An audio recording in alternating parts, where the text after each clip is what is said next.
ぶさ。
そうささやくのよ、私のゴーストは。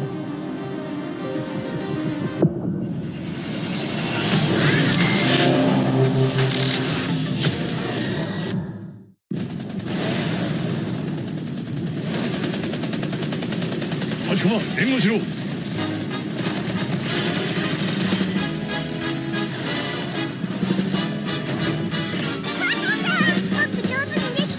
その調子だ、立駒。お前はよくやってるよ。でしょ。バートさんは分かってるな。本当のことだ。アー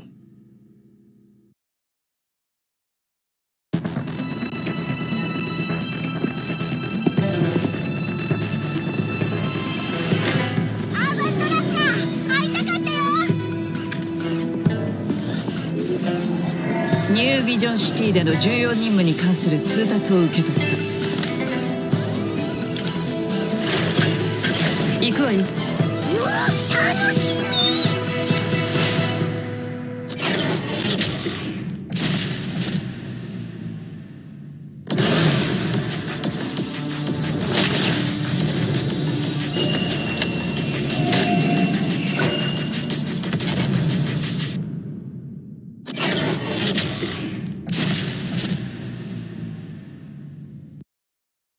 Ladies and gentlemen, boys and girls, welcome to the Garena Survivors Season 2 Legacy, brought to you by Call of Duty Mobile. Today is the final day of the semifinals, where we find out exactly who will the final 8 teams be that'll be joining semifinals one's finalists at that grand finals. 3 days back-to-back of grueling battle up on your screen. I have been waiting for that for a long time already, Neptune. I cannot wait to see exactly who that 8 will be, but unfortunately, 8 will also leave the competition. I am the Mustachio AJ down here with the one and only Neptune, the gentleman Garcia, and we will be the voices that guide you through all the way to the grand finals.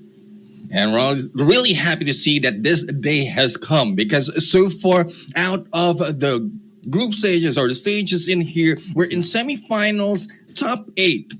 Is what we're looking at. Yes. Now, from these teams, especially for the first 2 days, it's a little bit, I would say, not really clear. It's a little boggly as to who will be in there in top 8. But as we ended yesterday, like a little bit clear, the top 3 has already gathered a lot of points, and not only points, wins as well. Because as you can see later on the leaderboards, I'm just getting ahead of myself because we have a view of details. Four Kings, Vagabonds, Nomads, as well as Team Dow Conquerors has taken a huge lead Yes. against the rest of the team, AJ. Most definitely, right? And we're talking about close to a 60-point lead that they have got over the players of Almighty Prime. But let's see exactly why I have no idea why is my dog coughing right beside me, but it's okay. She'll sort herself out. Got close to a 60-point lead here, Neptune, over Almighty Prime. And NRX 432, we saw a little bit of inconsistency yesterday, but we also saw them hit a few big strides. They are in that 5th spot. They are not far away from Almighty Prime, but if they want to catch up to the top 3 conquerors of the semifinals too, it's going to take quite a bit of effort. You know, I've got my eyes on seeing exactly who will be making it into the top 8 as well, and we're looking at teams like ABC Mystic, NASA Vanguard, and surprisingly enough, even Noobles Gaming. Even Noobles Gaming has got a opportunity to head on in there alongside a team like AXP Mercenaries, because on day number 1, they might have not been showing up all that too much, but on day number 2, yesterday was the day where they proved to us that they've got exactly what it takes to hang with the very best, especially in those gunfights, Neptune. Yeah, proving to us really is what happened, because from what we've seen at some point on the games, it's top teams we can take it out early, Yes. and they are the ones going in on top. So hopefully that will happen as well in this 3rd day, because a lot of us stake. And for those not being able to take that top 8, then they will be going home. We'll be watching the rest of the grand finals, AJ. Yeah, obviously everybody wants a slice of the pie, because the majority, or in fact the whole prize pool, is waiting for them only at the grand finals. If you've made it through to the semis, then all you do get is a few eyeballs, a few extra eyeballs on your brand, on the capability of whatever you can bring out there to the battlefield. So that's a good thing in a way, because for all of the teams that are not going to be making it through to the grand finals, today's their final day to prove their worth. Even if you don't make it to the grand finals, give us a reason to remember you. I mean, NASA Vanguard is tethering on the edge of elimination, right? They did so well on day number 1, where they focused on those placement points.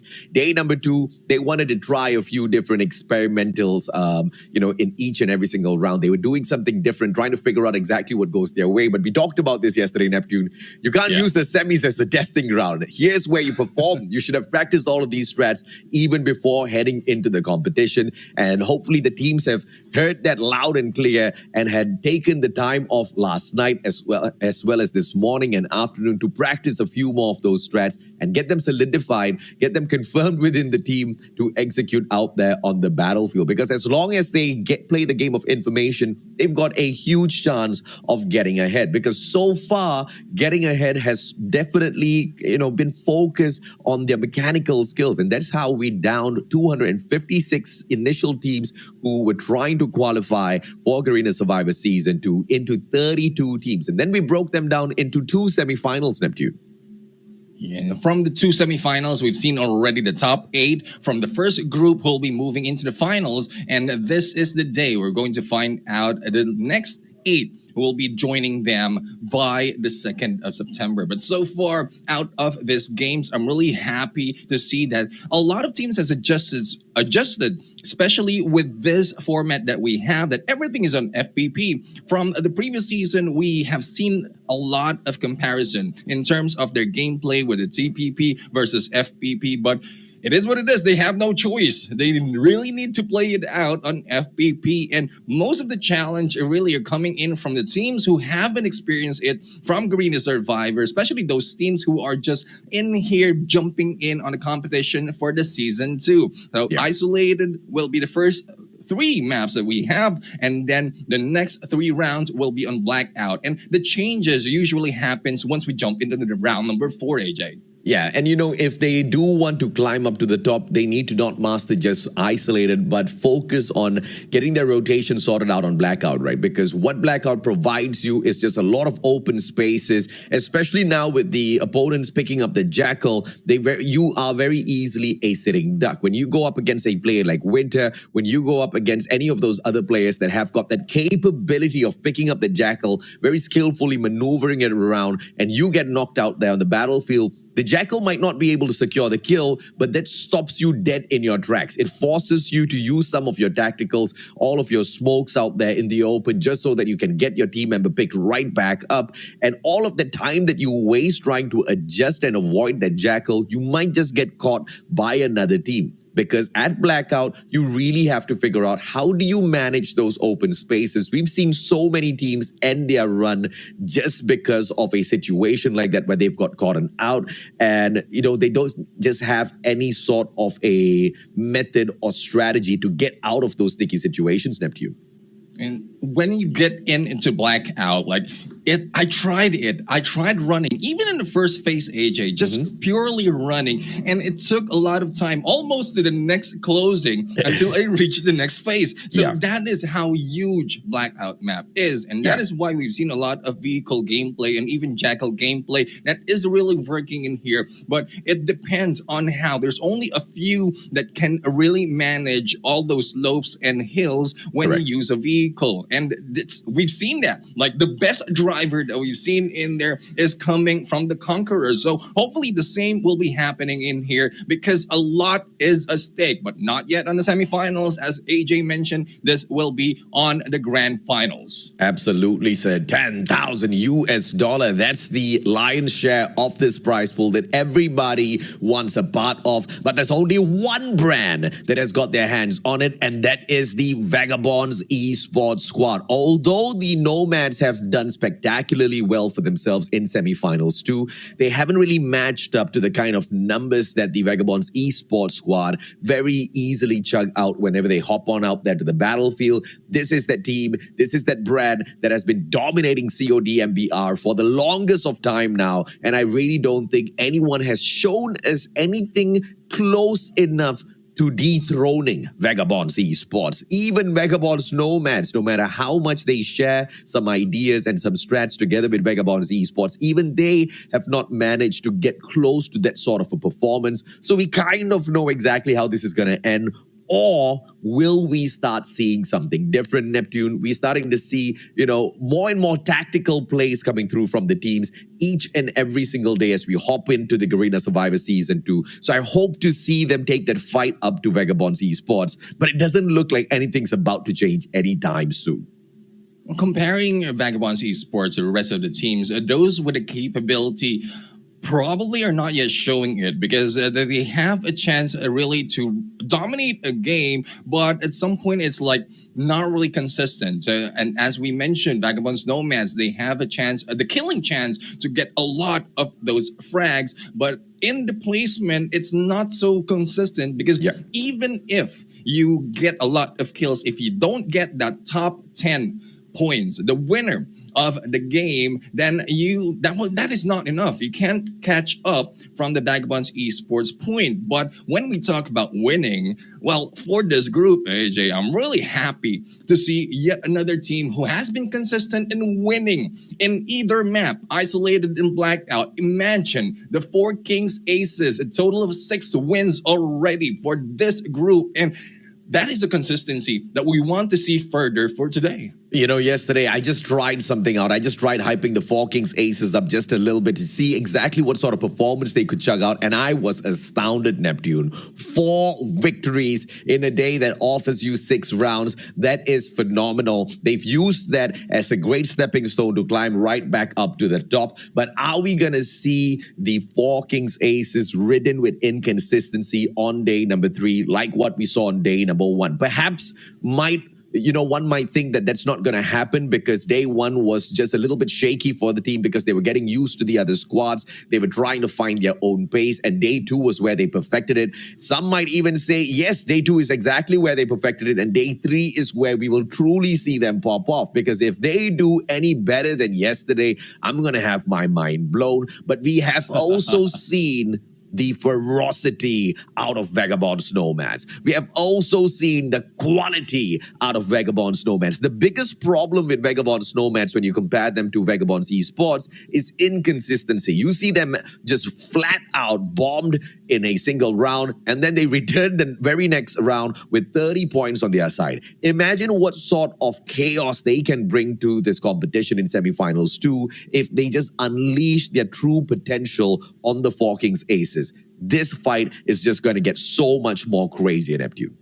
Well, that's where we're comparing both teams. Vagabond's Esports consistent in taking wins, and at some point in the latter part of each game, they take a lot of kills. But for Vagabond's Nomads, it's more of the kills that they're focused on, and for the wins, as you mentioned, it's not so much consistent. So they might be able to beat the top one in one round, but it's not because they're winning. It's because they're getting a lot of kills. And remember, there's a 20 kill round that they had, a total of 30 when they won. And if they will be able to do that compared to Vagabond's Esports, then I would say GG's, the brothers will take the top.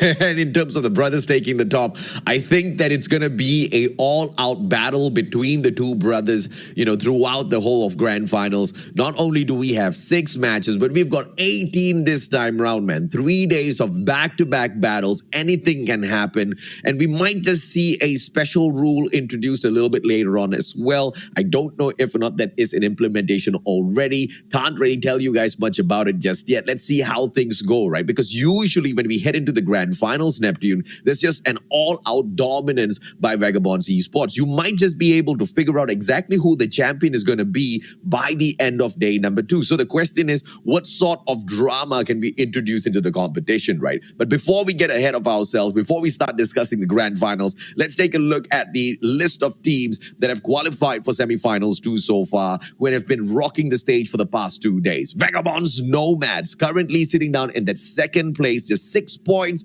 behind Four Kings Aces. Team Dow Conquerors, one of the most consistent teams in the competition, currently sitting down in the 3rd spot as they did slip off just a little bit towards the very end of yesterday. ABC Mystic, the promise of MYSG, we expected them to do well, but I feel like they have outperformed everybody else in MYSG so far, but they still need to find a little bit of the strategy out there on the battlefield. Day 1 was decent. The start of day 2 was cool as well, but towards the end, we saw them slip into that 9th spot, and that's something they have to be really careful with, Neptune. Yeah, you don't want to really slip up, especially for today, and they need to be careful. The tactics and the homework that they usually do needs to be double the effort, because at this time, a lot of teams has not been so readable, as we mentioned. Like at some rounds, we have some those at the bottom of the leaderboards who are performing very, very well, and a lot of teams from the top are bombing out. So if that inconsistency is you try to check the pattern, it will not happen this time. A lot of teams are at some point hiding some of the strats, and it's just the top 8 that they want for this game. But NRX EPHESIANS 4-3-2, like they bomb out early into the game, but efficiently move up into the leaderboard in 5th spot. The Four Kings Aces, no need to tell more about them because we've seen a lot and said a lot already. CB1 main, like with Tito Ming, they were able to slip through in there on the 7th place after yesterday. Yeah, fantastic performance upgrade on the side of Tito Ming. On the first day, his knees were crackly, his back was aching. On the second day, he just threw his walking stick down and he said, "That's it, I'm stepping up for the team." The team just slid into the 7th spot. Love seeing his performance out there on the battlefield. I want to see more in here today. Royal Kings, day 1 was iffy. Day 2 was much, much better. They really had a lot of engagements out there, especially against the players of Mystic. They tried to prove themselves a few times as well, winning a lot of those gunfights. Really happy to see them build a little bit more momentum up. But today's the day of hustle. They're not too far away from that 8th spot, but they also have to outdo the performance of teams like CB1 Main, AXP KRATOS, as well as D11 KRATOS. And that's going to be a little difficult looking at how the improvement has been phenomenal from the three teams that I just mentioned. Almighty Prime, on the other hand, although they have been riddled with inconsistencies as well at Neptune in the current competition, they somehow have found a way to stick to that fourth spot, albeit 54 points behind the third placed Conquerors. And that is one thing that you really want. Even if you're not consistent, you're making a few mistakes. As long as you improve and improve further, especially with the time that they have, imagine 3 days that you can improve round after round. That's what Almighty has shown us. Yeah. Though they're not the number two, the dominant number two that we usually get, they are in there really proving us that they are not yet giving up. So hopefully the case will be for the rest of the teams. NICAEA Kings, I mean, they have such promise. They were the previous Royal Kings, and from what I heard, the new Royal Kings that we're looking at is just a new team. Not much really on the experience in competition, but NICAEA Kings has joined us already from the first season. But so far, the performance right now, I think they didn't get that much from that experience. So hopefully more can be put in by this team, AJ. Yeah, if you tell me that the NICAEA Kings are the old Royal Kings, then I've got a lot of questions for the team, right? Because why is the Royal Kings doing slightly better than you? NICAEA Kings is currently in the 14th place and Royal Kings are in 13th, albeit there's just 2 points in terms of difference. We should be expecting a little bit more from the NICAEA Kings. But I do like the adjustments that they've brought into day number 2. Although they've been, improving tremendously from day number 1 into day number 2, that's just personal statistics. If you compare their performance against some of the other teams, unfortunately, it's just not good enough. Let's take a peek at the overall leaderboard so that we can continue breaking down some of the stories in here. The 2 AXP squads, they've done phenomenally well for themselves. On day number 2, AXP Mercenaries have managed to climb up to that 12th spot, Neptune, and their brothers AXP KRATOS, on the other hand, truly embodied the name of the God of War. They climbed up to that 6th spot. They really built up on those slaves, buddy. When they jumped in the competition, AXP Kratos as well as the Mercenaries, they are carrying the brand that worked it up on the first group, especially that AXP that has a lot more in the killing. And that is what we are expecting. But so far, when we call them out, it's the Kratos, the God of War, who has been doing that, but not so much effort that they need or that they can secure it that easily. In isolated, yes, they get a lot of kills compared to the other teams at the bottom, but they need to work in the placement because you can slay, you can kill, but without those placement point and surviving a little bit longer, then you won't be killing any further. And that is one thing that they need to take advantage of. Slays early, rest for a bit, get for a good placement in the final stretch, and then that's where you continue on taking those frags. Yeah, there's no single-sized underwear that fits the whole world, right? Everybody's different, and the statistics, the strategy especially is going to be different for each and every single team out there. Some of them have to really lean on those placement points, Neptune. We saw NASA Vanguard yesterday. We saw them trying to get into some gunfights. It wasn't the best of ideas to get into gunfights, and therefore they doubled down on playing Winter on that Jackal, and the moment they went back to playing Survival, we saw them get back up in the overall leaderboard, and they have used that strategy towards the very end of the day. But my biggest question for NASA Vanguard is, how are they going to be starting off today in itself? Winter versus Meow. This is something that I want to see at the grand finals later on, but we need to see if Winter can make it there. A lot of fans have been waiting on that because from what we've seen in the first group, like Meow has been flying off, fly high butterfly as we call them, paru G, whatever. But as we saw Winter as well as the rest of NASA, they gave us a little bit more of insights on what can be done using the Jackal. It's not just for information, but also for slays. But it's more of the effectiveness of the rest of the teams. And apart from bringing in a Jackal for Winter, it's also completing the slays for the knockdown that Winter is doing. So yeah, I see that there are a little bit of improvements, hopefully a lot more, and hopefully they can catch up to the movement of Winter. As I mentioned, one area can be secured by the rest of the teams, and once Winter is surrounding that area, getting those knockdowns, then the finish can be done. And then they can skip over to the next area for another one. With that approach, probably not consistent, but steadily, they can get the kills and even the placements. Yeah, we know that it's easier said than done, but we just want to see some consistent strategies out there in terms of them picking up points, right? Because, you know, to a certain degree, I would say, I can't speak for you, Neptune, but I'm sick and tired of seeing the exact same things being done out there on the battlefield over and over again, even though it doesn't go their way sometimes. You know, you got to really keep on top of some of these strategies. You really got to figure out on how to be consistently delivering in that final circle, but also consistently picking up kills on the way in as well. So plotting out your pathway in towards multiple circles is going to be the only answer to that. You can't just be repairing all of your movements in on the fly. You've got to go out there. You've got to run a couple of drills together with the rest of your team members, man. Now, it looks like the one and only NASA Vanguard is splitting up super early in the first match of the day. One player's already secured the Jackal for himself. Two more on the way. And it looks like from the very get-go, they're going to have 3 Jackals on their side, Neptune.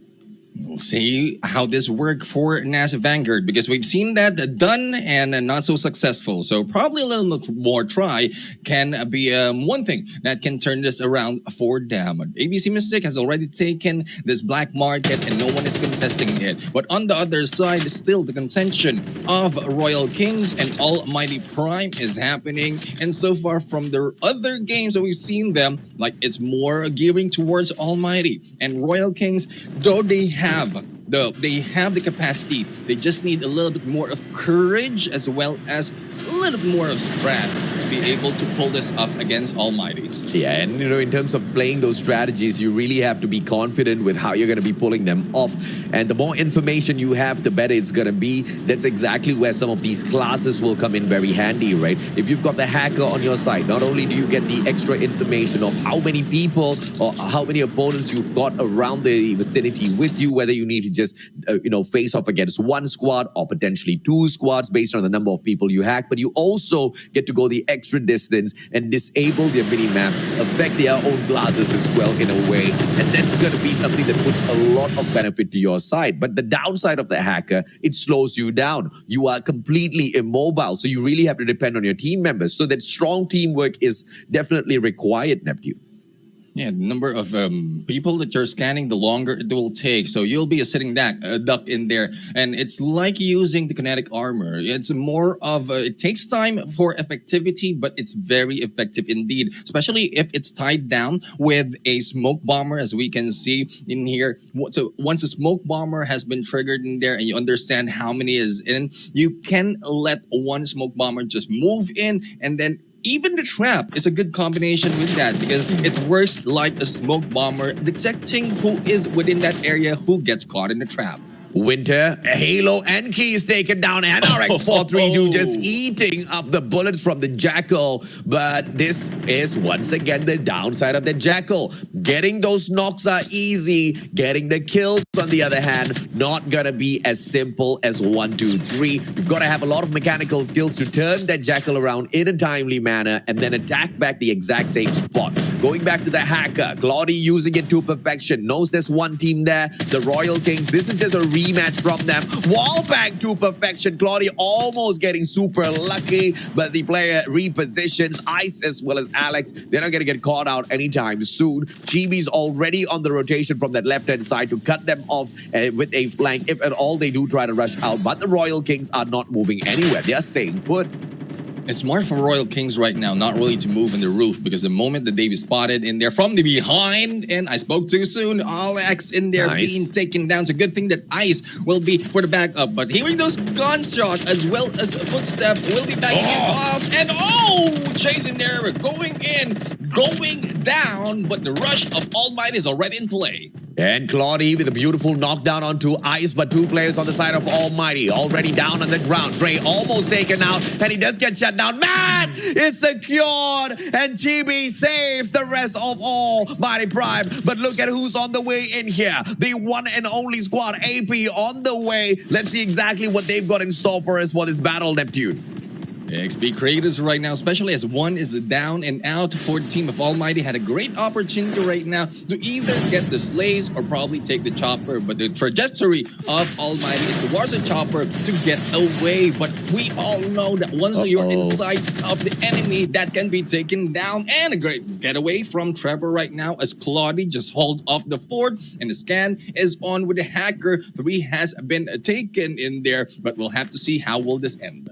Yeah, the hacker, once again, the class that's being really abused out there on the battlefield at the very moment, just because of how OP it is to obscure your opponents, to get that vision away from them. But if you've got true map knowledge, if you've played Call of Duty Mobile a million times, you know this compound, you know the rotations around it, you know how to play to perfection, but you really got to depend on your sensory here. You got to depend on your vision, you got to depend on your ears to listen to those footsteps. And as long as your opponents are careful, once they pull out that hacker, you're not going to be able to catch up with them. Everybody's running towards that chopper, but at the very same time, AXP KRATOS, they want no part of this battle anymore. They just wanted to scare those players away so they could continue looting. After all, this is outside of the circle, Neptune, so they gotta move in as quickly as possible. XP Creators is just putting in the play classic tactic wherein once a gunshot has stopped, then it's a chance for you to vulture off. But unfortunately for them, there's still 3 members in there for Almighty. And the moment that they found out about that, they just backed off in there as well as with the Sage Stone closing in on them. We don't have taking down the airdrop from them. No. Oh, let's see. I don't think that's visible anymore, AJ, compared to the previous season that we have in CODM. Hopefully that is the case because a lot has taken advantage of right, that. There you go. There you go. Beautiful strategy by Powie, knocking down that airdrop plane halfway down through. Now we'll spot out the players of NOOBDLES Gaming as well. Opportunity for Powie to circle around. This is the NASA squad. They are the true pilots of Call of Duty Mobile Battle Royale at the moment, and they're making the Jackal go to good work, buddy. They need to work hard in there to get those airdrops, because without taking them any of the loots that we have, and I'm not sure if they even have any on them because they straight jumped into the Jackal and not enough time to really go in for the kill. But we have a kill against the Chase right now. HGE putting into play as we look at NOOBDLES Gaming right here. They are challenging the NOMADS. Yeah, this is a very smart play coming through from NASA Vanguard. Attack that airdrop plane. Force it to drop all of the airdrops in the middle of the field so that they can continuously circle around, because you've got 2 airdrops side by side each other. And now once all of those little ants run towards the candy, you know exactly where to aim your turret at. And NASA Vanguard trying to play this to perfection, but unfortunately for them, these little ants are a little too small out there on the battlefield. Powie gets himself taken out of the equation. Virus drops him out as well right after. So right after that knock, I don't know how Powie went down, but he's out for the count. Blank on Lucon. NASA Vanguard in a lot of trouble now, Neptune. Hopefully Winter is still in play, and we all know that Winter can do it, but the backup and taking those dog tags as well as a scan will be essential for this team, because yes, Winter can take knocks and also play it, but this is a team that we're talking about. It's not a one-man team that can really do everything. It needs the support of everyone. And NOOBDLES Gaming right now, though, they haven't had the dog tag of Alex just yet. It's because of the chaos that they have from the other side. They just need to back out from this fight, especially as NOMADS already taking the hill. And I think those feeling it are the anonymous team of ABC. Yeah, ABC Anonymous, they are no, challenge against Vagabond's Nomads at all. Vagabond's Nomads just way too OP for a team like that. So this is just early feeding, quick 4 easy points, and then they continue towards the center of the circle. You know, I really wish that we could see more out of ABC Anonymous, but they really haven't shown us much firepower out there on the battlefield, nor proper strategies to find that final circle. And as the other teams catch them, they just become easy feed. That's exactly what the players of Vagabond's Nomads have played now. Alps knocks Winter out of the sky. Lucon taken down as well. The players of NASA Vanguard in a lot of trouble in this round, Neptune. I don't know if NASA is still alive and kicking, but with those kills that we've seen earlier, that would be enough. But the battle continues. We have, Blank in there taking down Esser, and that is, we have NOMADS right now limping in a bit because I think there's only 2 left, AJ. Yeah, and the players of the Conquerors need to be really careful. Blank loses all of his armor. Sekray's alive. Full squad. Has Sacred on the way back as well. Fantastic setup by the Conquerors, but Virus is on the chase already. Smoke bomber. He can't play that smoke, but Sekray needs to time this really well. Behind a boulder, he recovers his armor first. Ainra right in front of him, and he makes a big mistake. Why did he move out of his defense? Virus takes an easy knock and kill over Sekray. That's an absolute waste. Ainra for the recovery. Virus out for the count. Fantastic response by BBB Conquerors. Sacred right now posing as a distraction, and Ainra for the backstab, and here we go. But no, the Jack will not work that well, and Blank will be taken down by Travis with the Jack as well. And from afar, there goes the hit by Pogs, and it is now left to Sacred, and he needs to be that holy, praying, and blessed as Sacred needs to move out, AJ. Yeah, Sacred barely has any loot on himself at the moment. Manages to find a loot box with a golden mod in there as well, but doesn't stop by long enough to loot that box up at all. Has a smoke to play, but this is a very risky maneuver coming through from Sacred. You know, a lot of these players really have those gutsy moves all the time. I'm a scaredy cat, man. You need to see me play those smokes before I go in there for those loots, because it's super dangerous, Neptune. You've got danger signs popping up left, right, center. You can't take no chances. Just like the Four Kings, not taking any chances whatsoever, not getting involved in any one of those engagements. They let those players clear out the area first and then drop by later on to complete their looting process, because they only want to do battle in that final circle to secure those 10 points. Pogs and Travis right now is stuck outside the safe zone with the Four Kings already holding on to their ground. And the movement needs to be a little bit too fast, because Esser and Virus are coming back in 3 seconds. But Travis, I think, will be sided by Pride. And Pride for that hit, and with the damage of this HP by the zone, Pride might be able to get that. But no, denied of the point. But still, NOMADS has lost one of the members, and the rest of the team also dropped in the same area. So all the Four Kings need to do is put in damage and get away quickly as they step in. Yes, smart play coming through from the Four Kings. Now they know that this is the Vagabonds NOMADS. They move one in, quickly swooping into attack. Travis on the ground to be eliminated. As he survives, he manages to re-maneuver out of there. No one's going to be able to catch him just yet. Esser has managed to escape. Instinct still trying to hunt him down with the M21, but the M21 is not going to be powerful enough. Outside of the circle, Esser, can he make it? Yes, he does. Esser recovers inside of the circle. There's no taking him down just yet, but June from afar shuts down Vagabonds NOMADS.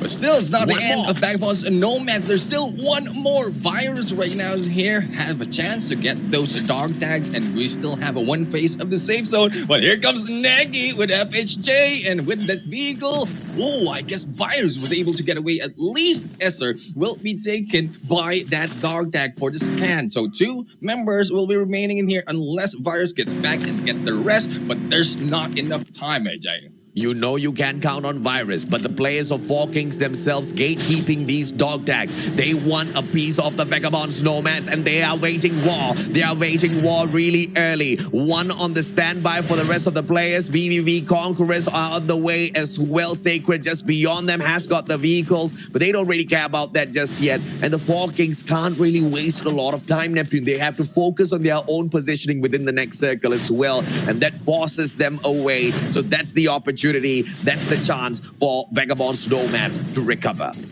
That's a good thing about the Four Kings, that they were able to back out in there. And I was expecting that the safe zone will be a little bit long. And that is one reason why the Four Kings stood that long from the outside, because it's only arm's length that they can reach, especially with the snowboard that they have. A good scan from Nagy right now, understanding how many will be challenging them, and with vehicles coming from a Virus, giving them information as to where they're coming from. But the rest of the team still nowhere to be seen, as well as Almighty right now from above, and this is prime location from them, AJ, from what we've seen from last season.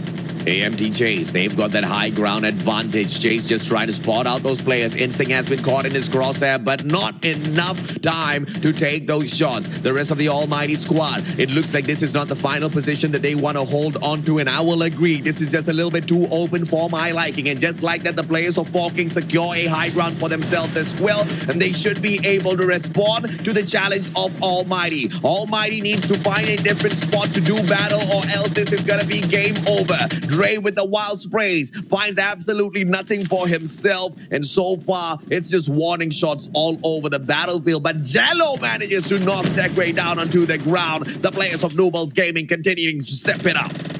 And the docks right now, everyone will be meeting up. And the Conquerors, if I'm mistaken, from the way I'm looking at the minimap, it's only 2 of them, and that is because of Noodles Gaming. 4 man on this team, and improvement on survivability, especially as we get close to the next phase of Safe Zone. But ABC Mystic is doing well as well in surviving this battle a little bit more careful compared to the other teams and the other instances that we've seen them. But from the other side, still battle continues. The 4 Kings this time, it is the KRATOS of AXP that has been sighted. And speaking of sighted, a chance for Cal to sight out this team from the Conquerors, but a little bit too high on those crosshairs. Yeah, perfect spot there for the bird's eye view for Cal over everybody else. Chibi, once he had already got 4 Kings stacked up, he's taking the fight straight to them. Cal making good use of that bird's eye view, manages to find a knock, bucked in from the back, spots out the other players from the side of Noodles Gaming as well. He's just trying to take a knock onto anyone that he can find out there, but Noodles Gaming taking advantage of the positioning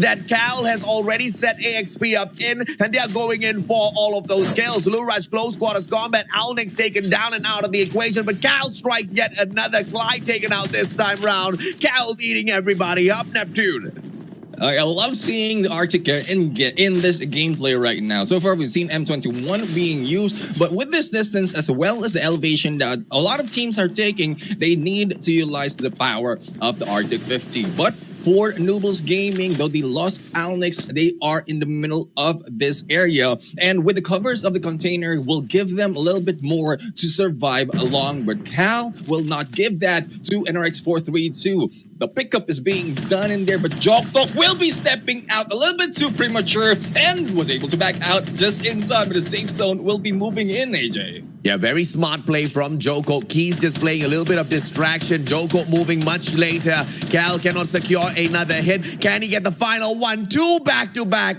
hits coming through, but not enough for a knock onto the player from the side of NRX 432. Joko gets away with his life, recovers his armor. Everybody repositions. This is the supremacy of ABC Mystic. We wanted them to step it up. They stepping it up well. Cal making great use of that bird's eye view earlier on. But a lot of those knocks couldn't really be converted into kills because the rest of the team members were just a little too far, Neptune.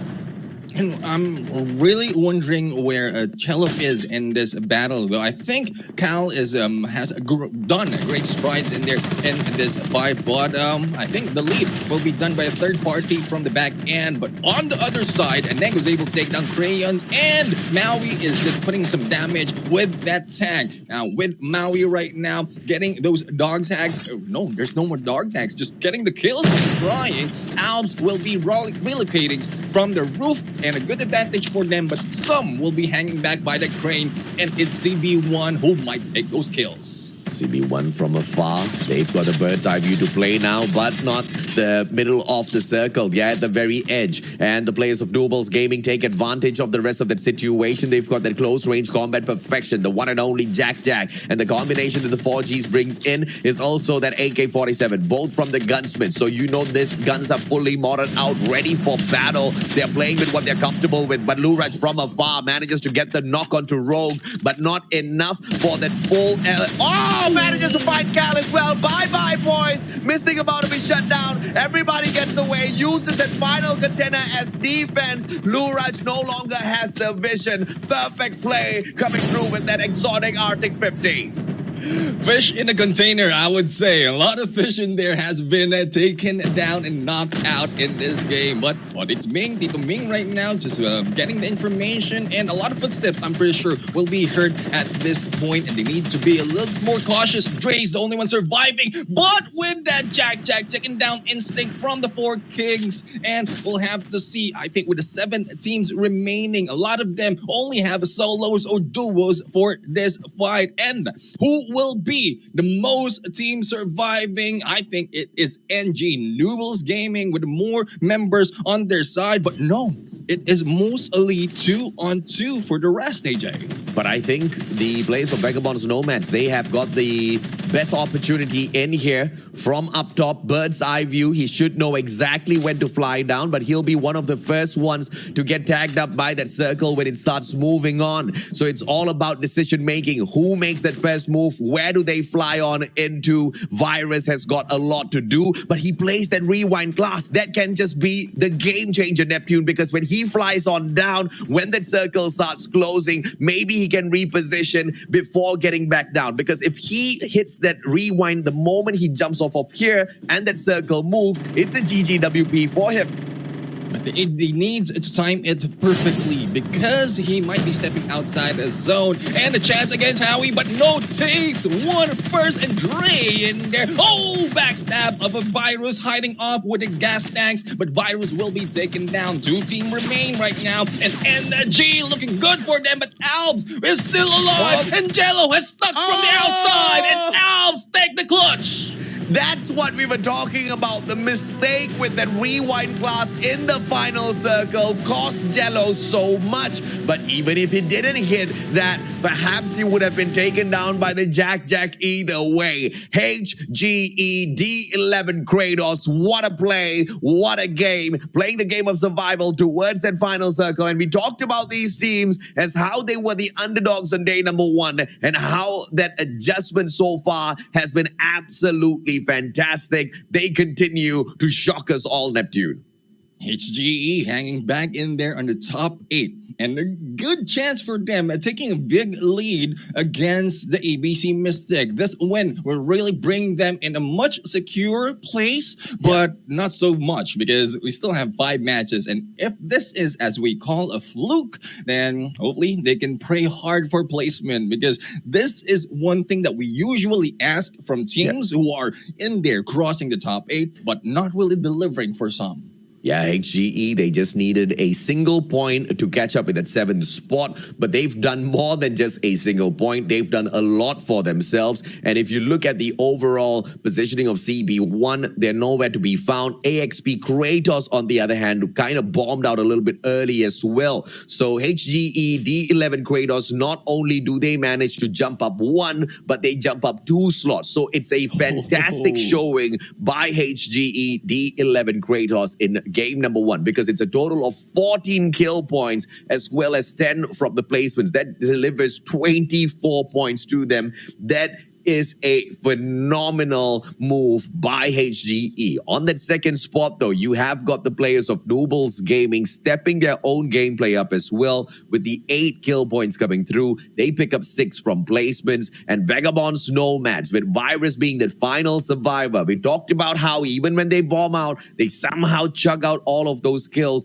But this is a good balance between the kills as well as placements from Vagabonds Nomads as well. They just have to figure out how to fix their inconsistency in some of these matches because we did highlight them a little bit yesterday, Neptune. You know, you can't be not scoring anything and then just hitting those 30s. What if you can chug out consistent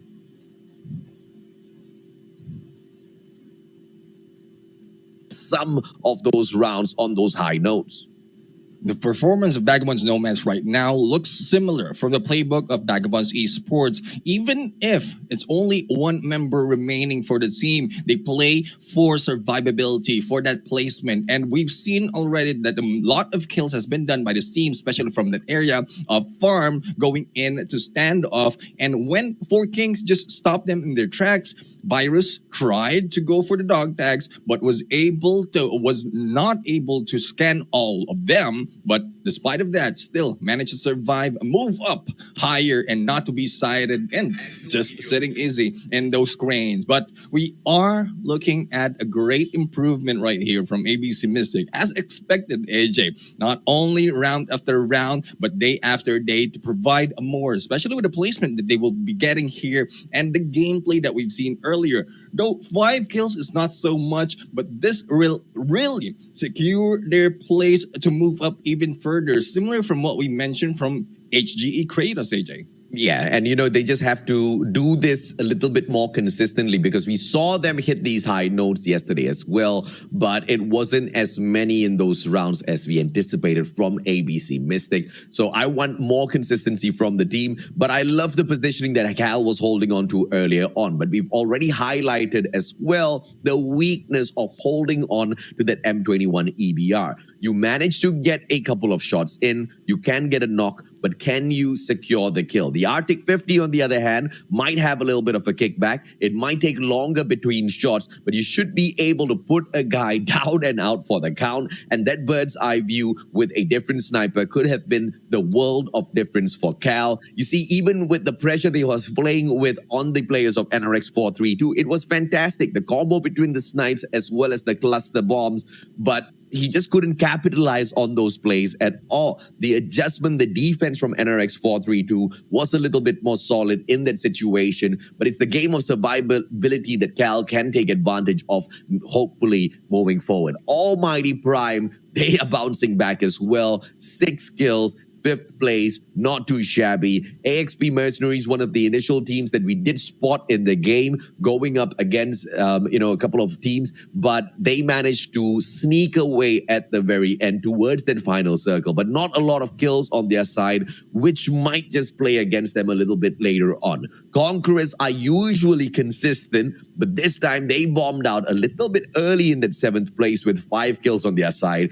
Massive kills for the side of the 4 Kings, but the 8th spot gives them only 1 placement point. Neptune, let's take a quick look and see exactly how many kills they've got here. They've got 4 as 8 kills in that 8th spot, so 9 overall. Not too shabby, but VAGABOND's NOMADS is catching up already. Catching up is really part of the game, part of the play, but at least you need to be a little bit more upfront. Having a lot of kills as well as getting those placement. Though the 4 Kings has played it well against VAGABOND's NOMADS from that fight earlier, but survivability is like they went in on the higher ground, wherein we mentioned already that the higher ground, the highest ground at some point will be most of the targets, especially there's a lot of snipers in play. Yeah. And that is what they're doing, especially in isolated when it's not too far early from each compound and from each high ground. So hopefully they'll be able to make this play for the 4 Kings for survivability. So far, 8 XP Mercenaries are in here on 9th place. Nothing on the placement, but 1 for the kills. CB1, though we've seen great improvement on the gameplay that they have, great points when it comes to the kills, because 7 to their name, but survivability, though they have the high ground earlier as well as sniper, they didn't last that long to go and take any placement.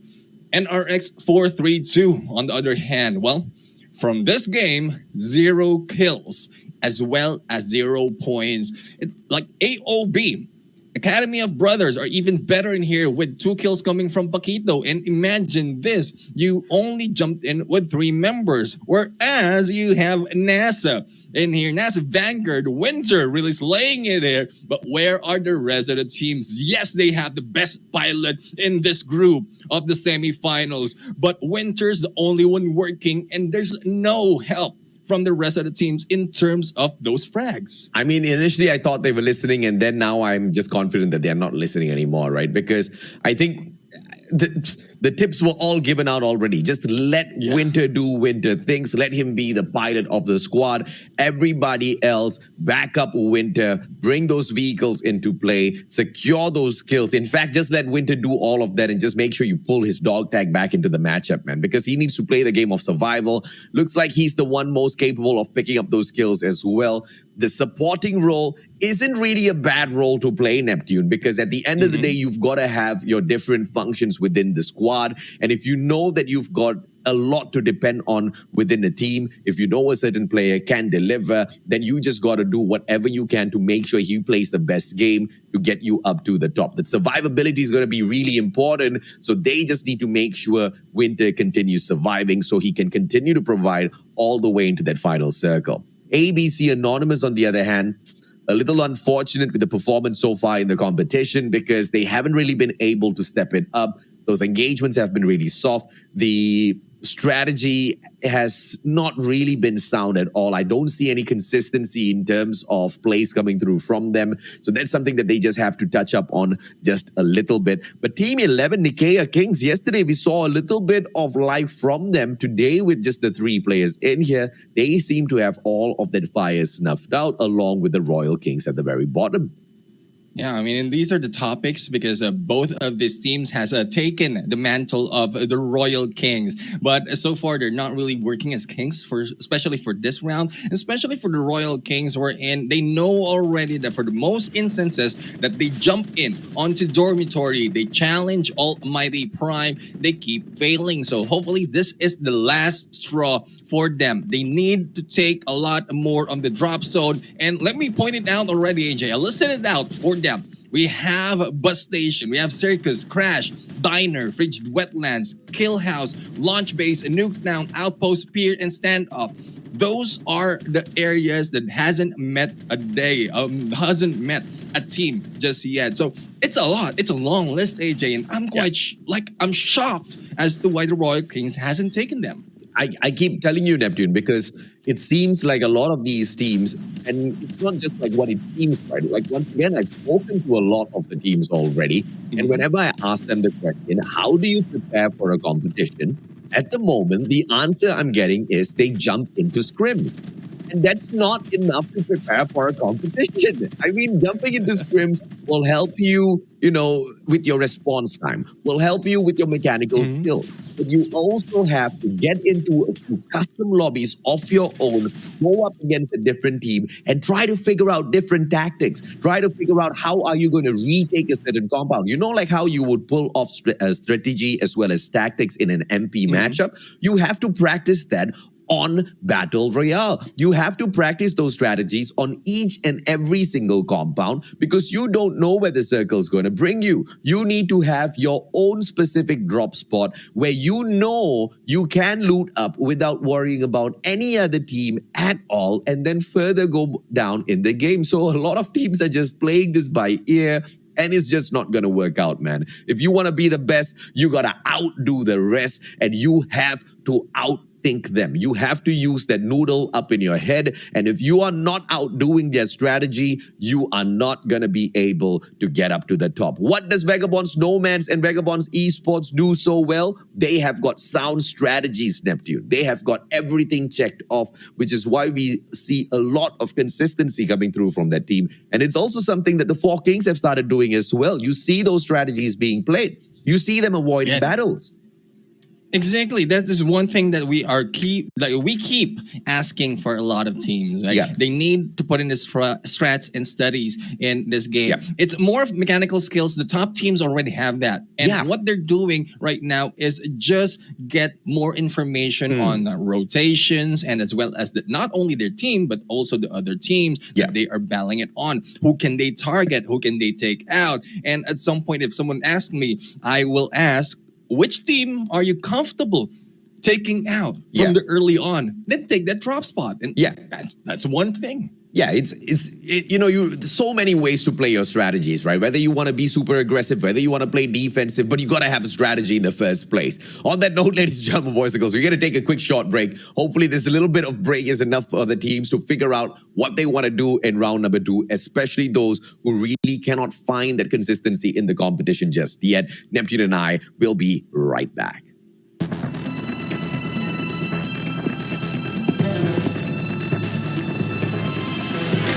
アーバントラッカー会いたかったよ。ニュービジョンシティでの重要任務に関する通達を受け取った。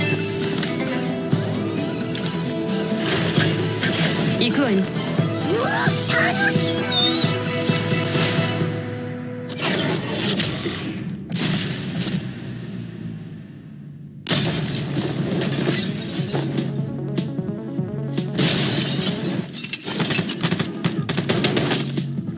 行くぞ。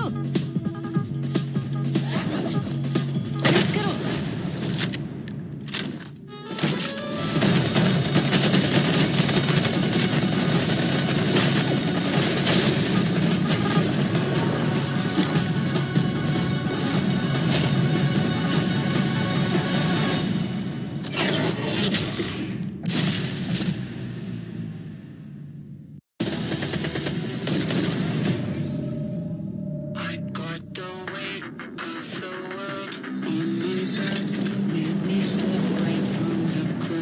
行くわよ。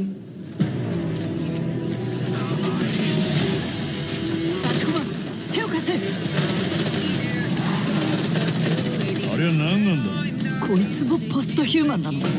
トゲさん。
何やってんだ。スイッチブレード起動しました。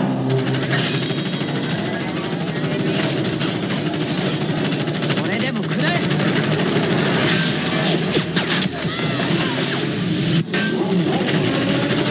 注意、移動中です。遅い。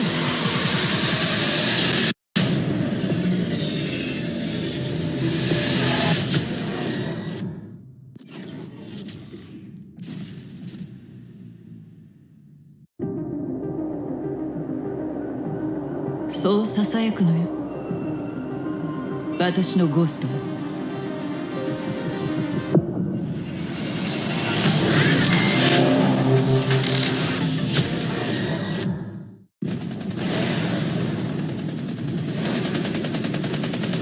立ちこま、援護しろ。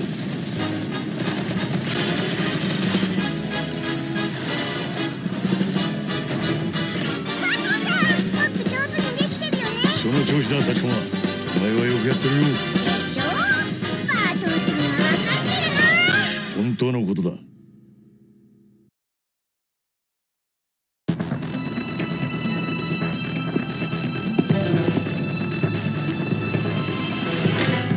バントラッカー会いたかったよ。ニュービジョンシティでの重要任務に関する通達を受け取った。行くわよ。うわ楽しみ。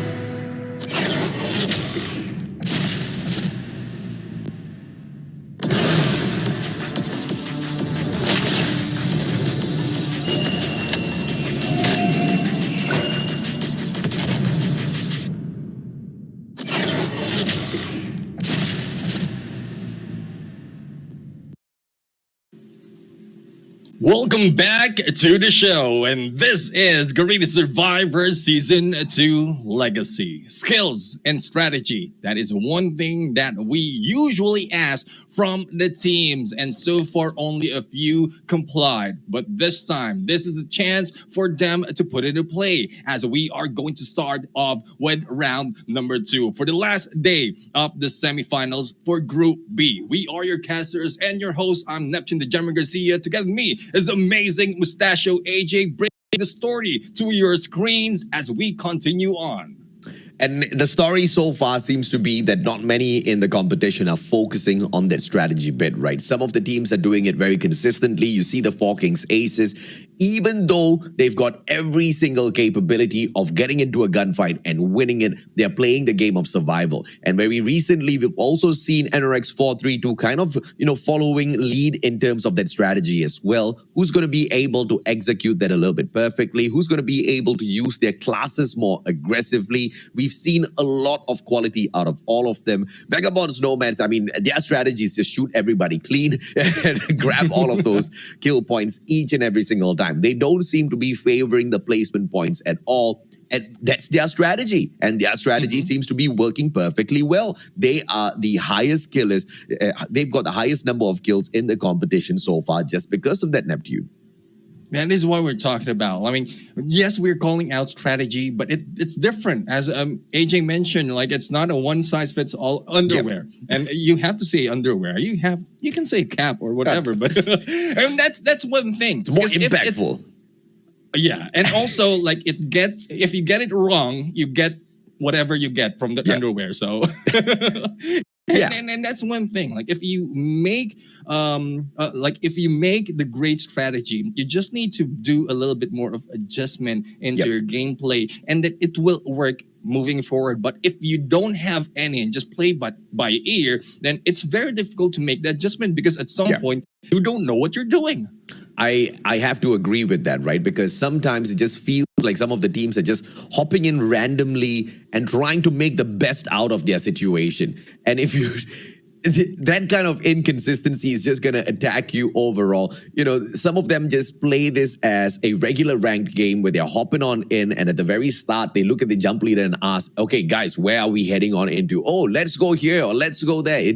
For some teams, it's as random as that, right? Which I find just a tad bit unacceptable because you're not just playing for pride, you're playing to create a legacy for yourself as players, as well as a legacy for your brand, your team, and you're also playing for $25,000 US, Neptune. You got to put in the hard work. You got to make that brain work really hard before you can see things go your way. And I really like, because that's exactly what separates the top 3 from the rest of the teams at the bottom. The capability to execute those strategies well versus just wanting to play a certain strat and trying hard to get there.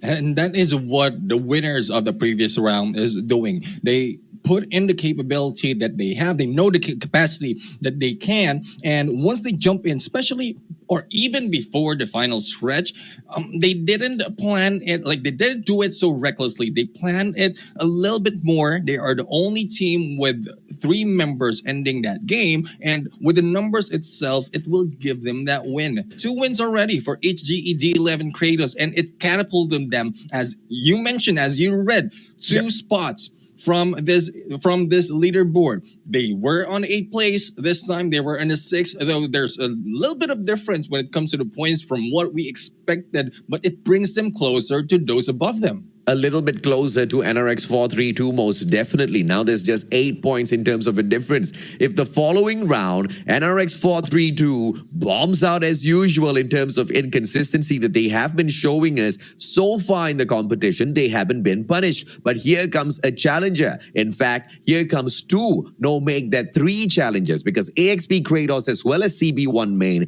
have been stepping up their own gameplay at the battlefield. And even if they don't bring in the consistency, with 2 victories so far, HGED 11 KRATOS have shown us that they've got that quality. So NRX 432, they need to smarten up. They need to put in the extra bit of effort and work their way to the top. In fact, they need to secure a victory for themselves as well, get as many points as possible, and try to run away as far away from the HGED 11 KRATOS as you can, or else them catching up is going to be an absolute guarantee. ABC Mystic, although they have been climbing up a little bit, it's not enough to overtake CB1 main or sneak into the top 8 just yet, but they're getting ever so closer with just a single point between them and the 8th spot right now. But once again, it's not just about getting the difference, it's about outperforming the players and the teams who are above you. As long as they continue to perform as well, it's going to be a tough time for you to catch up. And NASA Vanguard, I think they are the one team where we have spoken about so much so far in semifinals too, in terms of strategy and what they can try to do out there for themselves. But you know, it's just on the verge of insanity, Neptune, where they keep trying very creative things that just don't seem to be going their way. Well, the legacy is the title of this theme, the theme of the Garena Survivors. And we don't want NASA Vanguard to have that legacy of only the best pilot, but also winning those gunfights. So hopefully we'll see a little bit of difference in the gameplay that we have at this point. And I love how the flight path is just in the middle of this map, because it gives a lot more of, sure drop zones for those who have established where they will be going. And yet we have got multiple hot drops coming through already.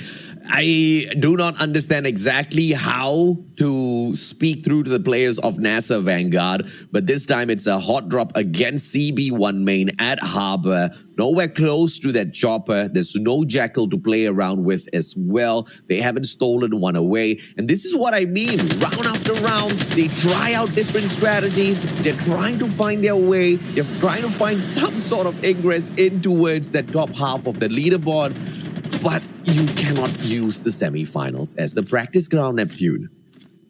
I mean, I don't know what the target is, what the goal is for NASA Vanguard and for those other teams that we called out so many times. Same as Royal Kings. We called out so many times, but still not putting in the work, not putting in the effort. Because calling out's only the part that can be done by the external person. It's more of the internally they need to put into play. They need to apply. And like same as a person, no matter how much we scold and praise them, if they will not be improving, then that will be the loss of the team.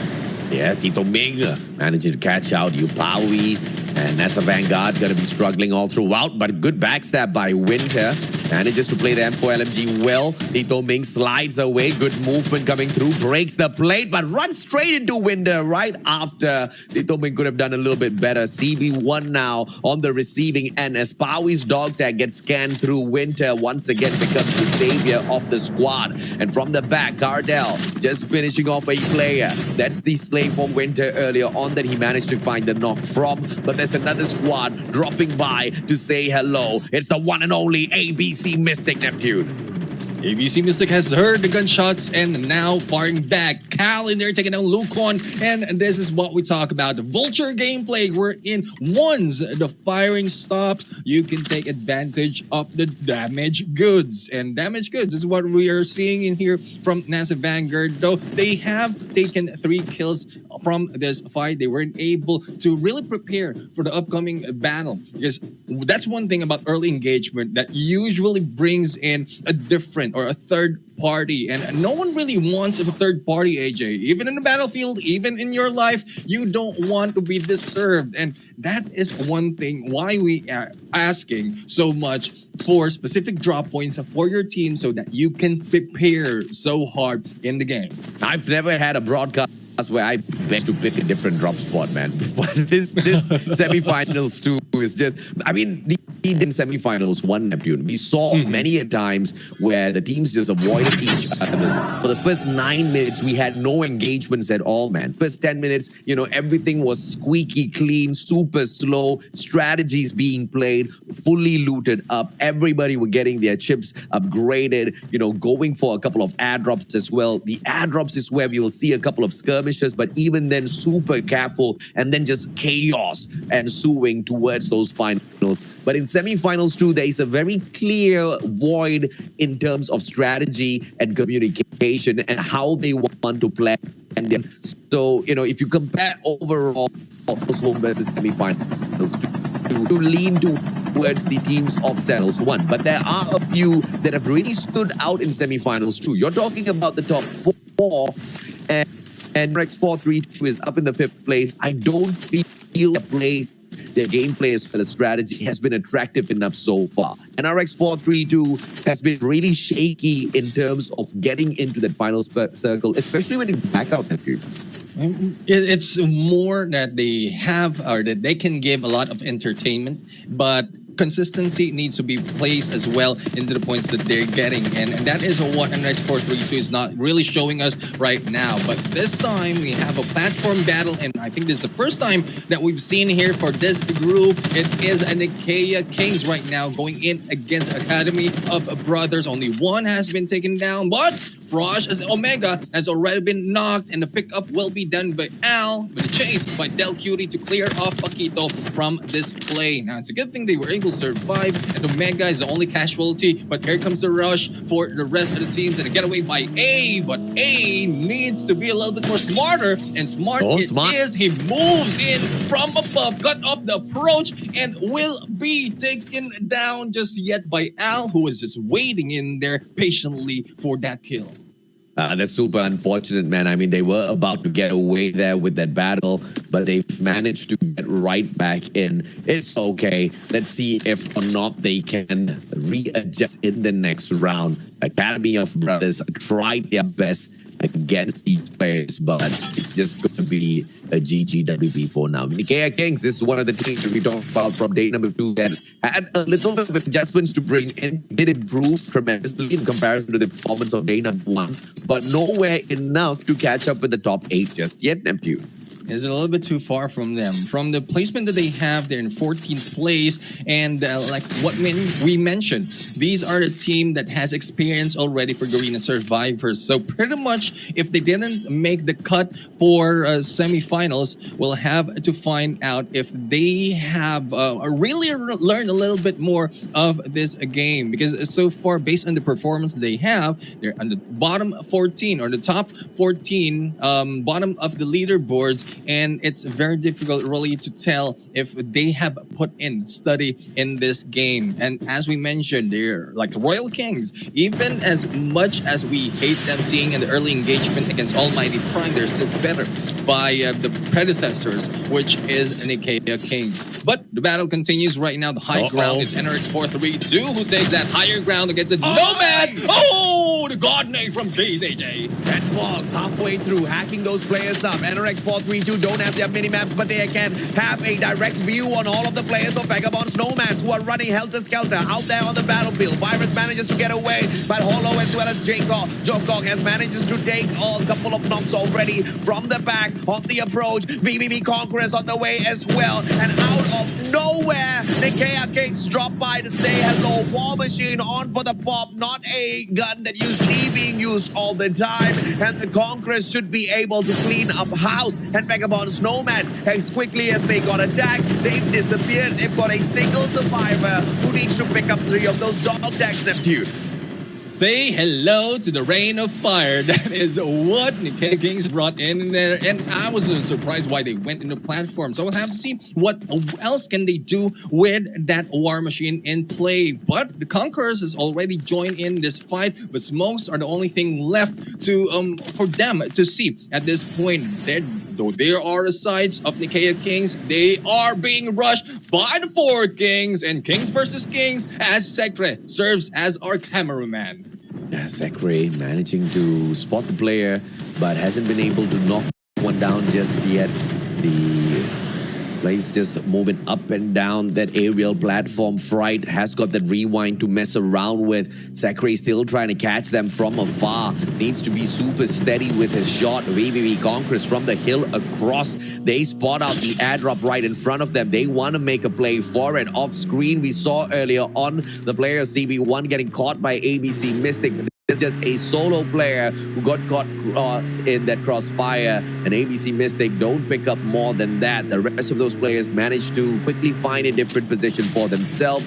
And right in front of them now, NASA Vanguard. Round number 2 has been a little bit more cleaner, Neptune.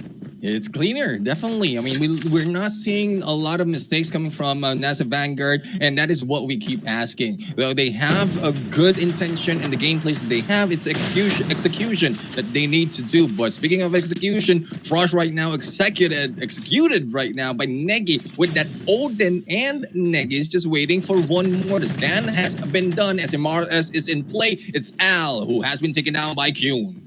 Fantastic plays, fantastic attack by the Four Kings. This is a little bit of revenge after they distracted them when they were moving on in for the shutdown against the players of VAGABOND's Nomads. And let's see if or not this is going to be a full wipeout, because one single player still left surviving. Instinct finds Nooble's Gaming right in front, tries to tag them up. The weakness of the M21 or the SVD showing just a little bit. Not only is it not super strong in terms of shots, it is a little hard to control when it comes to recoil as well. You need to pick up one of those golden mods, that vertical recoil control, if you want to stand a chance to nail people down from that sort of a distance, Neptune. And the combination of the mods as well as the weapons really tactical at this point. And at some point early in the game, they will not be, or they will not have access that easily. But if you get the high tier loot area, you might have a greater chance. But greater chance of surviving has been done by VAGABOND's Nomads. And as we can see from the minimap, already 3 dots in there for their team. And I think that's more of the effort of Virus. And there we have it. Virus was able to scan back the 3 members that has been taken down earlier, but in front of AXP KRATOS with only 2 members. They have a chance for the elimination, but no, it's 4 members. They are only ahead from the move of the high ground, and it is deja vu once again because the teams are just gathering up onto the docks. Let's see what they can do at the docks. They are close to a great vantage position to play here, the players of AXP Mercenaries, and they hold on to that high ground advantage. For the rest of NASA Vanguard at that lower grounds, it's going to be a little bit of a problem. So Cardell gets the position of that bird's eye view for himself on top of the cranes.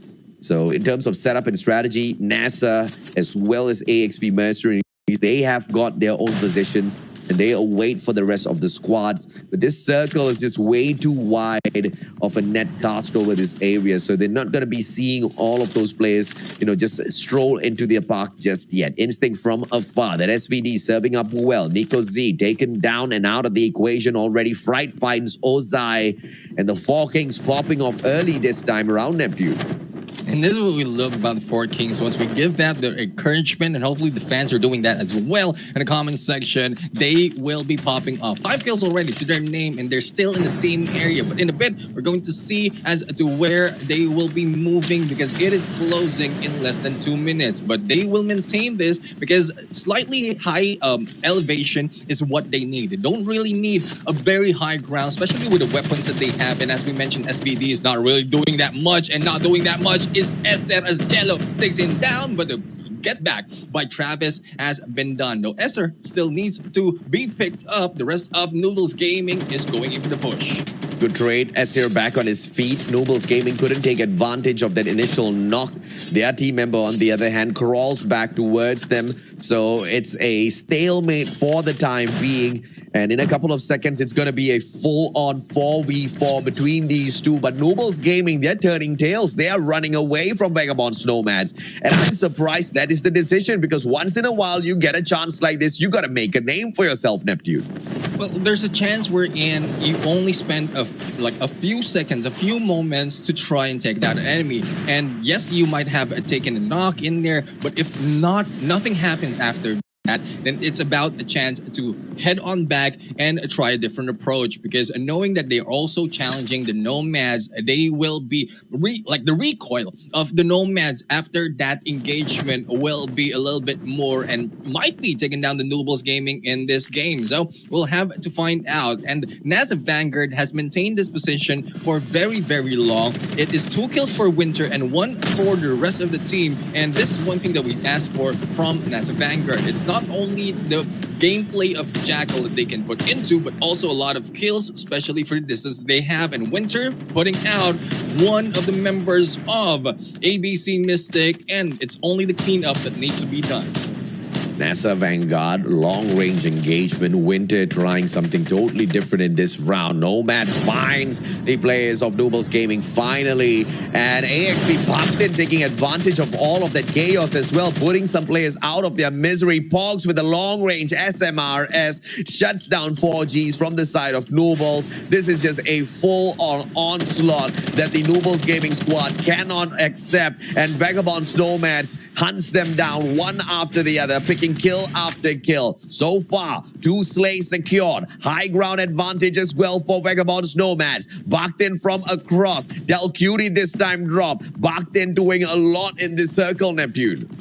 And that is one thing about what we've seen from Vagabond's Nomads. Once you take fire of them and damage them, really, they take a little bit of a grudge. And since they know the map so well that they can see where you're heading with the experience that they have, they were able to get back against Noodles Gaming and eliminating them in the process. But this time, they need to go against NASA Vanguard. Though Winter is already on top, the rest of the teams has been left at the bottom, and it is not looking good for them, just in case Vagabond's Nomads try to shoot them from across. But it's a little bit too far though, and the battle continues between NASA Vanguard and ABC Mystic. But on the shorter end, it is NASA Vanguard, because they need to move out as the safe zone closes.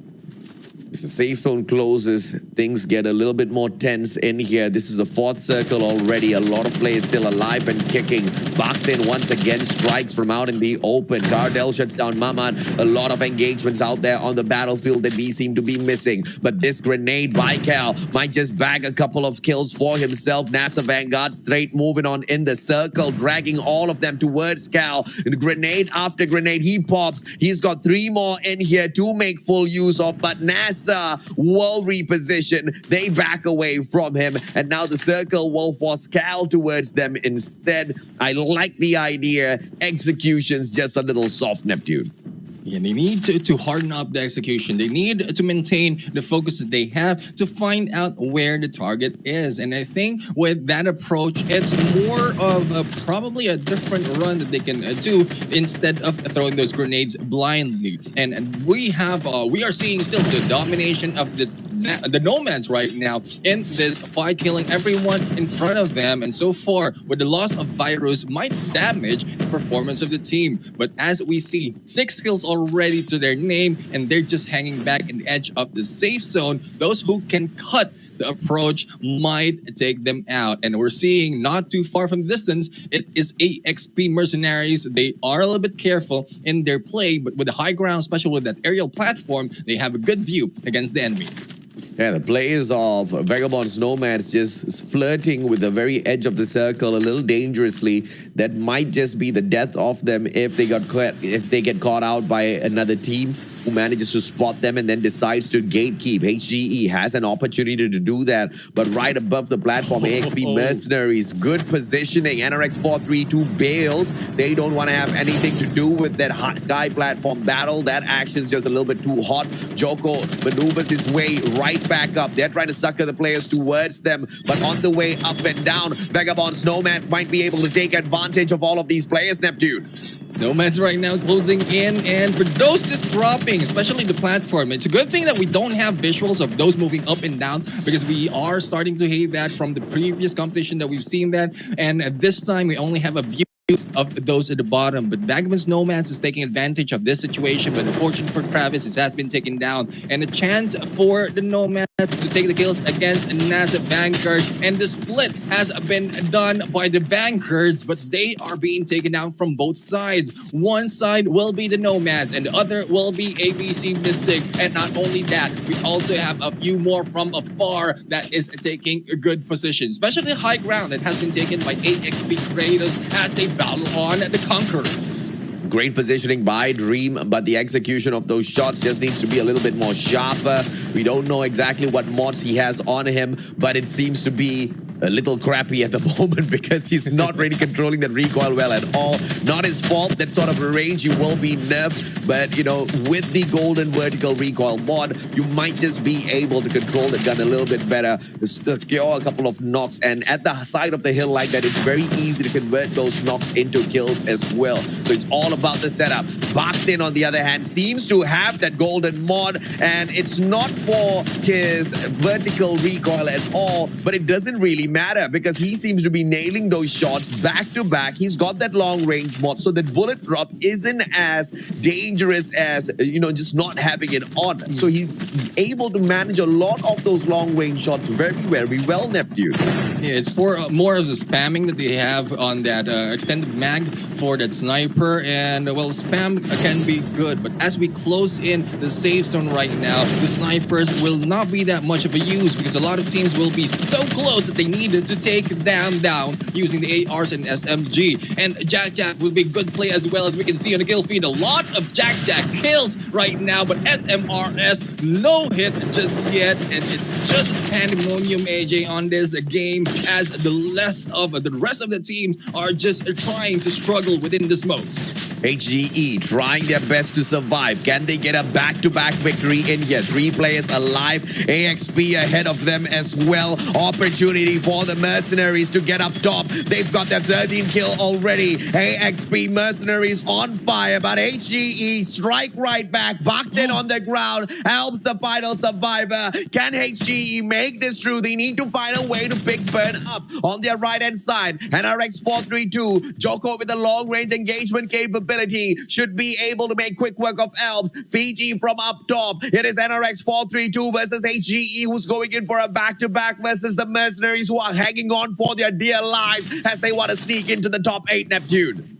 Priority on the manpower. That is what HGE has, and they have survived in here with 2. Now, with 2 remaining enemies, Fiji, they're taking down a Burn, and Alps in trouble. But there goes Fiji taking the win in this game. Team number 6. No, team number 6. This is NRX 432 that takes the win. Amen, brother. The game of survival, the game of strategy, and also bringing in the meta of the current season. He brings in the Jack. Fantastic play to take advantage. Joko securing the 5 slays. We talked about strategy, and we talked about how NRX 432 was not finding that final circle.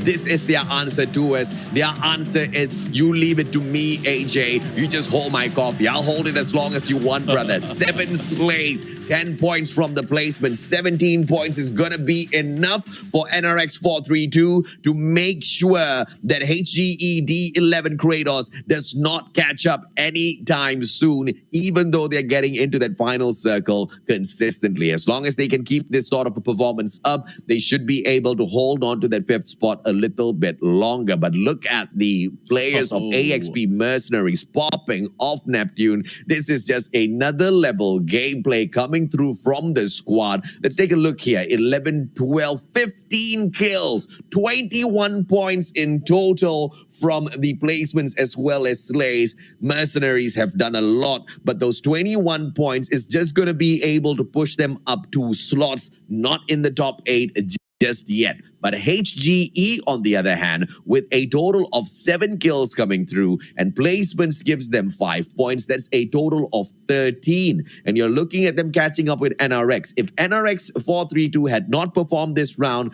they would now be in that 5th place already, Neptune. That is a pressure that NRX 432 has felt from HGE, and that's one reason why it's a good plan for Jawcock to really get away from the engagement, especially in the final stretch in there, knowing that it's only 4 members or 4 teams remaining. And I think because of the knockdown, a lot of these teams, a lot of these players have been counting as to how many teams are remaining and also doing the math that quickly while they are going in for an engagement. So the 2 against 1 against 1 will not be in the favor of NRX 432. It's a good thing that the joke just hang back in there. But those teams who are hanging back, as we mentioned from day number 2, AJ, the Conquerors, yes, consistent on the placement, but not so much in the kills. Sekre is the only one doing a lot of damage. And from the last, if I'm not mistaken, they were in the high ground, surviving with a complete squad, but the damage of Blank, Ainra, and Sacred has been lost, and we'll have to see what can they do on the last round of Isolated as we continue on this last day. But CB1, though, the effort is good. Tito Ming is doing 1 kill, but not so much on the kill department right there. The placement point that they will get on this top 5 will be enough to put them a little bit more higher and probably maintain that 8th spot. But for ABC Mystic, they have a decent amount of kills right here, 7 to their name, plus the placement they will get in this. This really is a different and a newly improved ABC Mystic from the previous day.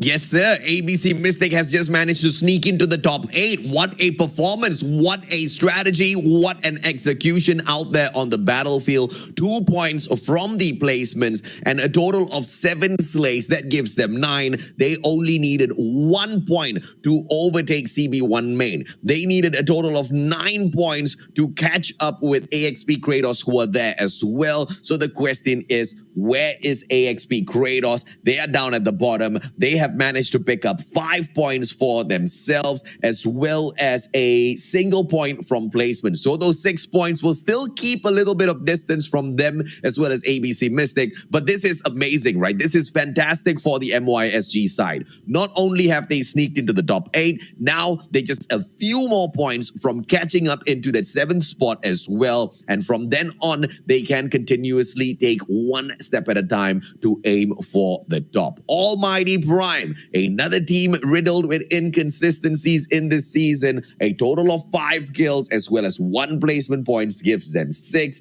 And that's not a lot at all for the game that they are playing, because Almighty Prime is trying to catch up in the 3rd spot of Team Dow Conquerors. And Dow Conquerors are about 50 plus points ahead of them. So this is a good one, but nowhere near good enough. VAGABOND's NOMADS, 7 slays in total, placement points, nada. So that's all they've got to play on their side. And that's just going to give the opportunity to the 4 Kings Aces to just run away just a little bit in terms of the points, because VAGABOND's NOMADS needed 2 to catch up. So the bigger question is, how much of a distance do we see now between themselves as well as the 4 Kings, Neptune?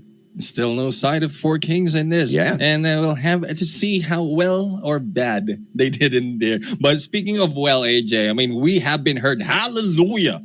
NASA Vanguard in there, finally. Not zeros, not donuts, not eggs from the rest of the team. All of the members are now putting in good plays, and this should have been done from day number 2 up until today, but it's still a good stride from them to really catch up to the points. Imagine 6 kills for their name, not so much on the placement, but at least we are seeing a picture that they can slay as well, apart from just getting information and getting the jackals. So a different story is being unfolded for the Vanguards right here. But story is one thing that we can tell, but for the result, it's up to the teams.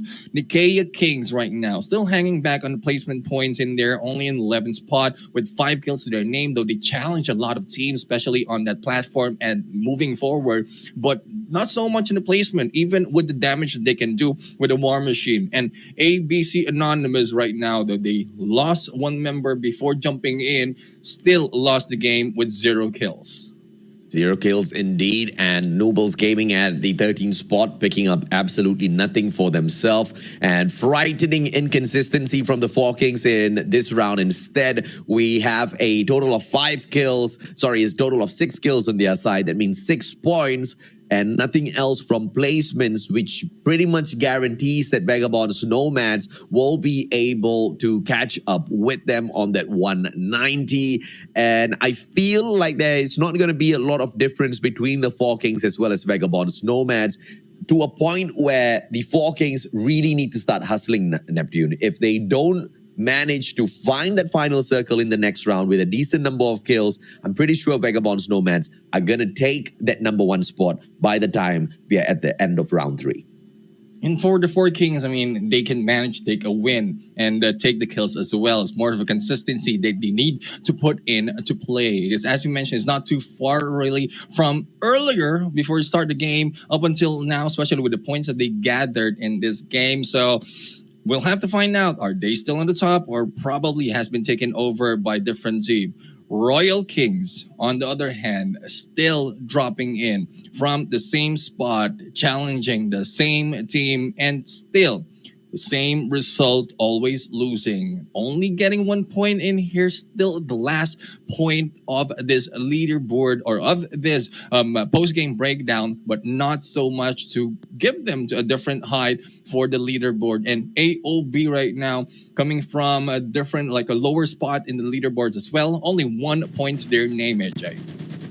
Just 1 point to their name isn't going to be anything to shout about, obviously, but you know, the one thing that I guess can soothe their souls is the fact that some of the big names, some of the big teams who are supposed to be doing well are bombing out as well, right? So their inconsistency is quite consistent with the rest of them. So if they can do it, why can't you? So hopefully they do manage to find some of those adjustments out there. But you know what I'm very concerned with is some of those ego challenges that we are seeing, especially with the initial drop spots. You know, namely when you talk about teams like the Royal Kings as well as Almighty Prime, that shouldn't be happening in day #3, Neptune.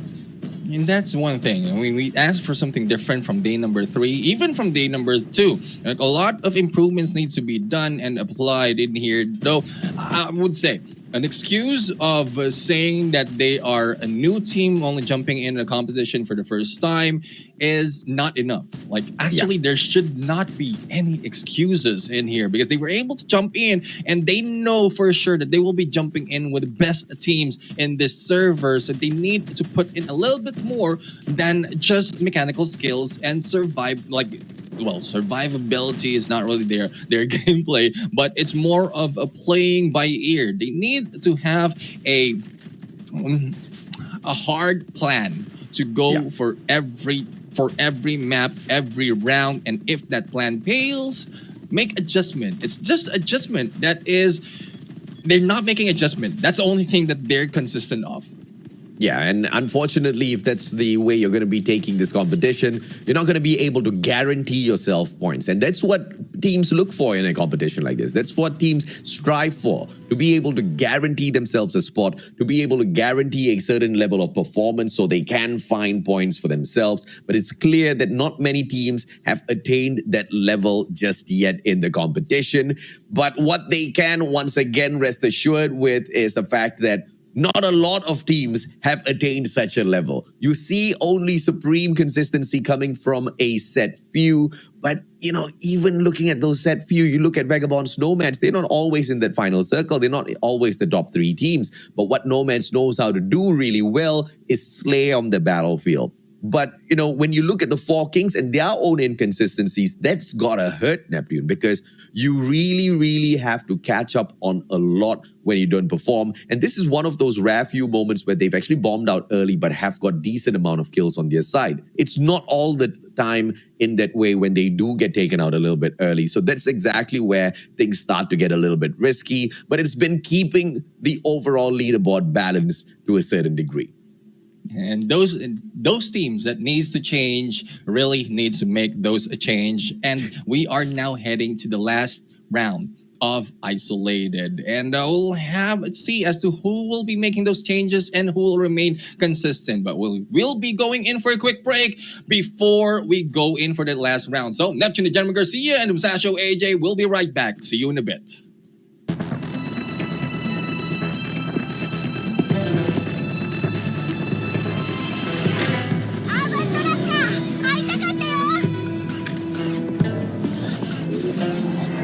ニュービジョンシティでの重要任務に関する通達を受け取った。行くわよ。うわ楽し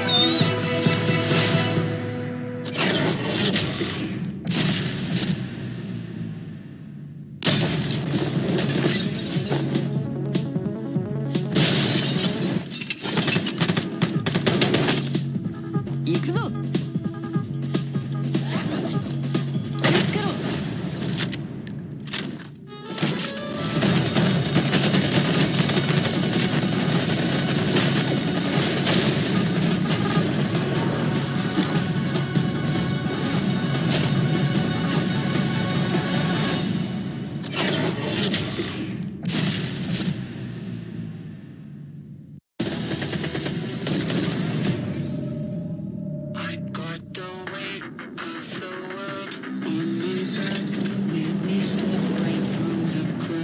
行くわよ。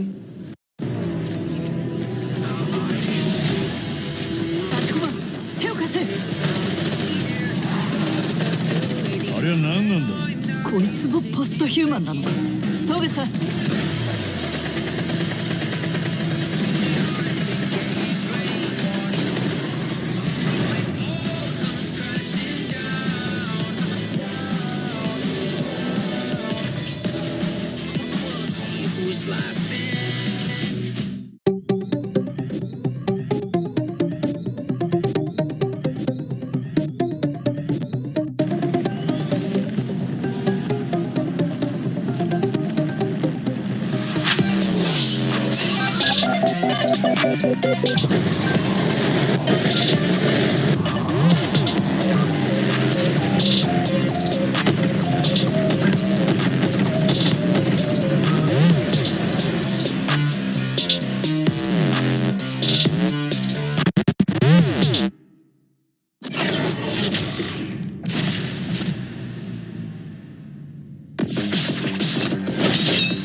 何やってんだ。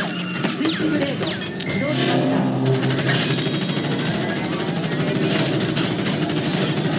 これでも食らえ。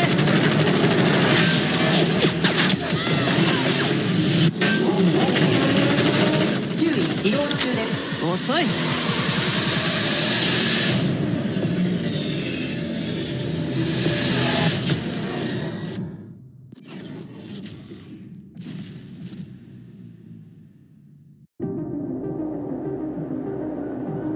そうささやくのよ、私のゴーストは。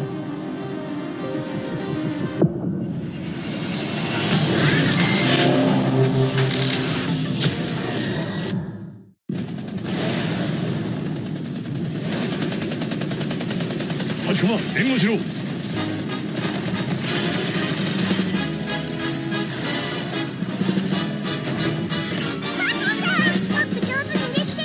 その調子だ、立ちこま。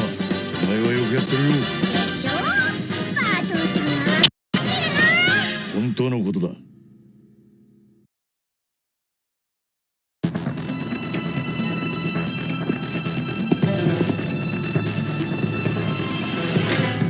バントラッカー会いたかったよ。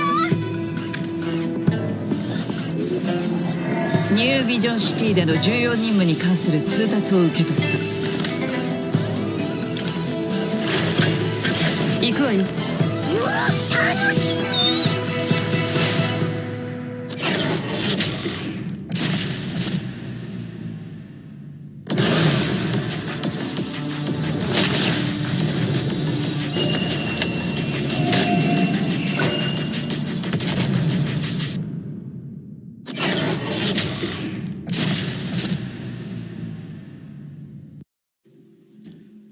Welcome back, ladies and gentlemen, boys and girls. This is the Garena Survivors Season 2 brought to you by Call of Duty Mobile. Semifinals 1 was a little bit different in comparison to semifinals 2. In semifinals 1, we saw a lot of dominance from some teams and fantastic consistency. And although in semifinals 2, we do see a little bit of dominance overall on the leaderboard through points, there doesn't seem to be that ultimate consistency that we always look for. And that might just be an overshadowing of what could be at that grand finals later on. Today is the final day for semis for Group B. The top 8 moves on to the grand finals, where they will take 3 days back-to-back battles against the top 8 of Group A to find out exactly who gets the lion's share of our $25,000 prize pool. I am the Mustachio AJ down here with the one and only Neptune, the Gentleman Garcia, bringing you guys the broadcast of the day.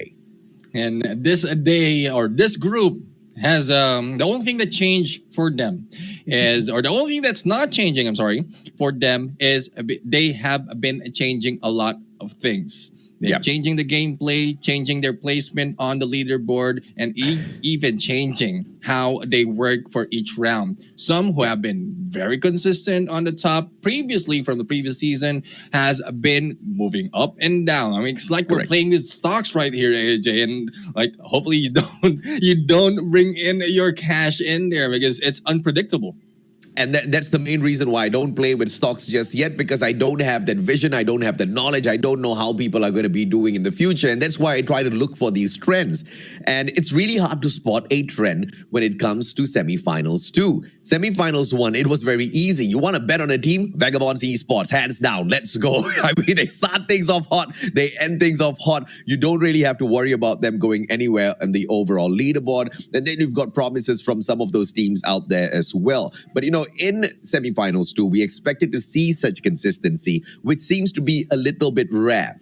And I'm surprised to say this because yesterday was a day where we saw back-to-back consistency coming through from one team called the Four Kings Aces. And this was the storyline that I let in with in the start of the day. Whether it was going to be a day of jittery start for the Four Kings and then them solidifying their place in day 2 and then showing supreme dominance in day number 3. But now it's just gone from shaky, solid, back to being shaky. I don't know why. They've got to figure it out, because if they don't figure it out soon, Vagabonds Nomads will come knocking on that door and ripping away that #1 spot, Neptune. Yeah, I mean, they're going through all the phases of matter right now. They're solid, they're liquid, they're gas, and back to solid. I don't know what we are going to expect. And it's not even heat or cold that we're seeing from them. It's just that they are heated most of the time, but because of that, it's either they're doing well or doing bad. So hopefully we'll see a lot more of consistency from this team, because so far they have the most number of wins for this group. But in a bit, we're going to see a few more of that story unfold once we look at the leaderboards. But with the glimpse that we have right now, AJ, I think your read is correct. There's only a few points. And when I say few, only 1 point between these two teams of Four Kings Aces and Vagabonds Nomads.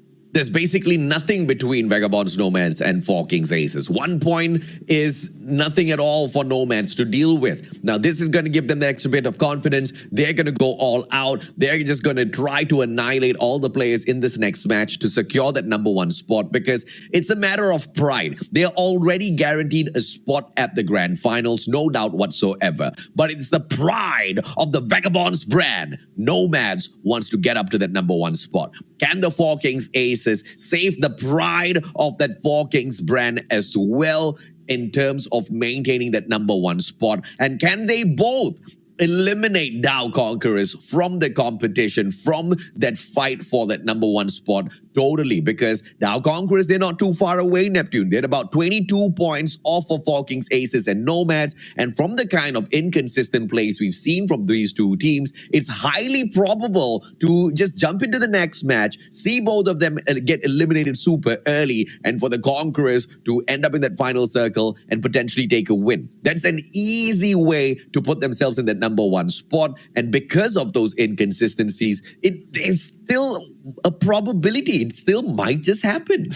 Yeah, even the Conquerors are dealing with some inconsistency. So, though it's only 22 points, it's still a long reach for them because they need to work on something. Not quite sure of what, but they're not surviving that long in these battles, especially for day number 3. Probably it's because the tenacity of a lot of teams, especially for those at the bottom or started at the bottom, as they move in onto this last stretch of the semis, especially from what we've seen from HGE KRATOS. They have been performing, they took a win, and even the final safe zone on that last round. So a lot more can be seen by these teams, and they're getting close as well between NRX 432 and Almighty Prime, who, as we keep saying, consistently saying, these teams are not consistent.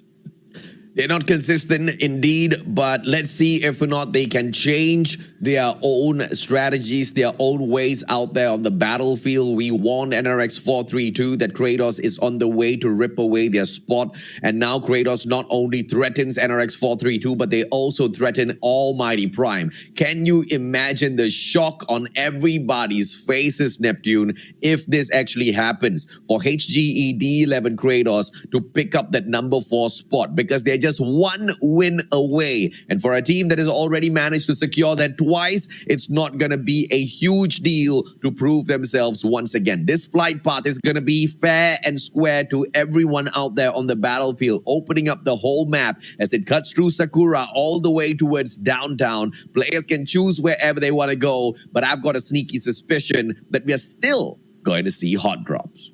Yeah, hot drops, but hallelujah, nice. once again, AJ. It like is the first Royal one. Kings who moved in differently. Apart from grabbing a Jackal, they moved to a different group and they are challenging a different team. Now, who are they going against? It is AXP Mercenaries, I believe, as they go in and jump on Sakura. But Sakura, as well as AXP Mercenaries, from what I asked earlier, who are you confident to challenge? I guess they're not confident to challenge Almighty Prime right now or anymore, and they want to take down AXP Mercenaries. I like this. I really like this setup coming through from the Royal Kings. Finally giving up on that ego challenge. They back away. But off screen, CB1 taking the fight up against NASA Vanguard. NASA Vanguard knows that they can deal with the firepower of CB1. Joko manages to shut down the Butcher. That's a standard strategy from NRX 432 to move on into farm and take the Butcher first for that high tier loot. As Pawi shuts down Mamad, this is going to be a GGWP. Royals, they pick up the Jackal. Ice just playing this a little bit too riskily, but we've seen his skills as a pilot on the Jackal as well. And this guy, he's got the skills for sure. Yeah, and he didn't have the pressure of a massive Vanguard on his backseat from the previous time. So, Royal Eyes right now, hopefully he'll be seeing a little bit of freezing for the side of AXP Mercenaries and a good chance for the Royal Kings right now to take on a spot. But AXP will be moving away, but the damage continues by Royal Eyes, while the rest of the Royal Kings will just be looting Sakura and with that huge area for themselves. And it will be loot galore, and they will be prepared for the battle at hand. But AXP will be doing the same thing as I mentioned earlier. Kill House is another spot that no one has taken, and I'm quite surprised that none of them just took that point. And as we look back into the battle that we've seen from the kill feed earlier, it is NASA still in a fight. Oh no, this is a different team. This ABC Mystic, but NASA right now might be in trouble.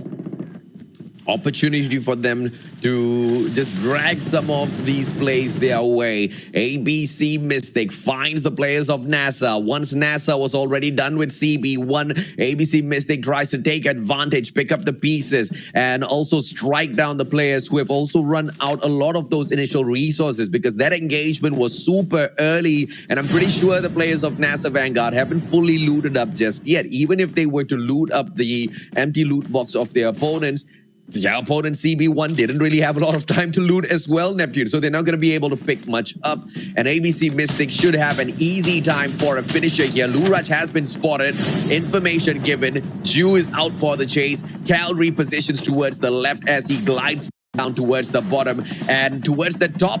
Now with his ninja skill, Luraj is going to get shut down, but he's just beyond that wall. What a smart play. and no one has spotted them just yet. But we all know these players. They will try to check all of the corners. And there goes Dream checking that. And I think a little bit of movement from him, moving back a little bit, gives Cal that advantage. But you mentioned about not getting a lot of loot. And that is the con of taking early engagement. You are too busy taking down the enemy and you don't have that much to gather a lot of resources. And also, putting away a lot of resources in the process. So that is one advantage being taken by ABC Mystic at this point. And for every time they jump in here, hopefully they will not be read by the other teams that they challenge, because at some point it will not be that easy the next time. It doesn't matter how good you are. When you take a hot drop, you really are playing with fire, because it's a 50-50 chance as to what you're going to find, what sort of loot you're comfortable with, what sort of guns are you comfortable using out there on the battlefield. And the gods of RNG sometimes punish you for your decision to take a hot drop, right? They just don't give you the stuff you want, man. You hop on in there, you expect a Jack. They give you... What do they give you? They give you an M21. I don't know what they give you, but it's a tough one, right? And if you are not a sniper, if you're not a player that loves playing those long ranges, if you went in there looking for a shotgun and then end up with a sniper, it's going to change a little bit of the pace of the game for you. ABC, this is the players from the side of the MYSG, but they've anonymously hidden themselves throughout the whole competition at the very bottom of the leaderboard, Neptune. Quite in terms of a struggle. They have tried their best to get up through placements, through kills, and they failed on both sides. But this engagement against NICAEA King seems to be going their way. It's really one point that they can prove to us that they can still put in a fight, because though they are the bottom of that list, there's still a chance. This is, as we mentioned, from the first season, we have ABC Mystic as inspiration from for the MYSD region to jump in competition against all the teams in here. And this is the result. ABC Anonymous will be one of them that will be joining us as well. And hopefully more inspiration will be brought in by the ABC brand. And not only that, other teams from the MYSD scene. And for that fight, it's more of how they can provide us the fighting chance and show them that they can still fight on, regardless of what's your placement in the leaderboard. The placements on the leaderboard is something that they really have to pay attention to, most definitely, because you need to strategize how you want to get up to the top. If you know that you just need a few more points, and that's something that you can hold on to, then you don't really have to get super aggressive. Just try to sneak into that final circle. Like what VVV Conquerors need to do, for example, is continue fighting very, very hard, because they don't need just 1 or 2 points. They need 22 points to catch up with the Nomads. They need 23 to overtake the Kings, the 4 Kings Aces themselves. So taking it slow is just not an option for the Conquerors, Neptune.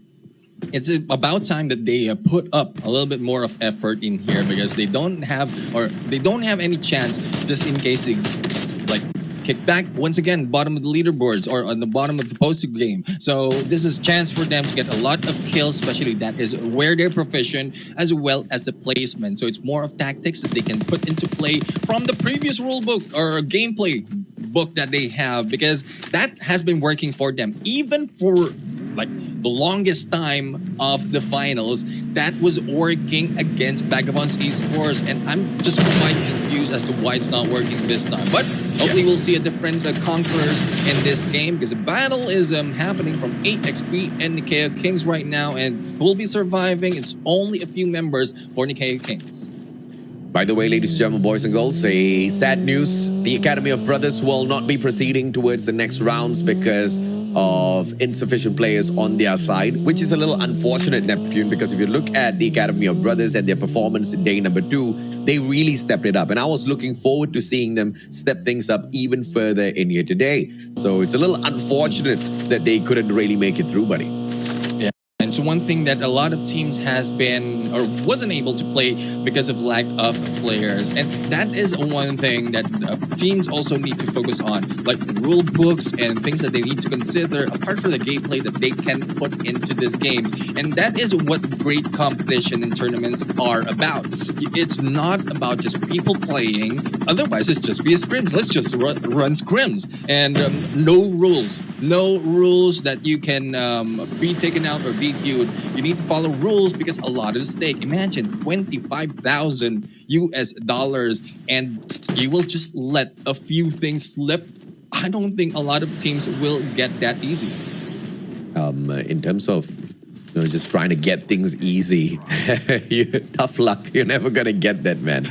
You really got to work hard for it, right? Especially against so many other teams who are very hungry to get their spot at the grand finals. And now that's the opportunity for NASA Vanguard to prove themselves against the Conquerors, who are very quickly maneuvering around, using that zip line to get that higher ground in comparison to the NASA Vanguard squad. And they managed to bring in the vehicle. They're finally listening to us, Neptune. Winter's up in the air. He has got that opportunity with the Jackal, but that had to get grounded. They've got the vehicles to play around with as well. Virus drops by. Vagabond's Nomads now threatening to shut them down, but the Conquerors are there to take advantage. Lucon jumps on out, but Virus is just way too accurate.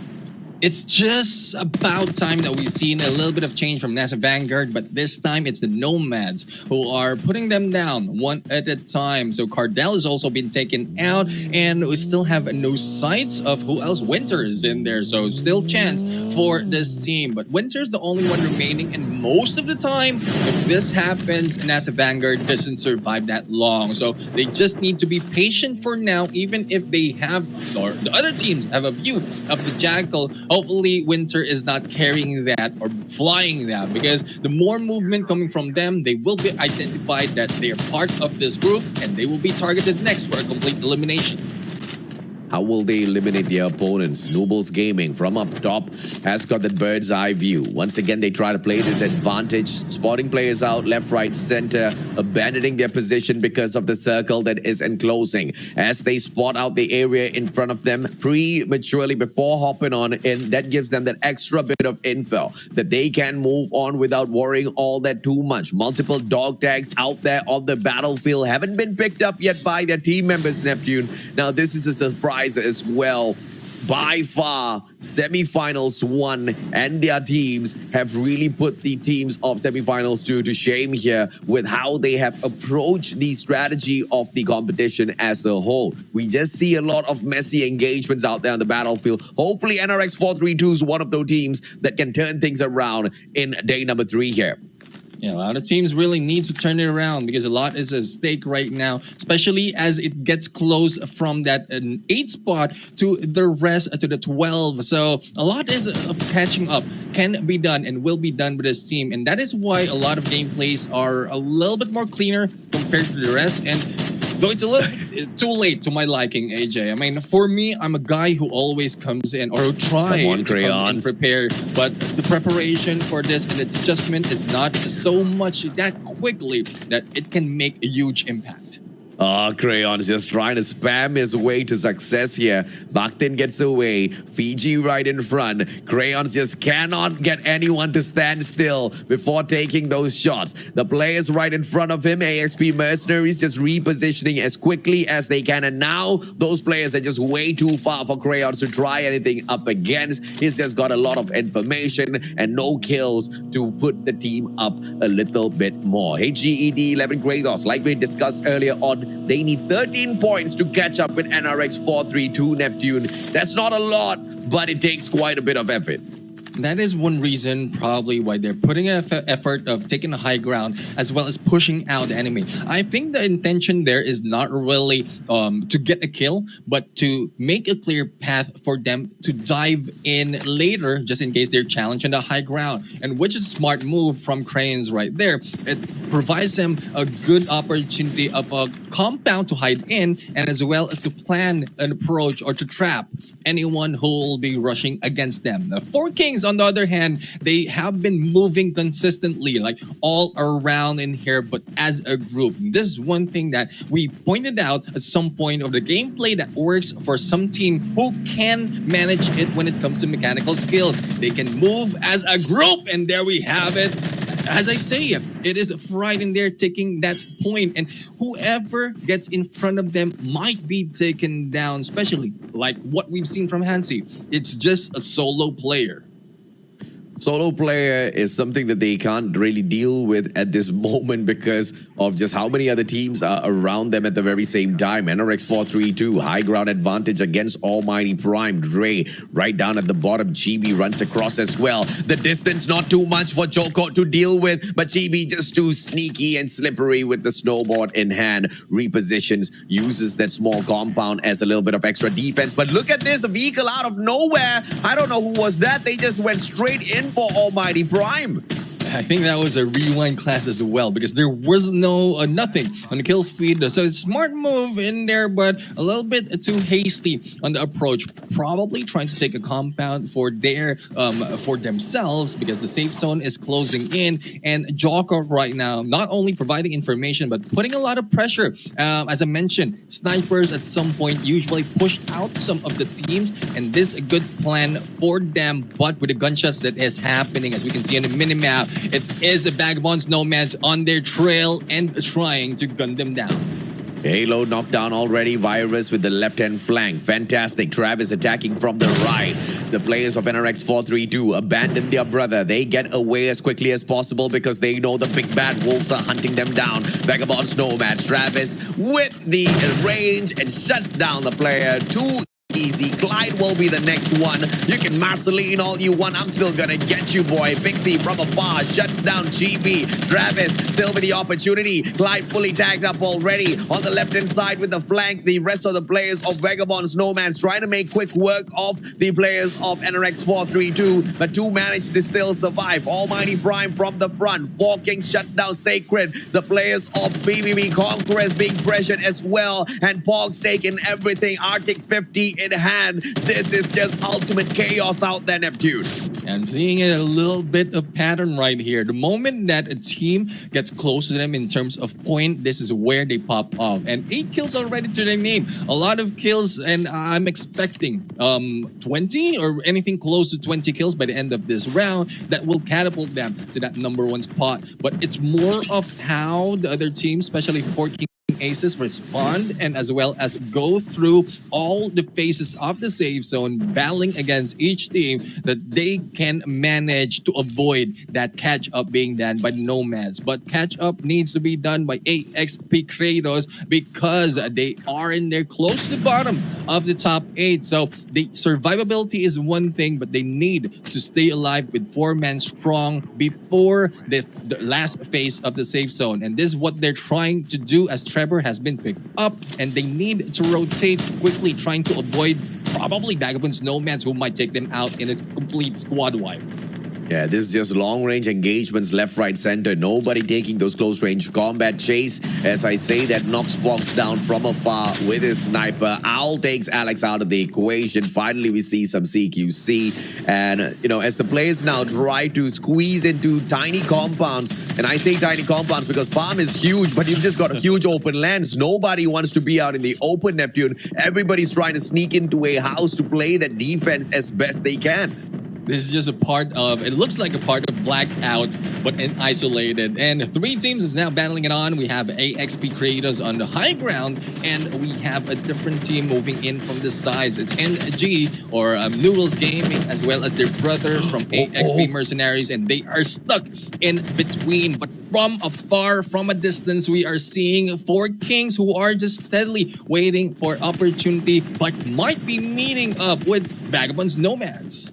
Yeah, and this is that opportunity for the Nomads to perhaps shut down the 4 Kings as they are trying to catch up. Just a single point between them. This next encounter could be the death of either one of the squads, and only for the 4 Kings to peel away. So therefore, that high ground advantage will be maintained by Vagabonds, Nomads. Kyun shuts down Trevor on the way down. They want a defensive spot for themselves. The 4 Kings focusing on the circle. Hansi taken down from afar. Dre shuts down Paul. Pogs, and the players of Vagabonds Nomads distracted by Almighty. What is going on? Nomads need to recover, Neptune.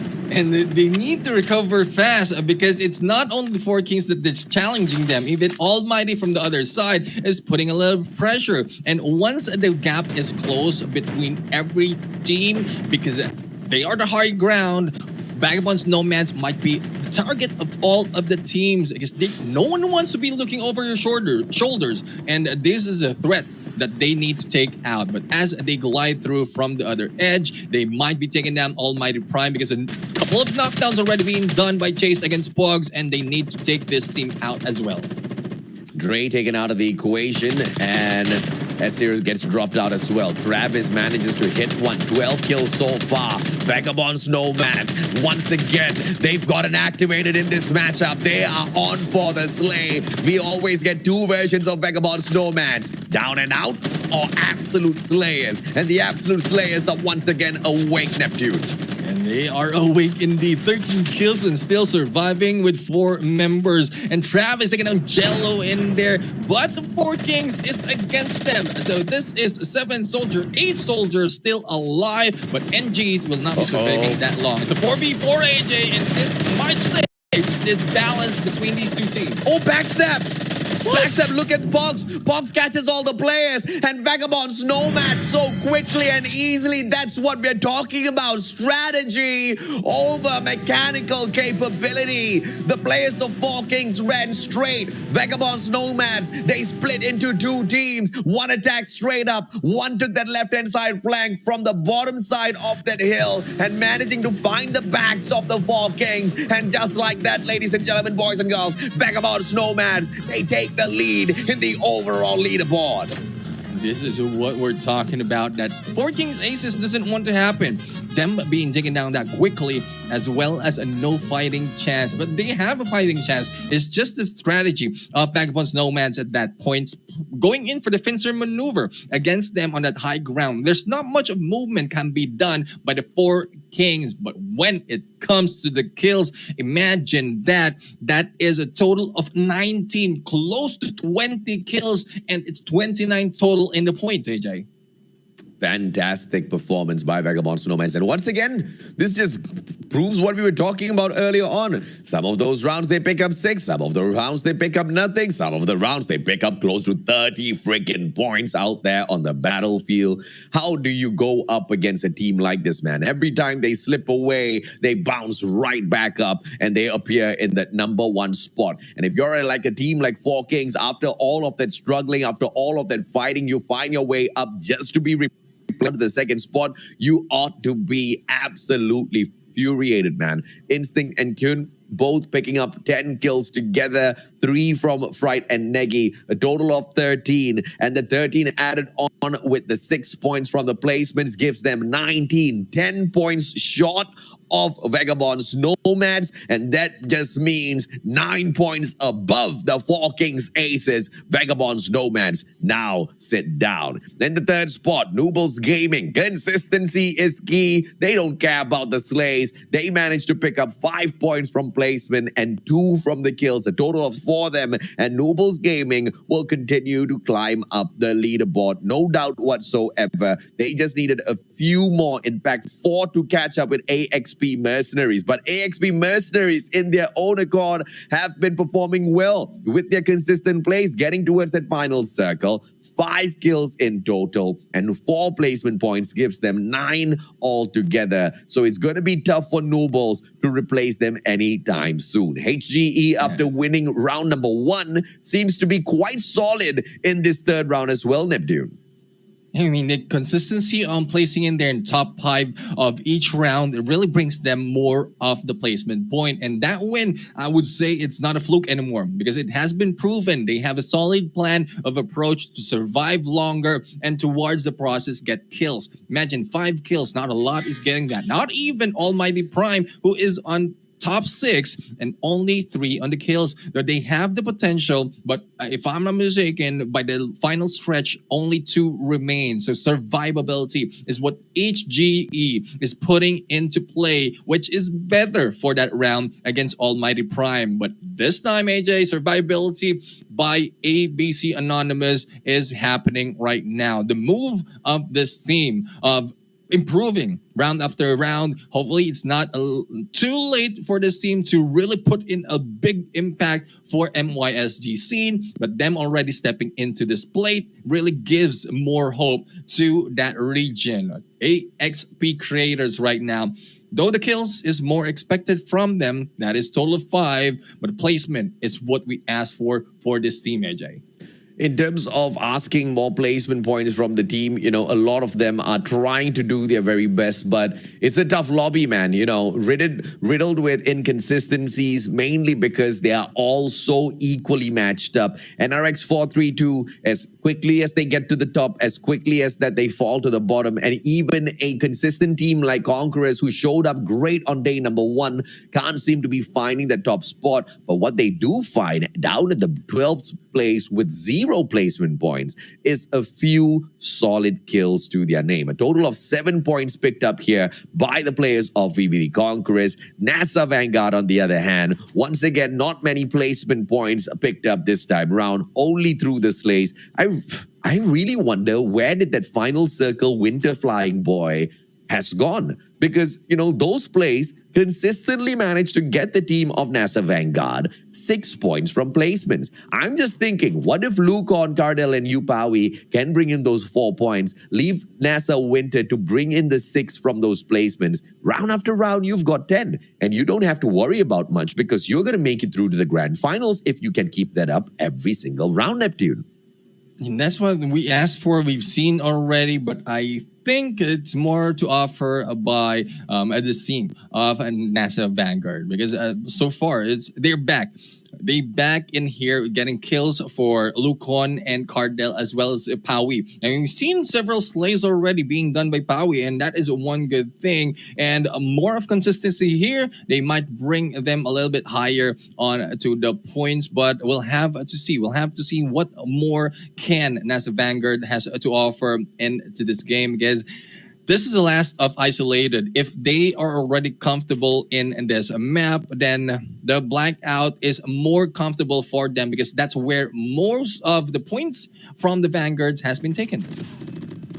What else can they do out there on the battlefield? We will just have to wait and see, because this has been round number 3, the final run at Isolated for semifinals Group 2. As we move on with the broadcast, they will go to face each other on Blackout. 3 back-to-back matches we'll have in store for us. Excited to see exactly what happens out there on the battlefield, Neptune. But, I'm just starting to have questions here already. Although the skill gap is very close to each other, we're not seeing any consistent sort of strategies executed by anyone out there on the battlefield, which is very concerning, my friend. Well, the thing is, there's a point wherein we talked about this, and it has, well, I don't know if probably the pros just don't want to disclose that, but the myth of falling back, especially when in a secure position to step in the grand finals, might be happening. They are just playing around with the points so that it will not be that huge of a gap between everyone else. And if they place on the top 8 in there or from the semifinals, then from the grand finals, that's where we see a lot more, because that is where the prizes are. This is just more of a placement. So that is a possibility. A lot of questions as well in my mind, but hopefully it will be answered, but not today, probably by the grand finals. How will they manage to find their way to the top? The 4 Kings need to ask themselves this question, because every time they chug out some performance, they just get outdone by Vagabond's Nomads. Vagabond's Nomads picking up this victory is extremely solid for themselves. Why? Because not only does it boost them up to that number 1 spot, it also boosts a lot of their confidence. And now with a 9-point advantage over the Four Kings Aces, they might just be able to run away with this, to run away with that number 1 spot as we edge towards the final round to be played for semifinals 2. There are 3 more opportunities and all 3 to be played at Blackout shortly, Neptune. Yeah, when we jump into Blackout, another change of gameplay is coming from the team, especially for those who have been dominating it in terms of kills. And, well, for the kills itself, Vagabond's Nomads is still not falling short out of that. But a lot has been done by other teams who have been pushed down from Isolated, and Blackout is a chance for them to really catch up. But we'll have to see how will that happen for the first game of Blackout for this day. We will be right back after a quick break. We'll see you soon, and hopefully you'll be there in a bit.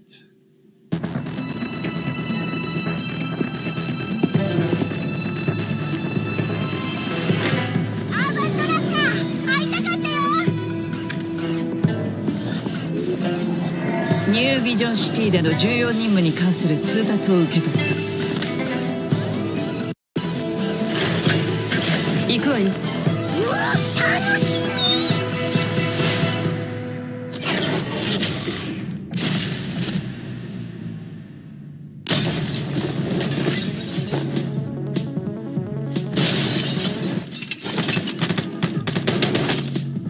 み。行くぞ。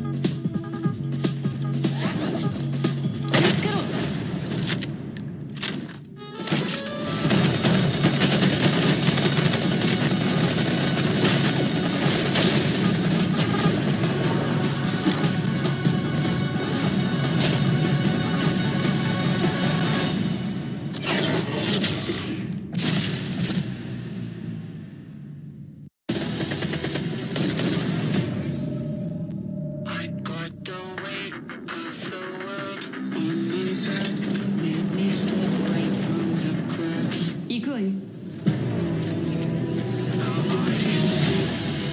立ちこま、手を貸せ。あれは何なんだ。こいつもポストヒューマンなのか。トグさん。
何やってんだ。スイッチブレード起動しました。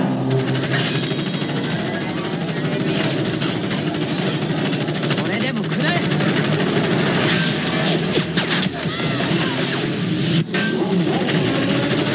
注意、移動中です。遅い。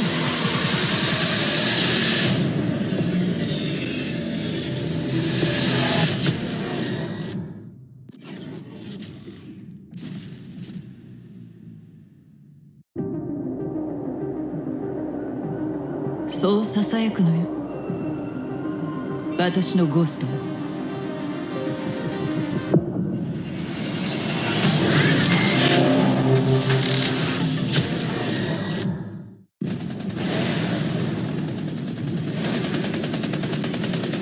仲間援護しろ。もっ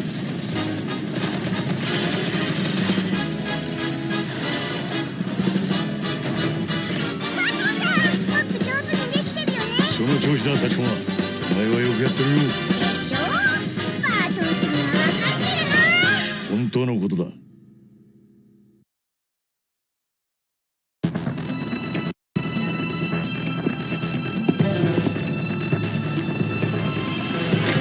ーバントラッカー会いたかったよ。ニュービジョンシティでの重要任務に関する通達を受け取った。行くわよ。うわ、楽しみ。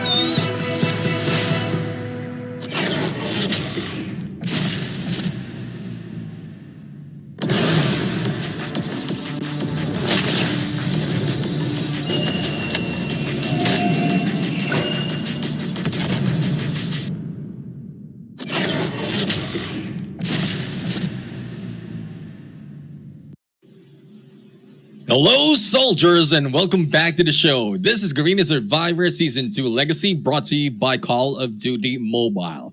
A lot of teams needs to catch up for the top 8 spot, but for those only proficient and understanding of Isolated will be at bay because Yes. Isolated is done and we are now jumping in on Blackout, and the last 3 rounds are their last chances to catch up with us points. I am Neptune the General Garcia. Together with me is the Mustachio AJ, the voice of Garena Call of Duty Mobile, bringing you the action for this last 3 rounds of the semifinals.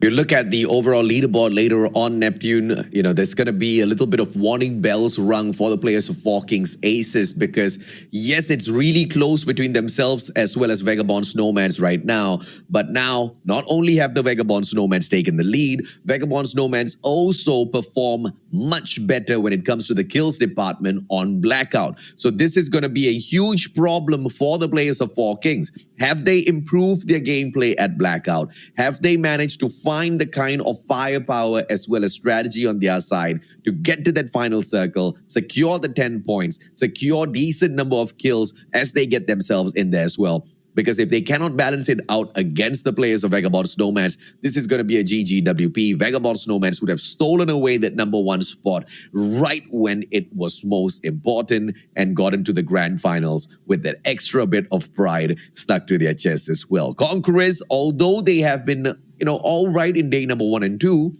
the inconsistency kind of is allowing them to slip away ever so slowly from the Four Kings Aces as well as Nomads. They're now 35 points away from Aces, and they are about 44 points away from that #1 spot, which is a lot to catch up on in 3 rounds, Neptune. It's not a lot of teams have been doing that unless you're Vagabonds Nomads who can bag 19 or 20 kills in a round. But for Team Down Conquerors, who is not performing that well, then we'll have to see how much higher they can bring themselves if they can take over the reins of Four Kings on that #2 spot. The same goes for Almighty Prime. It's a different story for this team. I mean, it's not the aggressive team as well as the tactical team that we used to see. So hopefully they haven't lost that fire on them. And like what we're saying, this is just the top 8 that we need to target to get to the grand finals. When we look at the top 3, top 4, we're talking about pride. When you look at the top 8, everybody's just scrambling in there to get a shot at the grand finals. That's exactly where the moolah awaits them. That's where the money is. Even if you're not playing for the money, you got to play for the pride of being a part of the top 16 in MSP when it comes to Garena Call of Duty Mobile. And just pure mechanical skills aren't going to be able to get you there. You need those sound strategies. Quite a number of teams have been improving their gunfights out there on the battlefield, but with the consistent strategies, that's not something that I'm seeing from all of the teams. ABC Mystic, one of them though, that have been setting themselves apart very slowly, sneaking into those high tier loot zones, sneaking onto that high ground advantage and managing to play it against so many other teams so far. Cal, we talked about their capability of knocking but not converting into kills. Kai has been stepping up for the team as well. So ABC Mystic now are on the verge of getting it done for MYSG, but they're just way too close to CB1 main. I mean, just at one round is all they need. CB1 main outperforms them. They're just going to kick them right back down into the 9th spot. Yeah, it's very close, especially for even for those in the top 12. Later on, we're going to you're going to see what we're talking about because we are seeing very, very close scores in here from this, like I would say, from the 5th to the 10th or 12th in there. It's like a one good run. Like I mentioned, unless you're Vagabonds Nomads, you can do that in one round. But for the other teams, like it might take the whole 3 rounds later on. But if you remain consistent, you might be in there in the top 8 just like that quickly. NASA Vanguard, NOOBDLES Gaming FEROX, AXP Mercenaries, as well as CB1 Main. These are the teams from the 12th spot all the way up to 9th, and they all have a good opportunity of sneaking into the grand finals and just need one supremely good round, one amazing round on their side to sneak on in there. We are about to jump onto the leaderboards, ladies and gentlemen, boys and girls. Let's do that so that we can continue crunching these numbers for you, because this is what we're talking about, right? Look at CB1 Main with the 84 points. AXP Mercenaries just 2 points behind them with 82. NOOBDLES Gaming FEROX just 6 points behind them. 5 points behind FEROX themselves is NASA Vanguard. That's why we highlighted these 4 teams. Very little between them. And if you look at the distance between ABC Mystic and CB1 Main, that's just 5 points. So you just need proper consistent plays, get into that final circle, get about 5 kills on your side, potentially end up in the top 3, and you're going to be big winners by the end of the day, Neptune. Yeah, and it's also not far between ABC Mystic compared up until NRX 432 in there in the 5th spot. So like if you in the turn of things, if you have a good solid run, it's quick for you to really move up not only top 8 but also to beat those teams like I mentioned. But so far from this group, it is HGE D11 KRATOS that has given us great consistency when it comes to placement. Kills department, they can put in a little bit effort, but that was from isolated for this day. A lot of changes will be done by the tactics as well as rotations for blackout, and this with this close of scores in between everyone, I'm really nervous for them. And I'm pretty sure the same goes not only for the players but those supporting them, because at any point it will change that quickly. It most definitely can change as quickly as that, right? Because we are expecting the smaller teams to go out there and make a lot of noise and bring in consistency, when even the bigger teams with the bigger names, with the bigger respect that the community has for them, can't even bring in the consistency themselves. We're talking about Conquerors unable to bring in the consistency. We're talking about AMT Prime not able to bring in the consistency. We're talking about NRX 432 unable to bring in the consistency. That's how crazy this lobby is, man. And whenever I think that a team is going to go back to back being that number one, taking away that number 1 spot, I got to be really careful with those predictions as well, because of how unpredictable this particular lobby is. And all 16 of these teams, obviously we want to see them at the grand finals, but we've only got space for 8, so it's a very small group. This is like the Noah's Ark. Everybody's trying to get on, but just very limited numbers, Neptune. Yeah, I mean, those who have sinned with a lot of mistakes in the gameplay will not be able to get in the arc. So hopefully they'll be able to perfect and get away with all those inconsistency, because as we keep mentioning, the last chance for the teams right here. And I would still say the NRX 432 has been doing well in this season of Garena Survivors, because if we look back from previously, they didn't even reach the grand finals, but this time they're looking at a chance in there, especially with that top 5th spot. But this is a little bit too early to say, because as we keep mentioning, it's not that far, so they need to put in a little bit more in this game, remain alive all throughout. Jokok giving them more information, and the rest of the teams can just hang back for now, go for that placement in this match. But I believe, AJ, we're going to start this match where the placement of that flight will be. That is one good thing that can indicate if teams will be able to drop as intended. This is game 4 out of 6. 3 opportunities for whoever who wants to scramble into the grand finals to do whatever they can to get into there. Let's see what the teams have got in store for us. Hot drops, hopefully we find none of. There are multiple locations available at Blackout, only 16 teams to go out there and find spots for them. And even in day number 3, game number 4, we seem to find hot drops, Neptune. Yeah, still no question that construction site will be the house of not only one but 2 teams. Oh, finally, another move from the Royal Kings, though they are in there a little bit close in construction side. I think the plan of getting a Jackal and finding out where they can rotate will be playing for the team of the Royal Kings. So it's not just NASA Vanguard who's going for the Jackal gameplay, as Ice, I believe, will be the ones from the Royal Kings. But as we keep seeing and as they keep improving, it is Winter right now onto the flight, and this is where they get most of the points in terms of placement, AJ. I at this point with some of the teams, I really give up, man. How we spotted out Hansi opportunity. You know, I give up because, you know, we keep saying this over and over again. Taking hot drops against any teams, it doesn't matter how small or big they are, it puts you in a 50-50 spot, and it's just gonna get you stuck. Winter is stuck. Hansi hopping on in. Hansi taking the shots. Bowie right behind. Winter trying to get away. Winter, what can you do? Bowie shuts down Ozai and Nikolzi. The backstab. Bowie saves Winter. The distraction of that stuck Jackal was into the favor of NASA Vanguard. Not quite sure if that's part of the plan, AJ, but that worked for them. Definitely wasn't part of the plan. But I don't know, because like we as a best pilot of the Jackal can do that as well. That can easily be done. So that can be part of the plan, AJ. Jalop still taking the fight up against NICAEA Kings. This is that hot drop against the players of ABC Mystic that they have forced upon here, because this is the place, this is the home of ABC Mystic. And the players of NICAEA Kings feel like they can take the fight up against them and bag all of these kills. Ju goes in for the hunt, misses by a mile, and very quickly manages to recover his position and save his friend at the very same time. Jalop is going to be brought back.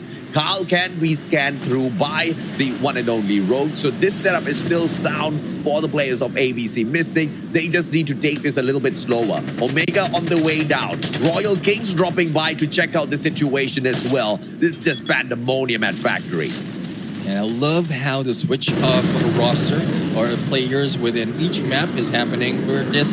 Correct me if I'm wrong, from Isolated, we didn't see Chelop. So I think there's a proficiency-wise when it comes to the players. But, oh, Omega taking out Ju. But the rewind will give them a chance in there for the pick-up. And knowing that's only Omega going solo at this point, it's not looking good for the NICAEA Kings. But going back to the point earlier, Chelop jumped in on Blackout, and this is a good play for them. I think it's more of the lead of Chelop within the game that will bring ABC Mystic to much higher into the placement, even onto the kills. Omega scrambling for dog tag, but first he just needs to save his own life. And Winter, that's second time now. Winter, what's up with your piloting skills today? This is a rare occurrence from this player, isn't it, Nephew? It's like, well, it's not like riding a bike. Probably it's more of, because they spent too much time on the ground already, that Winter has lost his wings for a moment. So hopefully for not long, because there's a great opportunity for them. But so far, 2 Jackals already out from this game. There remains only one, because Ice was able to take one and smash that as well. But the Royal Kings will be taken down. Ice in the process, and Alex the only remaining, trying to ride out of the blue, and no sides with the teams left behind in construction site. Let's see what can the players of Royal Kings do here as Ice bleeds out. Alex is the final surviving player, circling around with the ATV. I'm unsure of the strategy that he's trying to execute out there. Ice might just be picked up off of the ground in the nick of time. Jackal up above. Ice is fully hidden away. And both of these boys is running under a bush. Yeah, and Ice was in there just pretending to be a rabbit, not to be sighted by Winter from that flight. And as we mentioned, Winter is back on the air, so last chance for NASA Vanguard. But we've seen earlier from the isolated gameplay that they can put on the match with even staying in the ground. So this is one good stride for them that they can also show up even without that initial Jackal Ice again. gameplay. Oh, they are really targeted, AJ. That is a target of Winter at this point for the complete elimination. Yeah, at this point, Winter is just on fire, man. The guy just got knocked down. But remember what we were talking about in terms of strategy. The rest of the players on NASA Vanguard just need to back Winter up, pick him up every single time he goes down, and just leave the slaying to him as well as the survival. They just need to give him that supreme support. That's exactly what's happening out there for NASA Vanguard. I cannot be even more prouder of them. They are finally getting their strategy in place, and they are just whooping the teams out there. Hopefully, we can see them in the final circle a little bit later on. The team AXP Mercenaries making their way up. The NICAEA Kings alongside the one and only ABC Mystic in the exact same compound. ABC Mystic hasn't really gone away anywhere from the side of Factory just yet. They rule this place, but as they get attacked from the side of AXP Mercenaries up top, let's see exactly what they can pull off in here, because it is a very sticky situation with Cal once again going down. He now needs to be scanned through. And the Cello right now with that smoke bomber was able to knock one, but the follow-up will be done by the rest of the teams. And I'm quite surprised why some of the teams right now are, I would say, they think that they can put down ABC Mystic that easily, but from the performance they've done so far, and also the time spent in this area of construction site, ABC Mystic knows that, or know how to escape, how to fight, and this is one tough team to break in that compound. And as well as in Winter, as we can see, if I'm not mistaken, that was 6 kills already by Winter in that fight, or probably that was ABC Mystic. I might be confused, but a lot of kills and early engagement is going to good plays right now. And as to who's on the shorter end, we'll have to find out and see, because 2 teams already eliminated from the game. 2 teams out. Winter goes to strike again, and yes, he does. Alex taken down. This guy's on fire. Where was this strategy a little bit earlier on? We see another one of those jackals up on top in the air. Frost going down to loot up. Winter has got his eyes on him. As soon as this jackal gets taken out of the air, Winter's gonna be in a lot of trouble. Frost still in here, trying to play this as best as he can, but Winter keeps that pressure up. And Powie is up in the air as well. Powie, you better not let us down, Powie. Yeah, Powie will be flying in that. Hopefully he got some tips from Winter in the flying, and this is the backup that we can count on. If Winter can take the knock and Powie can go and take the slay, and it's a good chance for them to get a lot more kills. And not a lot of teams are also going in, moving for the FHJ gameplay because of how fast that Jackal can get away since you're targeted. So hopefully the gameplay of NASA Vanguard will be used to perfection, and perfection indeed. NRX 432, no chance for them. Yeah, this is the best pilot in Garena Call of Duty Mobile Battle Royale. Clyde, next one to be toasted. Winter is on fire. And there's no smokes in the Jackal of Winter this time, but those smoked out are the teams from below. And I'm preparing my goggles right now. I'm ready to present this to Winter later on, because so far you were right, best pilot in this game right here. And as we move forward, earlier we've seen that CB1 and the rest of the teams who are in there, who have a chance to catch up, needs to catch up, and that is what they're doing. A lot of kills already for CB1, though there's still 12 remaining in here. 3 teams only taken out from this game. A lot of slays are coming out from this gameplay, and this is what we want. The pressure is on, and we're feeling it, and not to the nervous pattern, but more of the successful gameplay that they put on. And this is Winter right now, trying to finish off everyone that he knocks out. Fantastic play by Winter once again. This is the strategy that I've been talking about from day one, Pusakala. And I'm just thankful that we get to see it before the semifinals. For Group B is all done and dusted. Winter circles around once again. The best pilot in terms of this Jackal gameplay. Pawi is circling around at the very bottom, finishing off all of the knockdown pieces by the one and only Winter. Outside of the circle, Winter cannot flirt with this way too longer. He needs to be really careful. Bakhtin doesn't get tagged up. NASA Myron is just beside him. Everybody on spot. The players of the NASA Vanguard squad have got this strategy perfected already, Neptune. And this is what we asked for. Winter on the skies, and as he takes those knocks, the rest of the teams will be in there gathering the kills. And kills, they got, imagine, 12 kills already, and no one has taken him down. Most of the instances that Winter has that Jackal exploded is because of its doing. He's either crashing it or like just moving in a different location that has a potential of exploding. But this time, given the chance, and even Howie given that extra Jackal in play, there is more Winter that we're going to see in this game. But a lot more of gameplays in construction site. So I don't know what's with construction site right now. It brings in a lot of teams, but kills are still going through. And ABC Mystic is still a maneuver around. The players of NICAEA Kings are right back. AXP Mercenaries still alive and kicking. Dog tags all around. HED11 KRATOS are not out of the equation just yet. Just chaos breaking forth in this round. And they are just taking it to the players of AXP Mercenaries. Out, down, and out of the equation. Back up. Bakhtin drops one. Frost taken out. Quick in and out of that Jack. Omega from the top. Tries to find one. Lexa sneaks away but gets caught in. Oh, what a rewind. Lexa survives the onslaught. Omega reposition. Still get caught. What a play by Omega and L.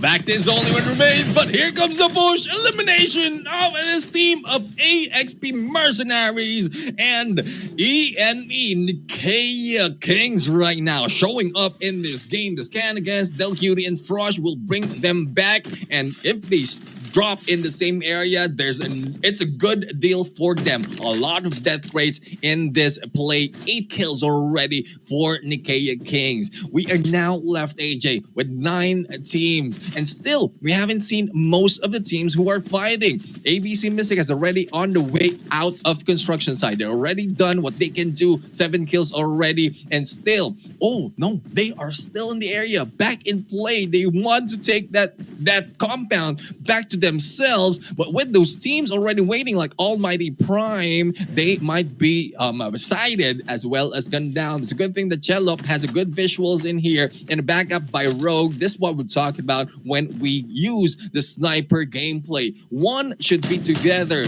making sure that they're not backstabbed.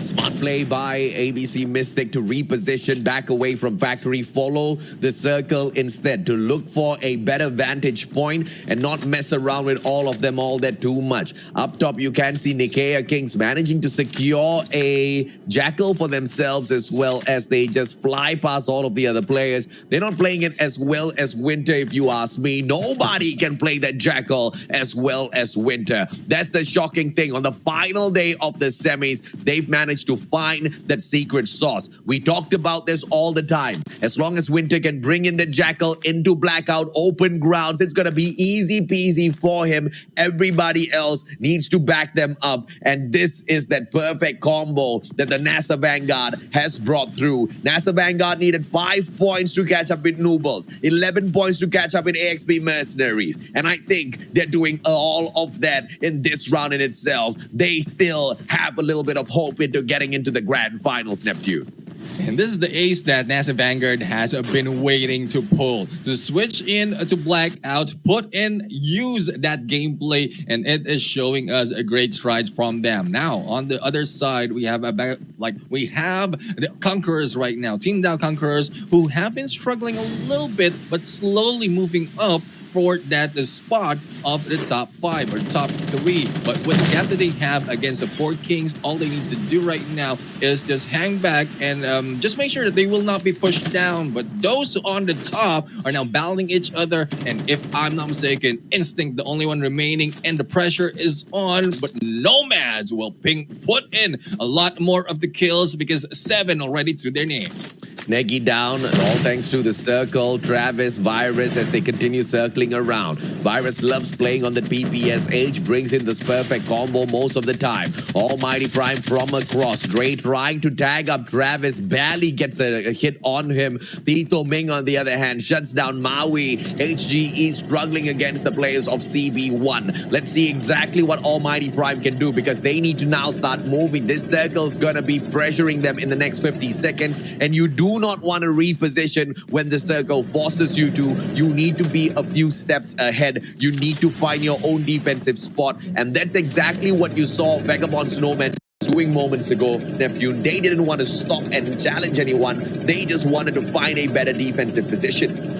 And the defensive position is not that easy to get here because to get in this map because of the open grounds right now that we have from this point. But it's a good thing it's moving towards this construction site as well because apart from the trees, there are a lot of rocks and slopes that they can use as cover. And this is what Almighty is doing right now. They're hanging back by the edge of the safe zone and utilizing that tank as well as cover for themselves. And as we can see, Vagabond's Nomads also using that zone to their side. But it is Esser taking the kills from that CB1 in the compound, and Esser and the rest of the teams right now are just scrambling, and the Koreans will be backstabbed together with Esser and the other teams. Travis of Vagabonds and Nomads, they are now with 10 points, and all they have to do is continue this on, and that 20 kills is not far behind.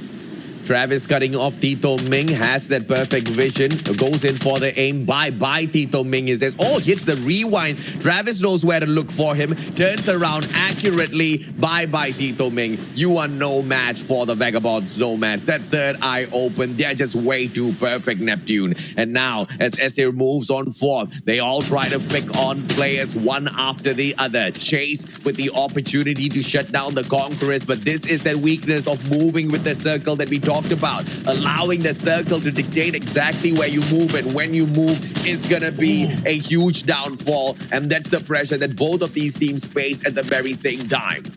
And both of them are taking the pressure of the safe zone and also the damage by different teams trying to gatekeep them. And Almighty is one of them against the Conquerors. And not only that, the trajectory of the Conquerors right now is towards the Vagabonds Nomads, as well as a different team. It's the NICAEA Kings who are battling it out in this only compound that is close to them. So 3 teams is taking the compound, and Almighty Prime will lose the opportunity in there from the open ground. Spam's coming in from Chase right now, and I think it's more of information coming from Chibi. That is a lot of teams is in the area, and they can wall bang those compounds to get a few knocks, probably a few kills as well.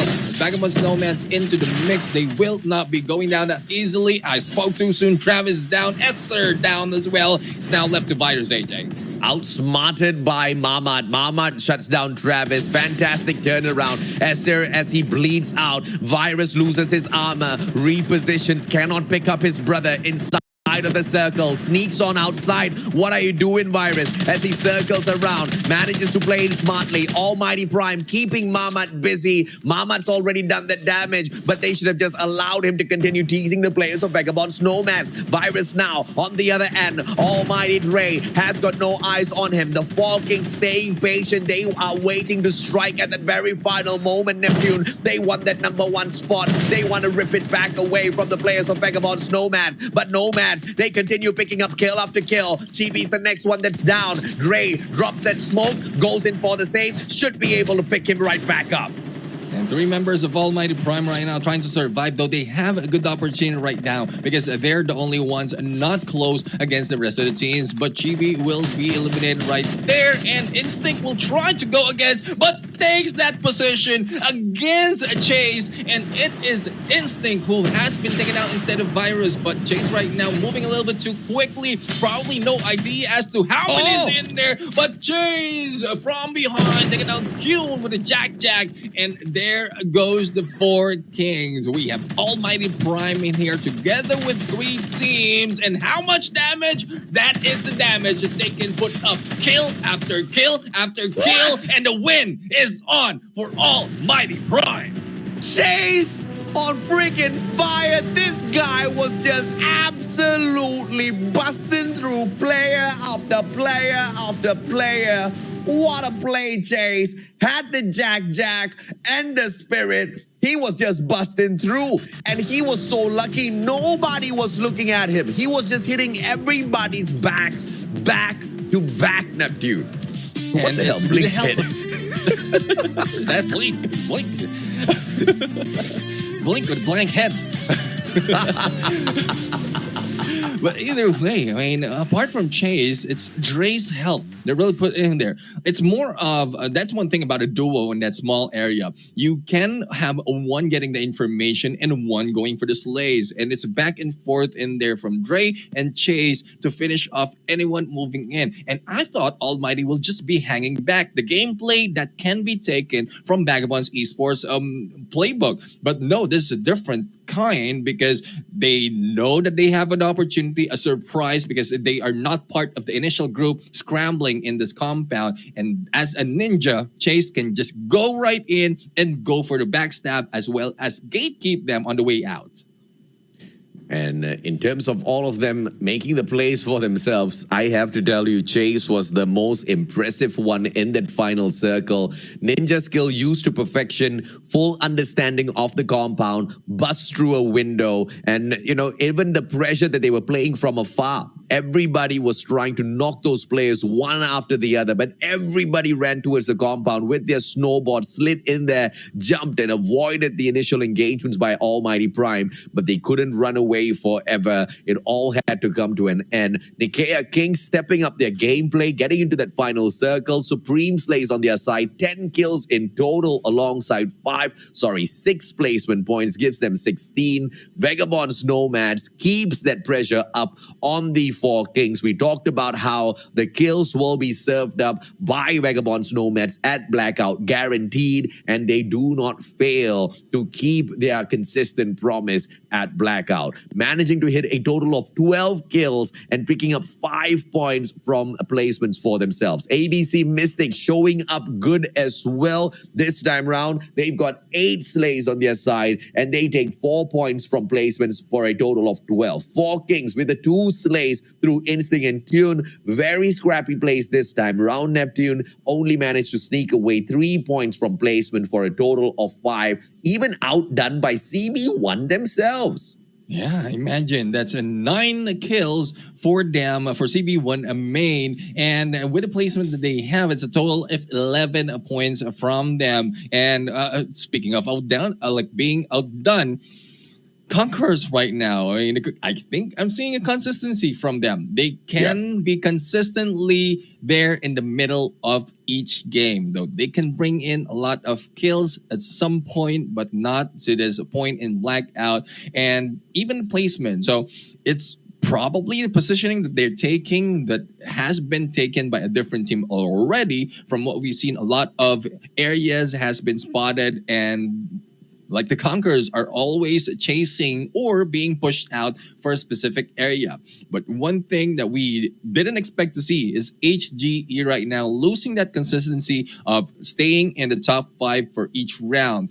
Even as they ballot out, this is a new game or a new map for today. Only 2 kills from HGE. This is not looking good for them if in case a lot of teams will catch up into the points, and another team that can also risk going down on leaderboard is NRX 432 with the damage that has been done by Winter, especially with the vehicle explosion using the Jackal. NRX 432, at that point, I think they lost hope. They most definitely did lose hope at that point because that Jackal was just a pain in the hiney. But even though they did torture NRX 432. NRX 432 managed to survive longer than them. But thanks to Winter, thanks to his supreme slays out there on the battlefield, this team manages to walk away with a total of 12 kills at the end of the day. Winter picks up 7, Paui with the 4, Myron picks up single 1. Myron and Lucon, I'm not sure what vehicle they were in, but both of them got taken down at the very same time. Paui and Winter were just flying around in their jackals, trying their best to get the job done, and they got a lot done, man. Fantastic in terms of setup from the players of NASA Vanguard. We talked about how when they don't get those placement points, they don't get kills as well. This time, I'll take the kills, man. It was supreme. I would have preferred for them to survive a little bit longer. I think Winter got a little bit too aggressive. He should have stopped at 6 kills and then just focused on placement points, because imagine if he picks up 6 kills and then gets 6 kills from placements as well for his team. How much would that have been, man? He single-handedly would have outperformed the whole performance of the team, and the rest of them would have just needed to play scrappy, needed to play the strategy of 4 kings, disengage, and find a proper defensive compound. There's so much of quality in NASA Vanguard. I want to see more from them, Neptune. And hopefully that is not the downfall of their placement stride, because so far they consistently have been doing well in placement when they jump in onto Blackout. But with the performance and the kills, they might just need to adjust a little bit to make that make that placement position once again to be taken in this remaining 2 maps, because so far with the kills, probably getting too carried away and losing the chance to get that jackal to survive further for the 2nd spot. But for AXP Mercenaries right here, we've seen them previously at the bottom, and they are very, very close right now to cross that top 8 spot, especially with the kills that they're getting in this fight, as well as consistency. Even after switching to Blackout, they might be in there moving in against their brothers, or close, or probably above them, if they can do this on for the 2 remaining rounds of Blackout. And AXP in there, imagine the brothers of AXP KRATOS, 0 kills, wherein this is what expected of them. That's what we expected out of them from the very start, right? But, you know, not a lot of people can provide when expected of. They did go up. They had a lot of pressure on them, and they did step up for the team overall. You know, when you look at AXP Mercenaries, the one player that I absolutely love was Buckton, and the way he was controlling the situation over at Factory earlier on. A little unfortunate that they were caught out by the players of NICAEA Kings at the very end. It was a fantastic play coming through from Omega, and they were bound to get outplayed at that position because they were just holding on to Factory a little bit too long, if you ask me. AXP KRATOS managing to keep up with the players of AXP Mercenaries, but not in the greatest of way in their own set, because they don't pick up a single kill on their end, which means 0 points from this round. Royal Kings, same story. Nobles Gaming, a single point from that slay, and ABC Anonymous remains anonymous when it comes to picking up kills out there on the battlefield. And it's only 15 teams that we have right now, because as mentioned earlier by AJ, Academy of Brothers will not be playing, or has not been playing rounds so far. So that's 2 rounds already that they are not part of the semifinals. And it's like, there's one thing that we don't want to see. With the number of rounds and days already that we've seen teams play, being taken out in there for a few mistakes is not one thing that they want, because they have a chance to show up and show that they can fight it off towards the end of the semifinals. Probably not in the placement, probably not in the kills, but at least they were able to fight for all days of the semifinals. And prestige will be there, because we started this day, 256 of those who tried to qualify, only 32 was able to go through, and that is a big thing already. Showing up and fighting until the end of the semifinals, even the grand finals, would be a great achievement for the team. It's a big thing if you've made it up to the semis, right? But you got to be sad if you're ABC Anonymous, man. Academy of Brothers, are not playing, and you still can't overtake them at the bottom of the leaderboard. I mean, that's got to be something that ABC Anonymous sits down and thinks about again and again and again, and find a way to overcome out there on the battlefield, because they just need 6 points, Neptune, to get into that 15th spot. I mean, I'm not talking about qualifying to the grand finals. I'm just talking about climbing up the leaderboard little by little and just, proving yourself out there on the battlefield. If you can pull away 11 points, you will catch up to the Royal Kings themselves. Don't finish at the bottom. That's all I'm asking from ABC Anonymous. I think they have got a lot of promise in the competition as well, providing that they represent MYSG, but they're not really representing MYSG all that too well at the moment overall.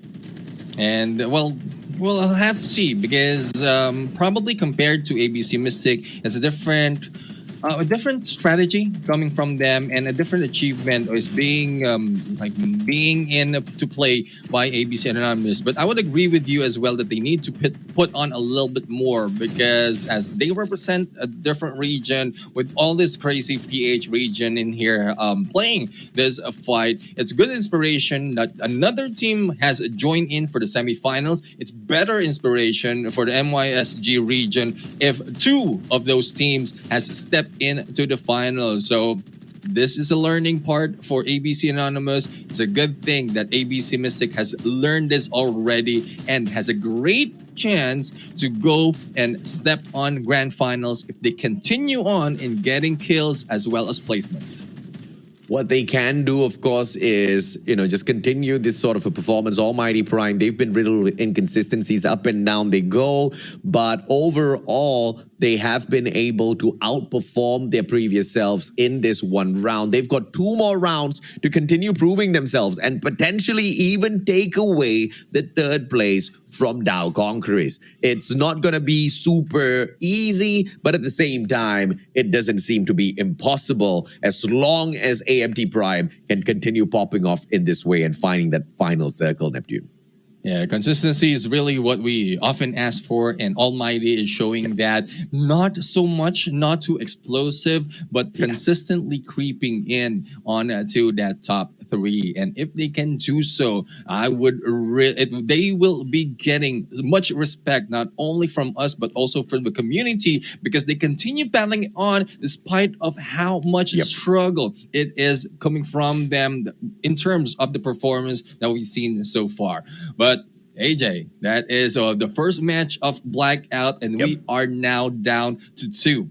And so far, a lot of excitement is being built, especially for the top 8. And for those of you waiting, you have to wait a little bit longer, because we're going for a quick break. When we come back, we're going to go to round number 5 of today. This is Garena Survivors Season 2.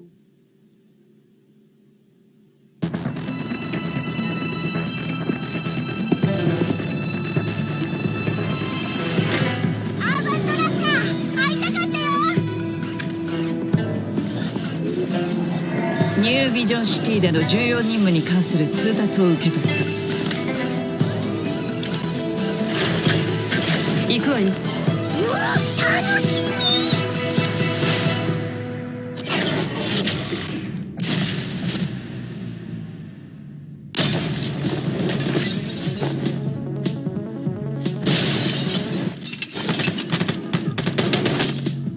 み。行くぞ。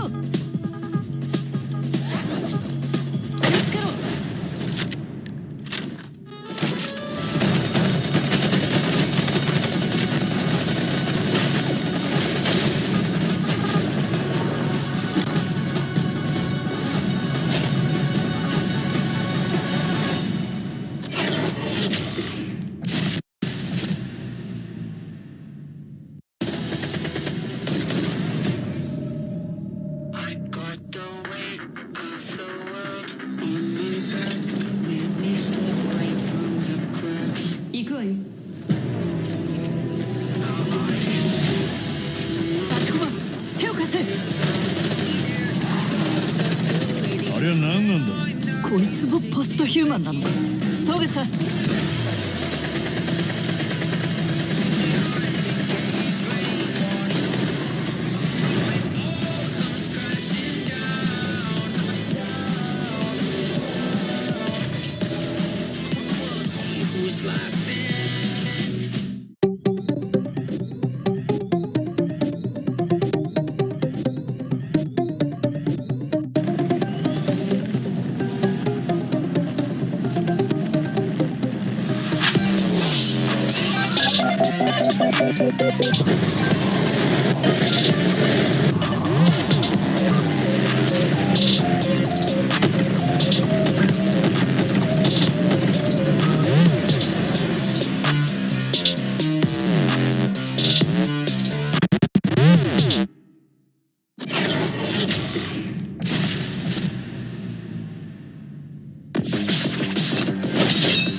何やってんだ。スイッチブレード起動しました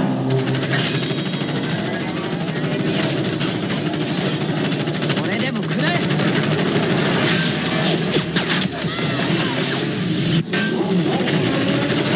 注意移動中です遅い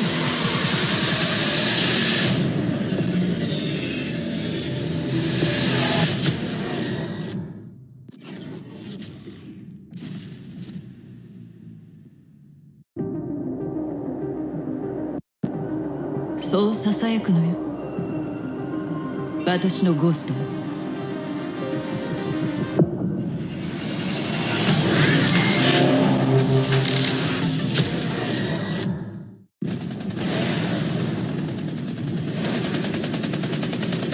幸駒援護しろ。もっ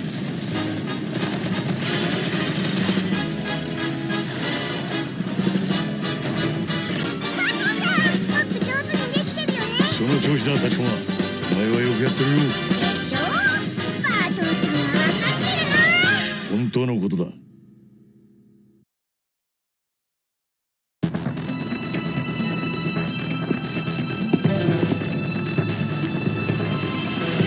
ーバントラッカー会いたかったよ。ニュービジョンシティでの重要任務に関する通達を受け取った行くわようわ、楽しみ。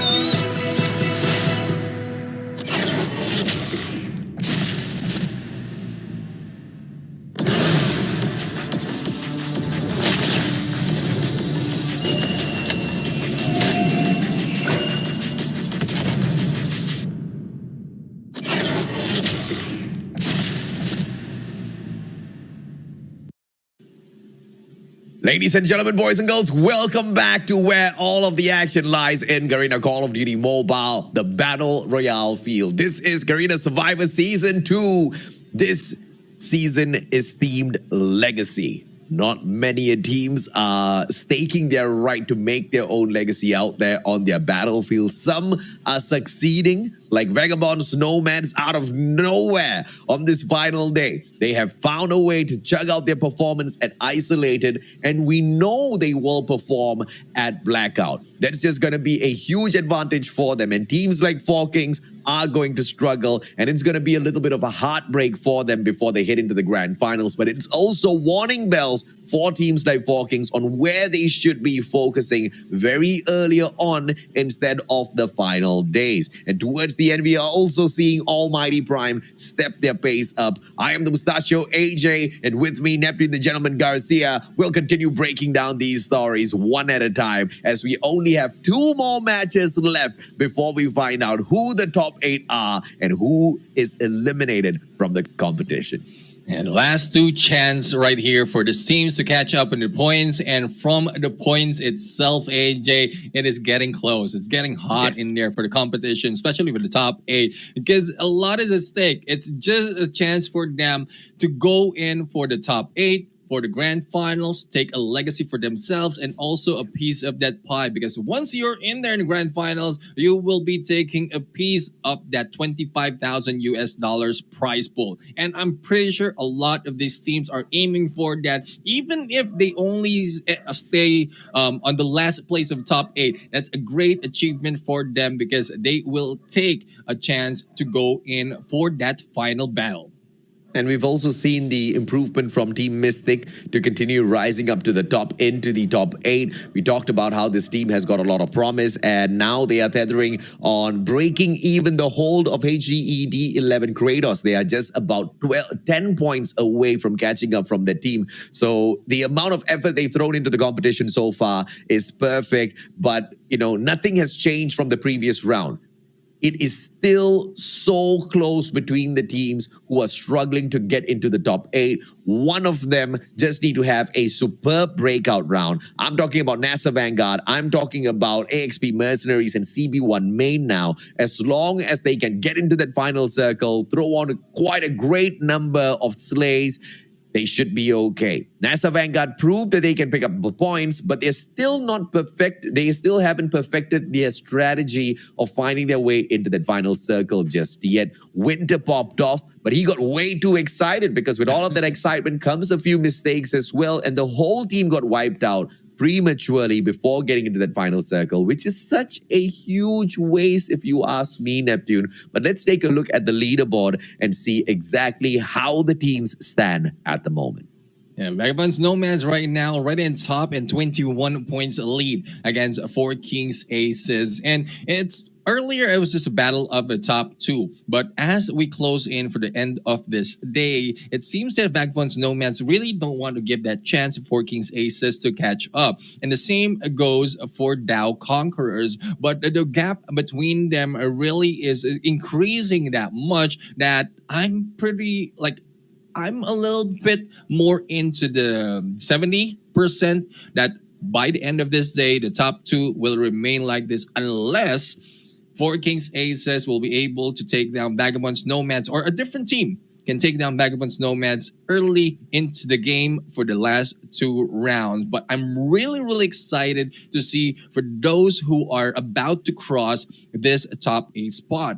Though we are seeing ABC Mystic as well as AXP KRATOS, but we have CB1 Main right now, only 4 points difference against AXP KRATOS. 5 points and they will be able to take over that spot. And for AXP Mercenaries, surprisingly and amazingly, they were able to catch up on the points, only 11 points that they need to take that 100 point and take over the spot of number 8.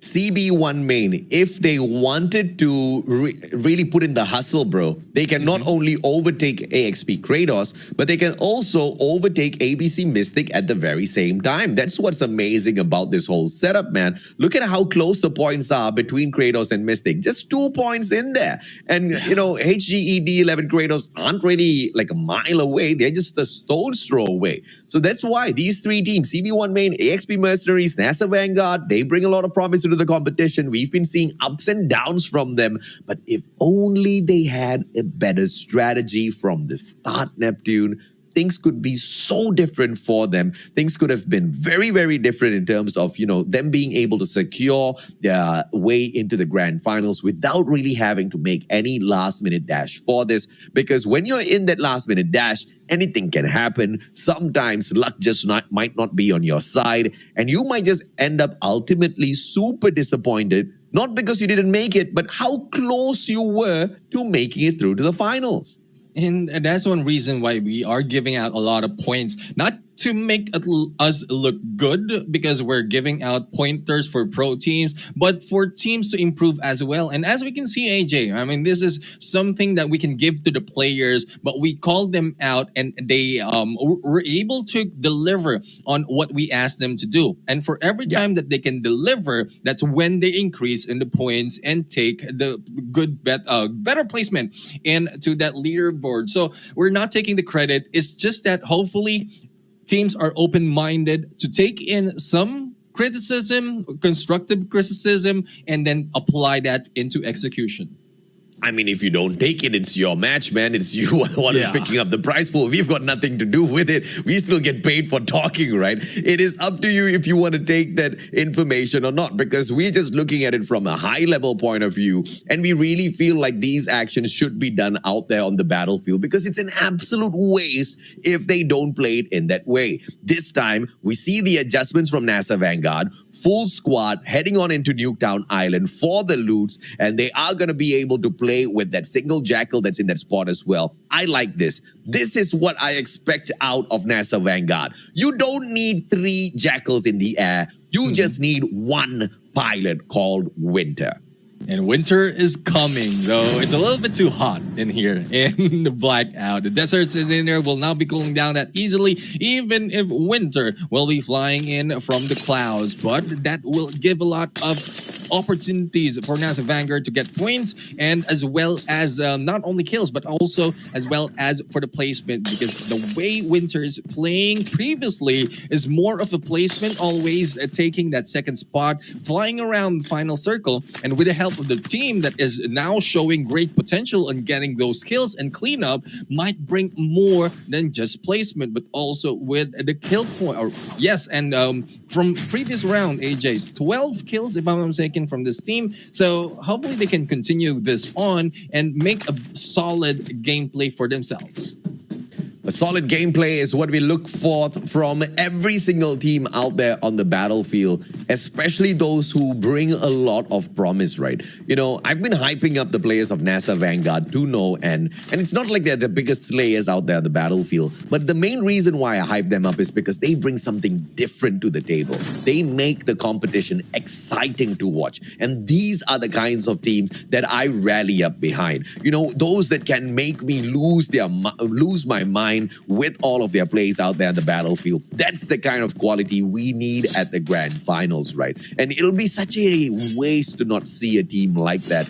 But we have also seen teams that have proven that as long as you never give up, there is still hope for you. Look at AXP Mercenaries. They started off on day one, not so much of a dangerous mercenary out there on the battlefield, but the improvements were shown in day number 2, and they've slowly climbed their way up, and now just a mere 10 points away from sneaking into the grand finals. 10 points out of 2 rounds, I think it's very doable for them as well, Neptune. And that's what we love about these teams who is growing consistently towards each round. These are the teams who we often call as underdogs, and with the movement that they're doing slowly but surely in the top 8, and this is one good story for them. As AJ mentioned, excitement and story. That is what brings this job of shoutcasting and relaying this, like everything that's happening for the viewers out there. That is what we love. The movement, the improvement, as well as how they are winning gunfights. This is what brings more of that love for the game, for the teams, and for the community from us to you. And hopefully a lot more will be seen for the last 2 rounds right now. Another team that has really given us great potential, especially from season 1, is ABC Mystic. This time, there's only a few instances that they have lost those opportunities, those chances for the top 8, and they remain consistent. Continuously being challenged on construction site, they defend themselves and put in a great show.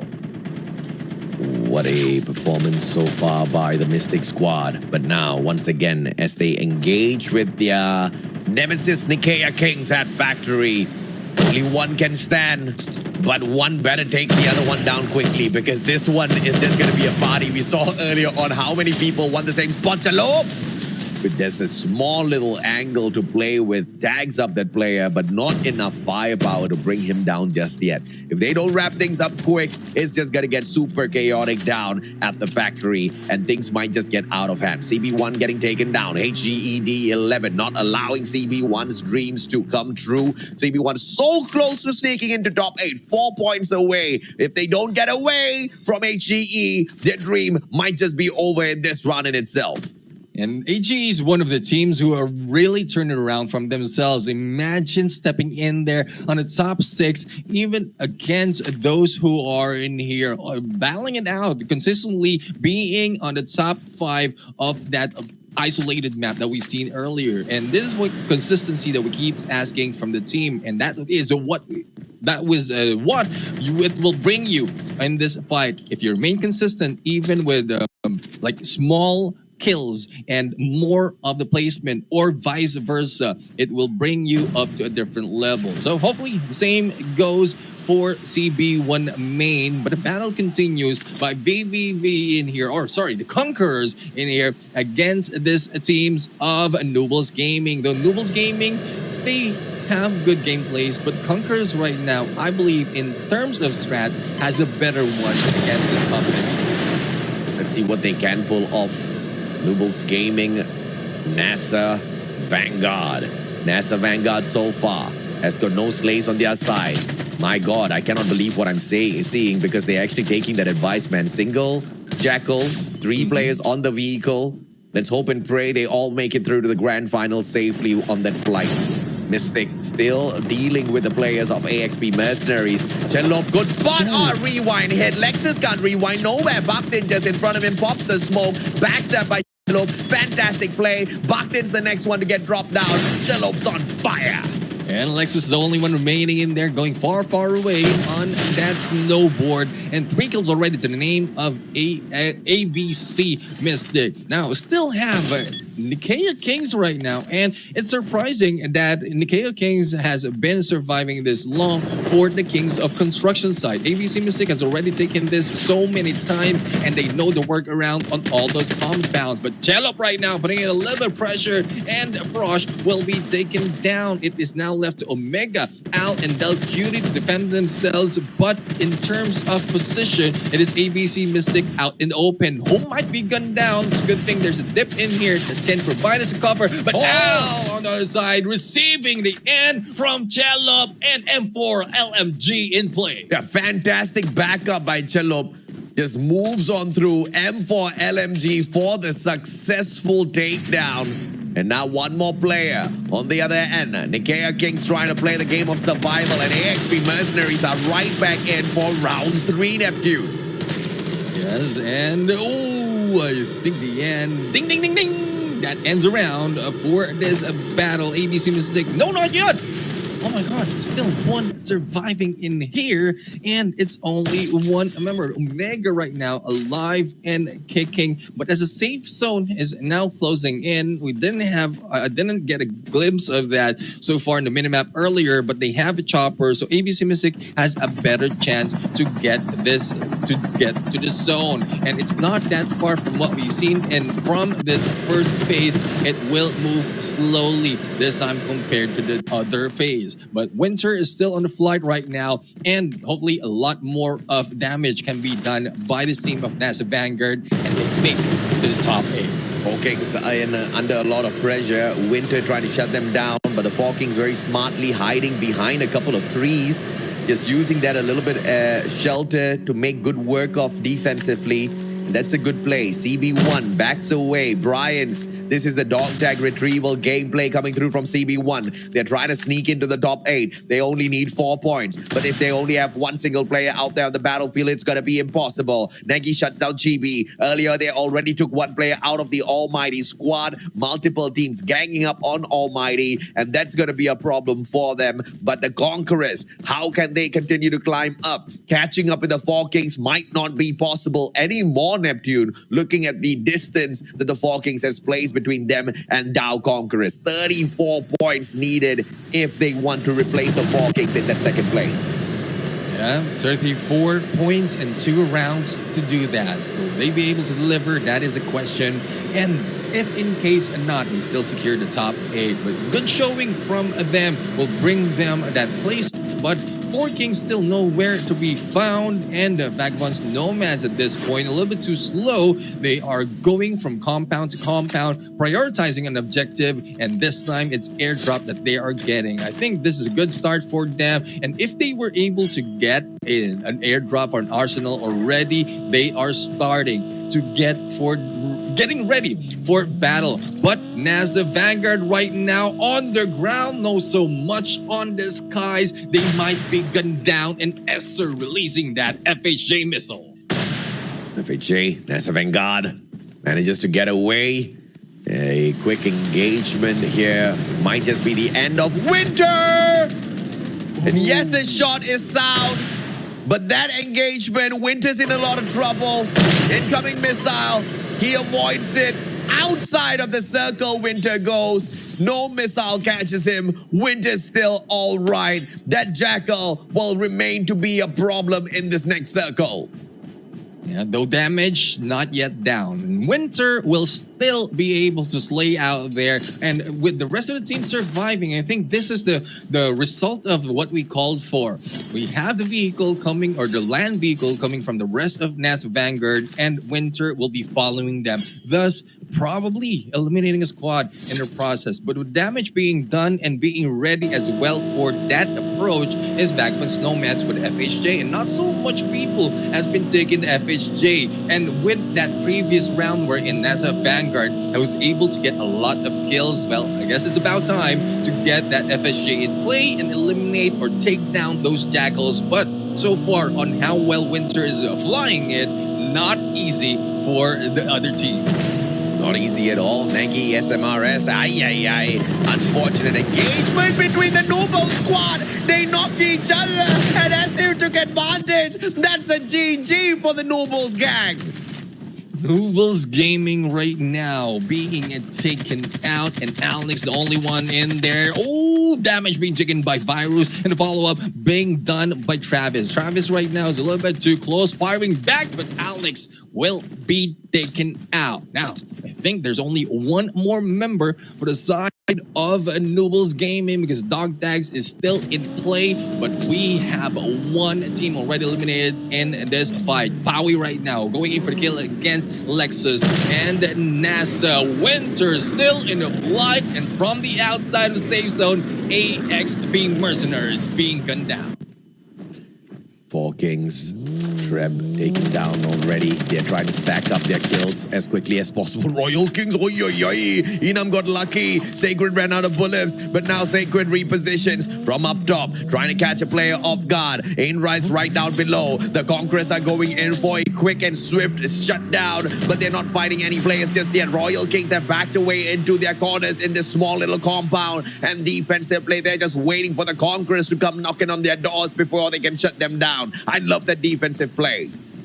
Yes, defensive play is really working for them, and no push happening for the Conquerors. And the Conquerors right now is a little bit cautious because there's so many times that we call them out, they're not performing that well. Though they are in a safe spot in there on the top 8, they still need to make a little bit more in there when it comes to play, wherein NRX432 is not doing it because Keys has been taken down there, but Clyde fires back in there from the other side. Now, Halo's already out in play. Keys will be coming back in a bit, but the damage is being taken from behind. Jokok trying to get away, and Clyde will be hiding out. And it's Vagabond's Nomads trying to pressure them with the split being done by NRX432 and Virus ahead of them. It's not looking good for NRX team. In terms of brand supremacy in the scene, it seems like this is that golden triangle. NRX 432, Vagabonds, Nomads, as well as Four Kings, all in the exact same vicinity. And the first ones to strike would be Nomads as they stake one player out of the side of NRX 432. Things get more difficult for 432 to make it in here because we are looking at them being on potentially the brink of elimination if all of the other teams wake up. That's going to be even a possibility because Neptune, you're looking at KRATOS being 2 points away from them, Mystic being 12 points away, and AXP KRATOS themselves being 14 points away. So NRX 432 better step up their gameplay and find that final circle with a few extra kills on their side if they want to stay in and move on to the grand finals. I guess they'll be praying that HGE KRATOS, ABC Mystic, and AXP KRATOS will not be doing that well for the last 2 rounds of the semifinals. Otherwise, lost cause in there, though they were sitting in there pretty on the 5th spot, but with how close the points are, it will not be that easy for them if they don't maintain either the placement or the kills. But with those Nomads right now, going in, assassinating teams one at a time, hunting them like they're nothing, well, it is really tough to say if NRX 432 and will be able to do that because a lot so far has been done by the Nomads, and if they are taken down early in the game, then bye-bye might be the case for this team. But that is still left for the last round because we are just on round number 5, Ed. Yes, smart play coming through from NASA Vanguard. Blue Rush taken down. Travis! As well as Esir blow up Myron's vehicle. NASA loses one player. No more rewipe for user. The rest of the NASA players, they back away. They've got a small defensive compound to work with. Virus from so far away. AK-47 Supremacy manages to tag up Ingston just a little bit. 4G's in a lot of trouble. Drops down into the drain and is safe. But Kyun shuts him down. Just took one single shot after Virus had chipped away at his health already. Kyun finds Virus. Virus says bye-bye, hits that rewind and repositions. Mother Nature now helping out Vagabond's Nomads survive out there on the battlefield using the trees, using the side of that hills. Vagabond's Nomads retreat and they find the defense for themselves and Void sneaks away. Kyun's just tagging up one after the other. Find the knock onto Ninji. Can he get the kill? Ninji slides away. He crawls to his safety. And this is a good play for the 4 Kings Aces right now. Getting this compound as a hard hiding spot and Kyun just getting a killing in there. But not so much that they can take out a complete squad that easily. But the damage can be done and the confusion can be dealt with as well. And Kyun right now putting in a lot of traps right here. And with this airdrop, a lot of teams will be pulled in. And with that, hopefully 4 Kings will be able to shoot down one at a time and get a lot more in terms of points apart from the 10 that they already have. But teams who really need to get points are NRX432 and they might be able to gatekeep ABC Mystic right now. No, going ahead a little bit too far. And there goes the mistake being done by Keys, a little bit too aggressive to my liking. And that might be causing to the end of NRX432. Virus on the ground. Rogue tries to find one. Vagabond's Nomad appear out of nowhere. Rogue turns around through the door. Chilup shuts down yet another M4 LMG for the win. But Jew trades them right back round as Paul shows up.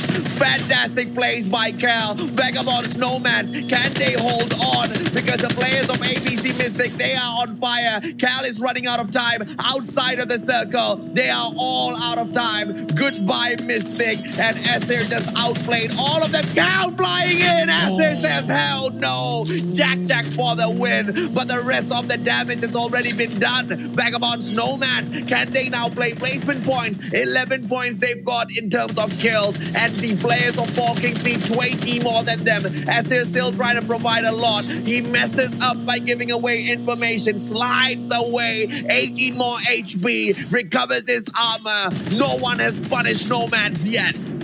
Yes, Nomads still have a chance to get a lot more of kills, but it's now left to one of the members. From the other side, oh no, Esser, and they're still taking a kill, and Alex is out, 12 kills already, and as a smoke bomber, a potential to really go in against the Conquerors, but who will be firing back at them, or if there's any smoke bomber for the side of the Conquerors? No one down just yet, but will be damaged with the extent of almost elimination. And Esser just moving back and forth, in and out as a safe zone is now closing in. But no, there goes ahead. Secret taking down Vagabond's Nomads. Now 4 Kings, all they need to focus on is managing to pick up 20 kills as well as 10 placement points. Can they do the impossible? They've got 14 already. They need to hustle up for 6 more slays. Nike brings in his SMRS, drops it for the M4 instead. Fright right in front of him. There's no way they're going to be able to lose this now. 5 more players in front of them. If 4 Kings can pick up all of those kills, they would have done the impossible. They would have caught up with Vagabond's Nomads, and it's all going to go down to that one final game. 4 Kings, flag from the right.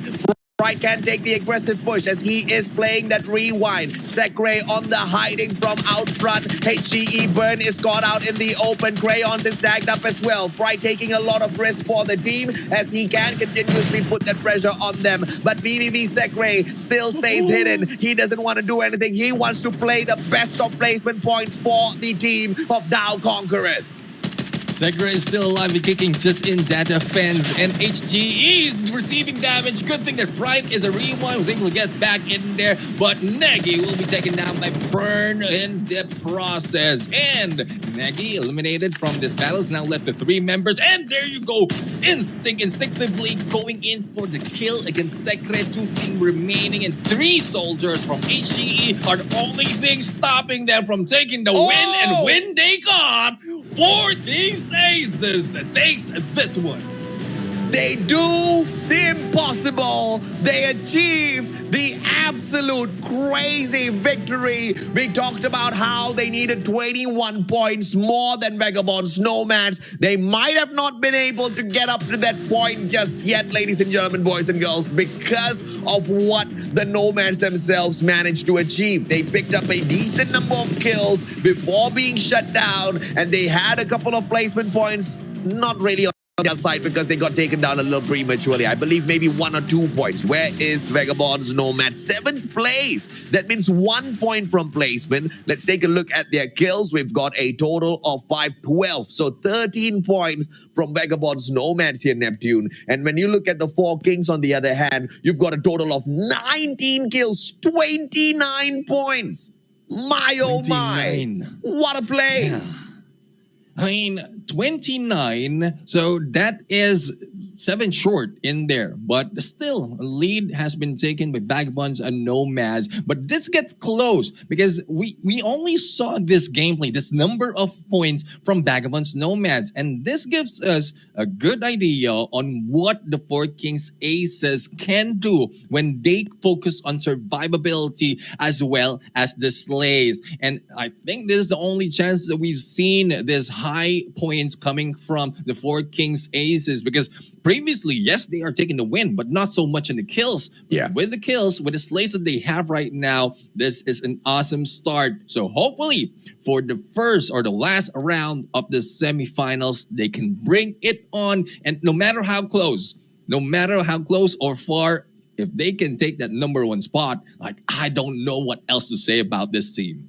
HGE D11 KRATOS. We talked about how they have the quality to push NRX 4-3 down, and they have done exactly that. They've outperformed NRX 4-3-2. They pick up a total of 10 kills for themselves and 6 placement points, and more than guaranteed replaces NRX 4-3-2 in that 5th place, pushing them down to the 6th spot. And ABC Mystic, they are going to be the next ones we keep our eyes on, because they might just be able to push NRX 4-3-2 down even further. This Dow Conquerors squad, they managed to pick up a total of 9 kills for themselves, as well as 5 placement points for a total of 14 from this round. Once again, still a lot to go to catch up with Nomads as well as Aces. NASA Vanguard proves themselves in this round. They pick up 4 placement points alongside a total of 7 kills, which gives them 11. And we were talking about how NASA Vanguard needs 6 to catch up with Mercenaries, and they need a total of 12 to sneak into the 9th spot. But this is better than nothing. Look at Noobles Gaming making their way up as well. They want to fight for the grand finals, but it's looking like it might just be a little bit too late. 5th place gives them 3 placement points, 5 kills in total, a total of 8 points picked up. Royal Kings hustling, but the hustle is just a little too late, boys. A total of 6 kills in here, as well as 2 placement points. Vagabonds Nomads bomb out early, but we talked about the number of kills that they've got already. They managed to stay up at that #1 spot with a 7-point lead over the 4 Kings, Neptune. Yes, and the NICAEA Kings right now be consistently going for the challenge and construction side. Yes, they put in a lot of damage against ABC Mystic, but not so much in terms of kills. And this is one thing that we usually would like to comment, but I think I'd like to give up already on encouraging them. It's more of up to them to make those strides, because it's a little bit too late. It's only left to 1 point, and with how they're playing placing on the leaderboards from before this match and after, it is not looking good for them compared to the teams who are really making good improvement. But AXP KRATOS right now in the brink of taking or losing that top 8 spot right here on 9th place, 0 placement point, and only 3 into the kills. This is not the AXP KRATOS that we often see, and probably has been overshadowed by the previous with the brothers of AXP Mercenaries from the previous round. Thus, they also lost a fire in them. They lost their fire in them, but I believe they've still got a lot more to show up with in this competition. ABC Mystic, phenomenal performance this time round. 11 kills, but down at the 10th spot, you get no placement points at all. NRX 432, not very impressive with the performance. And we talked about how ABC Mystic could overtake NRX 432, and that now might just be a possibility in the final round, Neptune. CB1, 12 spots, 0 kills, 0 points. AXP Mercenaries, 0 points. Team number 5, your one and only ABC Anonymous. We talked about how Academy of Brothers Main are not even playing, but this team hasn't even been able to beat Academy of Brothers Main, who have not been playing. So they really need to think long and hard about how they're performing in the competition and find a way to repair some of their strategies. And at the very bottom sits Almighty Prime, not in their prime. Yeah, not in their prime, losing their fire, not quite sure what's happening with Almighty, because this is not what we're seeing from the second placer from the previous season. This is not what we want to see. We want a little bit more fight from them, but I believe with so much pressure coming in from different teams, they might just feeling it. The damage that can be done by a team with nothing to lose and nothing to win will be so immense that even those great teams are stopped on their heels, and probably that is the case with Almighty Prime. But this is where we saw the pride of MYSG for this Garena Survivors like show up. And not only show up, gather a lot of points. ABC Mystic right now is a good inspiration for MYSG region to really bring in what they can do against the PH team. And they're doing it right now, showing up as early as the semifinals. And the semifinals might just be the spot where you can really understand exactly who you are in the scene, exactly where you stand overall.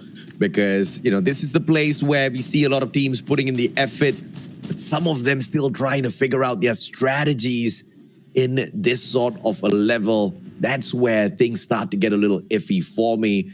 You have to have gotten all of your strategies figured out by this point. No if, buts, or maybes. What the semis is for you to step on into and perform. This is like one of your final exams, you know. You can't be sitting down on the day of the final examination and then opening up your book and reading all of the topics that you think might be coming out in your papers. You got to have all of that sorted out way before already. And some teams are struggling with keeping that up. But the 4 Kings Aces, they don't struggle. They knew exactly what was needed, and they provide exactly that, Neptune. Yeah, and that analogy about school, I mean, unless you're a genius and eidetic memory, then you'll be able to do that. But I don't think that applies just in here. Yeah. Genius, yes, but mechanical gameplay is one thing. Mechanical skills is one thing that you need to consider. So you might have the smarts, but not so much in the skills, and vice versa, you will not be able to make it. Those who are planning to make it for the top 8 will really need to pray and pull out everything from their sleeves, because we are heading to the last round of this day of the semifinals. But we're going to go for a quick break. When we come back, we're going to see that last round.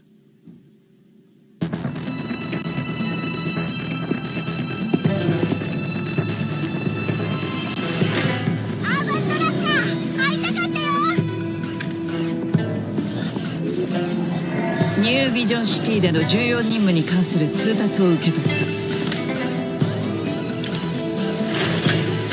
行くわよ。うわ、楽しみ。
こいつもポストヒューマンなのか。トグさん。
何やってんだ。スイッチブレード起動しまし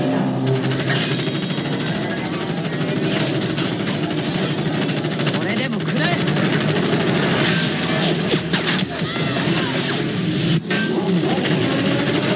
注意、リロード中です。遅い。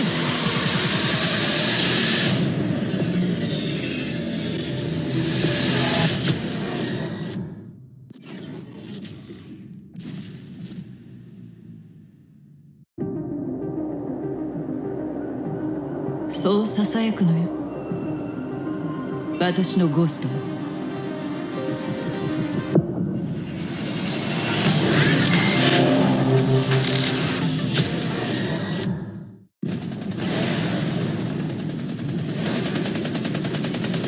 8コマ援護しろ。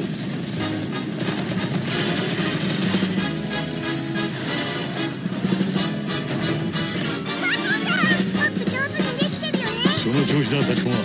お前はよくやってるよ。でしょ。バトさんは分かってるな。本当のことだ。アー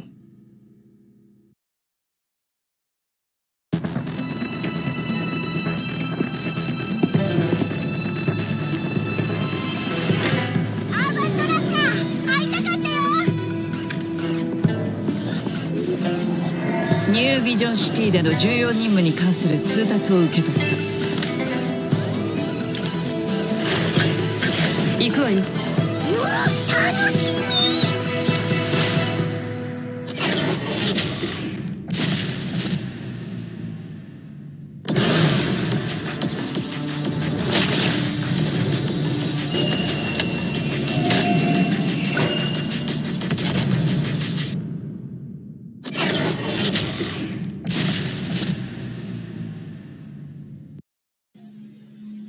Welcome back to Garena Survivors Season 2 Legacy, brought to you by Call of Duty Mobile. Last chance for the teams to grab their slot for the grand finals. By the end of this round, we are going to see who will be moving on. But a lot is at stake for teams who are just hanging by on those top 8 spots, especially for NRX 432, ABC Mystic, as well as AXP KRATOS. But we'll have to see how that ends for these matches. We are your casters and hosts, Neptune the Gemma Garcia. Together with me is the Musashi AJ, bringing the action for this fight, especially for this last round. The last round's going to be crazy, man. And I think NRX 432, although they are very close towards the bottom, it's going to take a lot to kick them out of the top 8. The ones who are going to be in trouble here, though, is the one and only AXP KRATOS. We are also looking at ABC Mystic, who might just potentially be in a little bit of trouble, because when you look at CB1 main, here's a team that has proven itself. When you look at NASA Vanguard, here's a team that has been perfecting some of its strategies out there on the battlefield. So it might still be possible in here, Neptune, for them to make it up to the top. And there have been a few rounds that isolated where we've just seen purely performance from the underdogs. And these are the underdogs in question in here. They all have that capability of getting into the final circle, which should make teams like AXP KRATOS as well as ABC Mystic a little bit nervous now.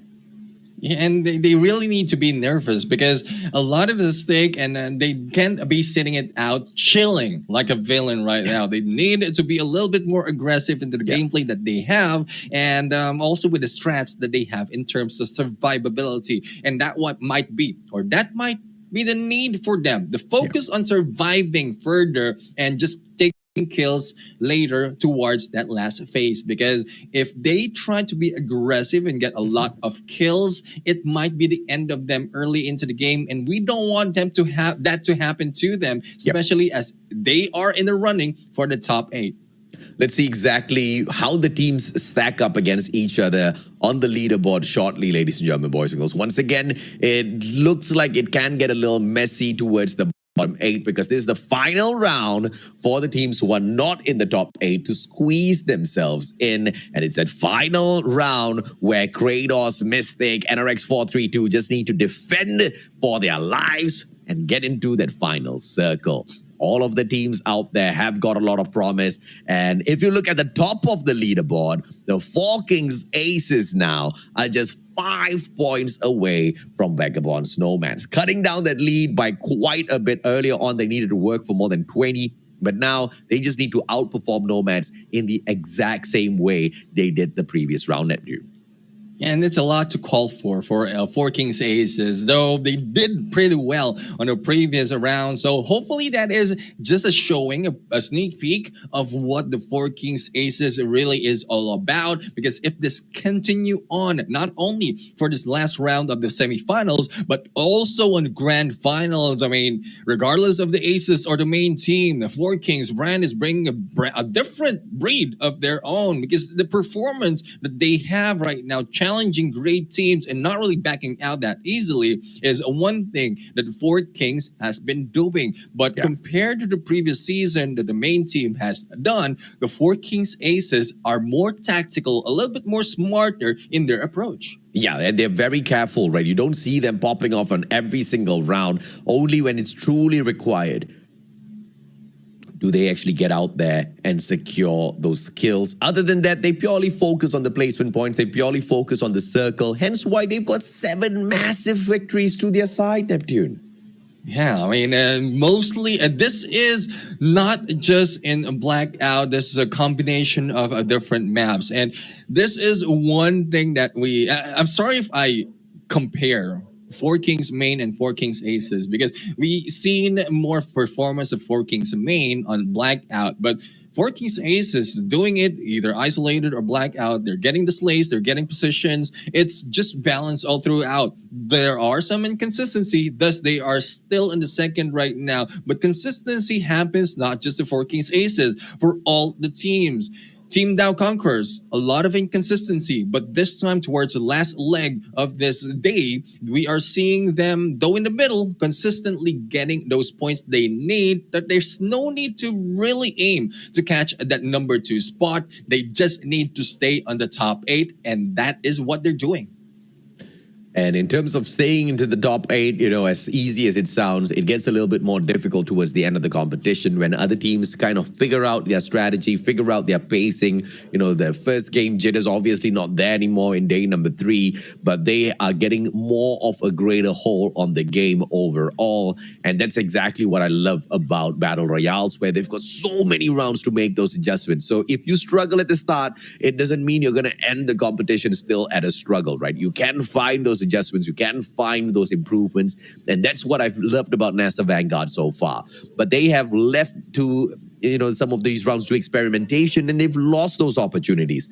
So for them to climb up now is going to be quite the work. 9 points to sneak in to the 8th spot, and they have to make sure that's 9 points on top of what KRATOS brings into the competition. Well, a lot of targets. A lot of the teams and the targets on their back right now, because you can only get there if you take out this team early into this game. But a lot of like moving parts will be happening, not only with your team, vehicles, and gameplay, but also the points that will be gathered by the opponents. And from what we are looking right now, not a lot of teams has changed the ways, especially for what's happening in construction side. But so far, Nuketown Island has already been taken in there by NASA Vanguard. And also, I think that is Royal Kings, that is Ice, who's also flying together with Winter. So who'll be going down on that dogfight, we'll have to find out later if they meet. Let's see exactly who meets whom. ABC Mystic once again, NICAEA Kings, this factory battle. I'm starting to get sick of it already, Neptune, but they don't seem to get sick of it. ABC Mystic this time pays a high price. Mystics try to hold on to that 7th spot, but I believe with this one blunder that NICAEA Kings stepping up, this might just be the end. NICAEA Kings, they have got no hope to make it into the top 8. They just want to ruin the chances of Mystic. And that's one thing about those not in the running of a top 8. They have nothing to lose. Thus, the energy as well as the courage is there. No fear at all. No care at all. All they want to do is kill anyone in front of them. And there you have it. ABC Mystic has been eliminated early in this game. So hopefully AXP KRATOS and CB1 main will not be doing that much, but I'm looking forward as well as a crossover. So we'll have to see if that will be a slim take of that top 8 spot, AJ, because currently they're in 7th spot, so it's not really that far, but it's very, very close for ABC Mystic. I believe they should be able to bounce back. CB1 main manages to sneak on away. No pressure whatsoever. Players from the side of AXP should be able to handle the situation well. AXP KRATOS, one of the teams that are tethering on the edge of elimination or survival. They currently sit down in the 8th spot. Behind them, CB1 main trying to beat them to get into the grand finals. 8 points required. This is a big fight. CB1, if they can take down AXP KRATOS, it's the first of many things that they need to do in this round, but it will be the biggest job done as long as they can shut them down, Neptune. Yeah, as the rotation right now of CB1 is putting a lot of pressure against AXP KRATOS. It's a good thing that Trevor has taken this roof and good visibility against Brian's as well as the T.E.A.M, but a little bit too aggressive in the rush right now. Hopefully this is a different approach from them and taking that roof once again, but breaking that glass really will move him on the 2nd floor. Now this is a battle of raid that we haven't seen that much because rooftops is not unreachable for some points in but this time it is AXP and CB1 showing us how it is done. But Trevor right now still straying in here of the rotations of the rest of the teams and no sides, but T.E.A.M is in there just hanging back, probably giving out information for the rest of the team as he rests his knees in this fight.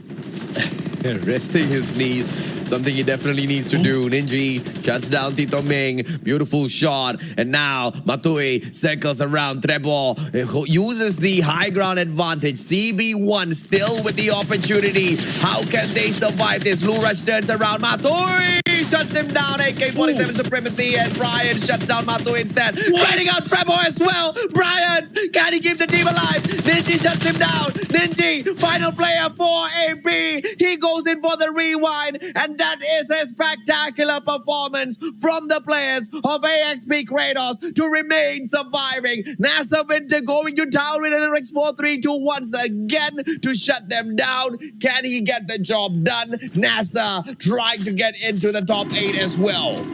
And NASA right now doing well. And this is what we're asking for, another answer to our prayers. Kills from or knockdown from above and kills from below. And NRX 432 has been eliminated in this game. The 3rd team taken out. And together with CB1 main, I believe AXP KRATOS is already taking that spot in the top 8, but that would still depend on how well NASA Vanguard can continue this game. It is 4 kills already to them, and this is what we ask. We have a flyby from above and a drive-by from below. It is just a killing spree out there, AJ. Killing spree, most definitely it is. Vagabonds, Nomads on the hunt for a slay. Almighty Prime right in front of them, ready for a little bit of battle, ready to shut down the players of Vagabonds, Nomads. Prime wants to prove themselves. One SMRS hit will not be enough to shut down Vagabonds, Nomads. Ray tosses out yet another grenade. Can he cut off the distance of Pogs? Pogs manages to disengage with the snowboard repositions. Nomads are out of there as quickly as they appeared. And a good grenade in there against that vehicle, but that was supposed to be the escape of Vagabonds Nomads. But with their turn in there, we're able to get into this chopper, but we'll have to find out if they will take it, because we know that they have on the sides of Almighty Prime, and with the explosion of the chopper, especially with them in it, it might be out for Vagabonds Nomads. And the contender for that #1 spot right now is the 4 Kings Aces, who already have 2 kills against the Royal Kings, and a few more. They will be able to eliminate this squad. What can they pull out here in terms of performance? 4 Kings, 2 slays already, multiple vehicles in play, blackout, meta. You need to have the distance covered. You need to have the vehicles. Instinct will hop on in together with Negi as well as Kyun right on the other side. I believe he's going to be moving around with just the motorcycle, and I like the setup coming through. Noobles Gaming, they spot out HGE. This is a big fight. Noobles, can they take over? They're way too far away from that 8th spot, but at the very least, they can go out in style. And yes, they shut down HGE, who have already made it into the top 8. Fantastic play, Noobles Gaming. What else do you have in store for us? Crayons and Burns, both taken down and out of the equation, but Elms, he hangs back. He doesn't want any part of this. Albs is usually one last survivor member of this team of AGE, and if he will be able to make this play out to bring back the teammates, they have a chance to hang back and take placement point later on, as we've seen so many times. But Noobles Gaming, similar to what we've seen from NICAEA Kings, no fear, no care, and they have nothing to lose right now, and all they have to do is to bring out the fight. Bring out the fight. They did. Thus, 3 members of HGE is already out. As the next phase, we'll be moving in onto the safe zone. A lot of early engagement happening, and the quick battles might be ending for some of the teams out here, AJ. Let's see exactly how things will end, because so far, everything's looking good. Everything's looking absolutely fine and dandy for the teams out there on the battlefield.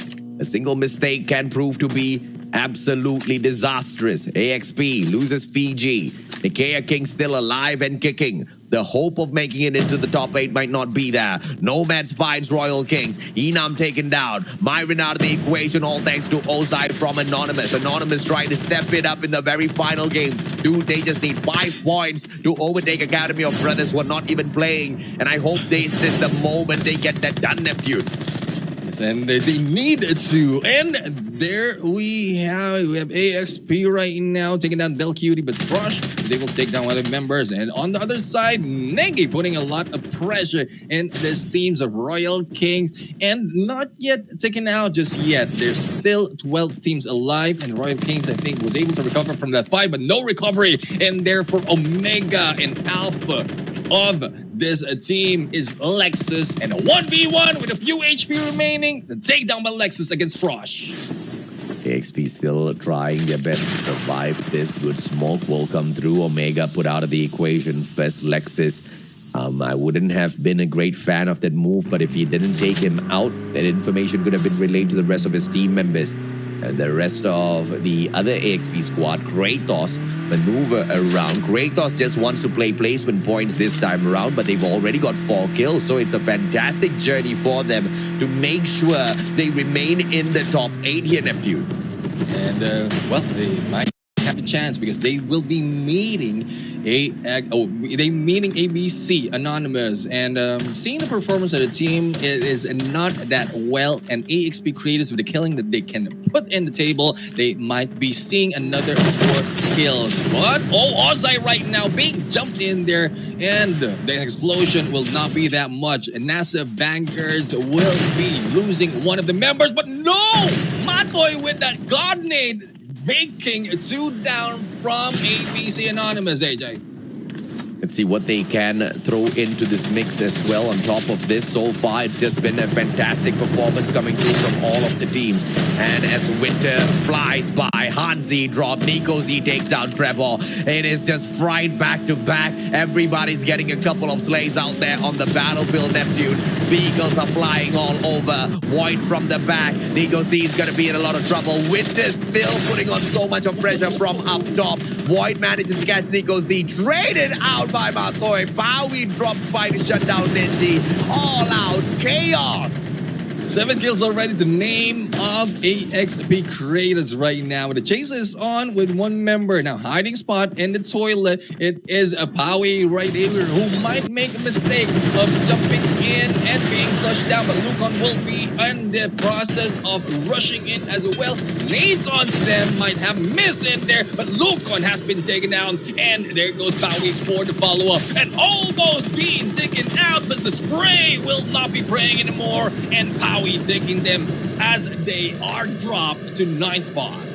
Winter shuts down Owl once again, popping off.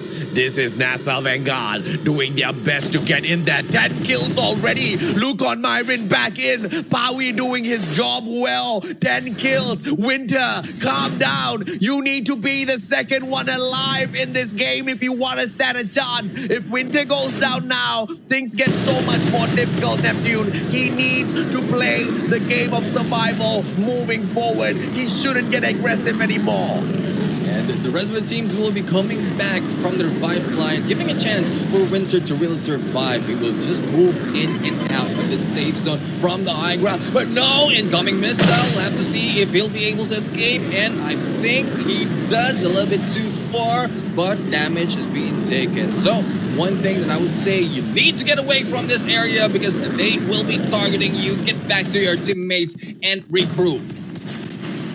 How will they regroup though? Out there in the open fields, just chaos. Vagabonds, nomads sneaking around, hoping and praying they do not get caught as they reach that airdrop.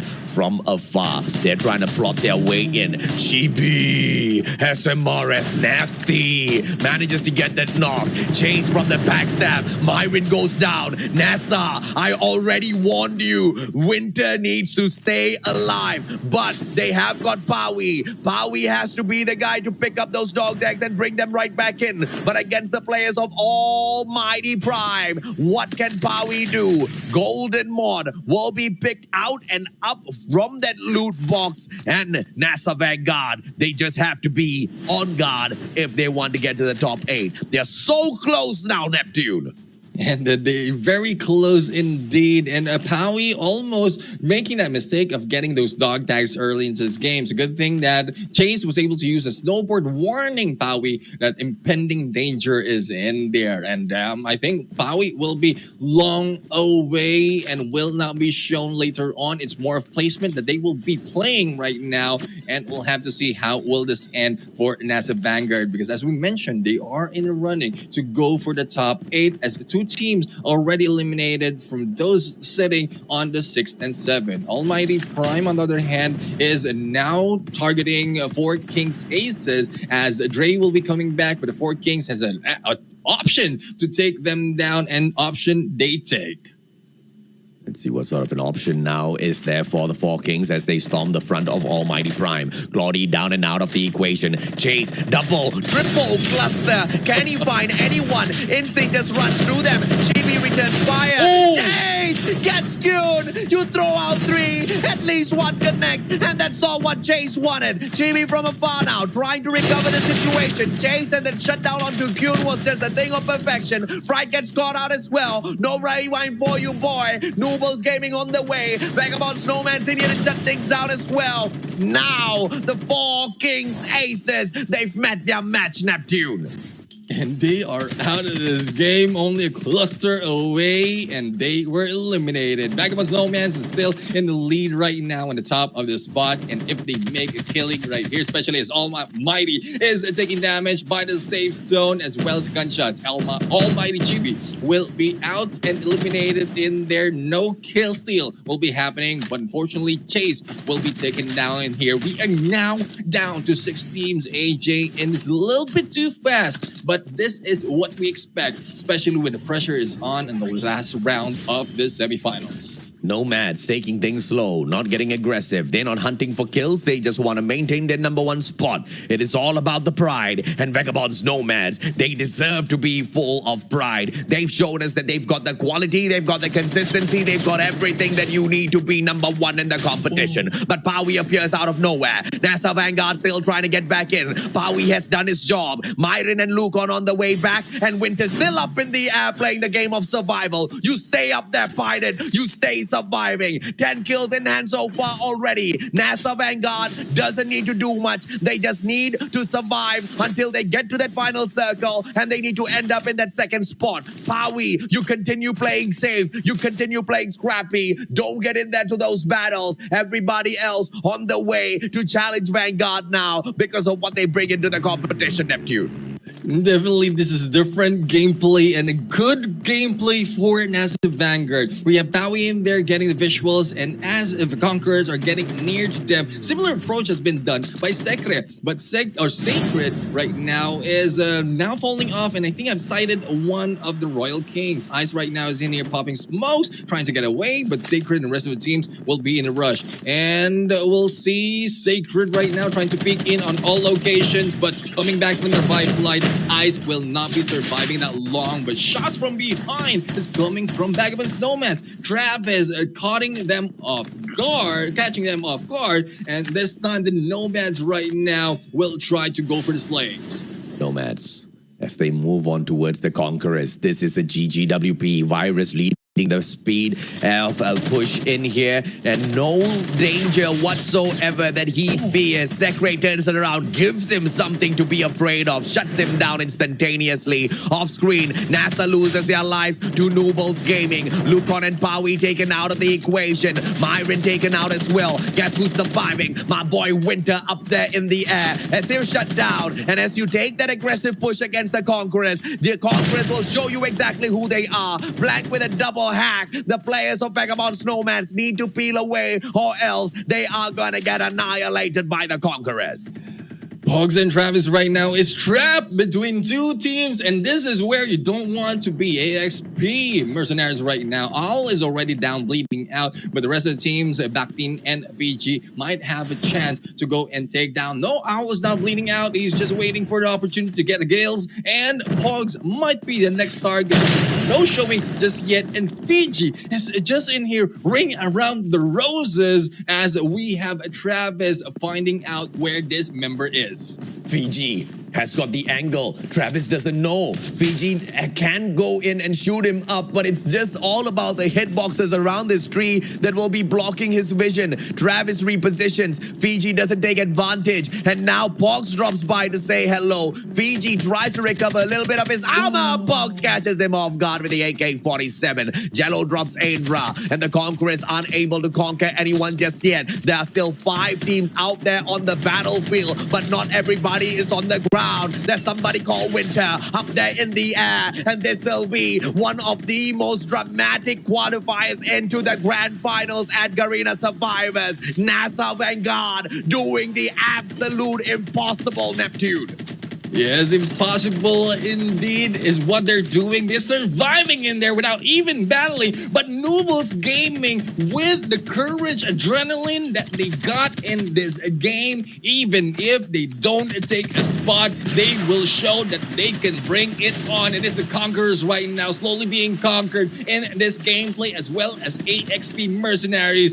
4 teams remaining, and with 4 soldiers, NOOBDLES Gaming has a great spot right now to take a lot of points away from this team, AJ. It's all about dancing around and making sure that they get those kills. Yeah, NOOBDLES. Can they scurry up as much as possible? NOOBDLES Gaming, the hope of making it through to the grand finals. They need 18 points more. Here comes Winter. Second placement. Bye-bye, says Winter. Even as he gets taken down, ladies and gentlemen, boys and girls, he still wants to chug out a couple of more kills. But enough has been done. Winter helps the team out. And NOOBDLES Gaming, they are fighting for the qualifier as well. Drama unfolds. Who makes it through? Noobles Gaming needed 18 points to qualify, Neptune, and they might have just done enough. And I think that was 14 kills already in there, and the 10 points on the placement. So this is crazy, AJ. This is the only chance that the top 8 is not yet clear. Well, at some point from the previous season, it was only a few teams who is lying back in there, but a lot of teams has a lot of points at stake, and with this performance coming from different teams, it might just push them down and kick them from that finals. I'm just curious as to where is AXP, KRATOS, as well as ABC Mystic. And it looks like from the first 9 spots, both of those teams are not there. Noobles Gaming as well as NASA Vanguard. NASA Vanguard needed 9 points to sneak into the top 8. Noobles Gaming needed to pick up a total of 18 points for the top 8. And they've done phenomenally well for themselves. A total of, what is this, 10, 15, 25 points picked up by Noobles, and NASA Vanguard has got 16 to their name, both outperforming their previous performances by miles, both doing it exactly when it truly mattered the most. The Conquerors find the top 3. That's not going to be making much of a difference for themselves or anybody else. And here comes the AXP Mercenaries. This is just a good way to check out of the competition. They needed 14 points to sneak into the top 8. Let's see what they've gotten in here. 5. There's 7. A total of 8 plus 4, 12. So unfortunately, AXP Mercenaries does not make the cut. Vagabond's Nomads maintains that number 1 spot. Royal Kings has a royal salute for all of us as they dip on out with just 2 placement points on their side. Almighty Prime. They needed a lot to catch up with the Conquerors, so this is nothing much as they pick up that 7th spot. The place of 4 Kings, phenomenal in terms of slays this time around, but they didn't anticipate Almighty to respond. That triple cluster was more than enough to shut down Kyun, and that was the start to the end of the 4 Kings. But it is what it is, man. I'm more curious as to who makes it through to the top 8. It's all about Noobles Gaming and NASA Vanguard from here on in. I like to see, really. I'm really excited to see what's going to happen, the result in here. But the KO Kings right now in 10th place, taking 6 in this point. It's not so much that they can bring in onto the table, especially with some of the approach that they did in this game. And it's I'll have to find out really what else will be offered in this match. But so far, ABC Anonymous jumping in here, not so much in the performance in the first few days, but they were able to show up this time. Another downfall for them with only 1 point. HGE has lost their momentum, only like 0 points in total for this game. The same goes for NRX 432. So hopefully with this move, with other teams as well, they can maintain the top 8, because CB1, they are in the running in there for that top 8 spot, but not really performing here, only 1 point. And ABC Mystic also bombing out here last place. This is crazy, man, because AXP KRATOS managed to actually pick up quite a solid number of kills before getting eliminated, which means they still do get to put a little bit of distance between themselves as well as NASA Vanguard and Noobles Gaming FEROX. I am so nervous, Neptune. I don't know what that final leaderboard is going to look like. I'm biting my nails already. I'm worried for NASA Vanguard. I'm worried for Noobles Gaming FEROX. But my biggest question is, why the hell did we not see this sort of a performance from the start of the competition? Why did we need to wait for the very final day for NASA Vanguard to show us what they're capable of doing in terms of slays and survival and perfecting all of those strategies? And why did it take so long for Noobles Gaming to wake up?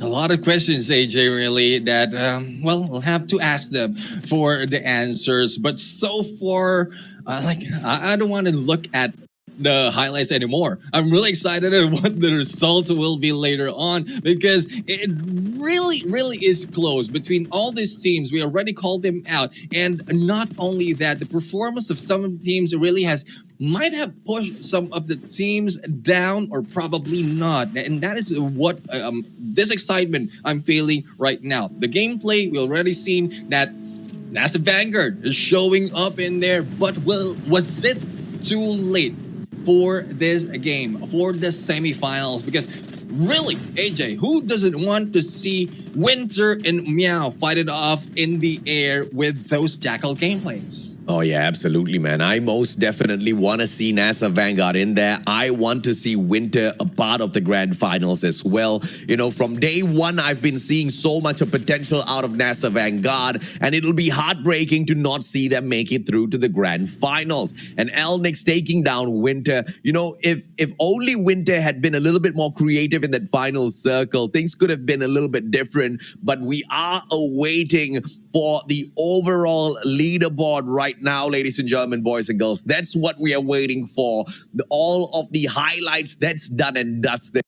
Now we just need to see, drum rolls please, we need to figure out who makes it through to the grand finals. Vagabonds, Nomads, Four Kings Aces, Dow Conquerors, Almighty Prime, HED11 Kratos, all of them guaranteed. NRX 432, ABC Mystic, Kratos, Vanguard, as well as Noobles Gaming. That's a huge question mark. It is really a nail-biting moment in semifinals to the final day of play for Group B, and we really don't know what that final eight is gonna look like, Neptune.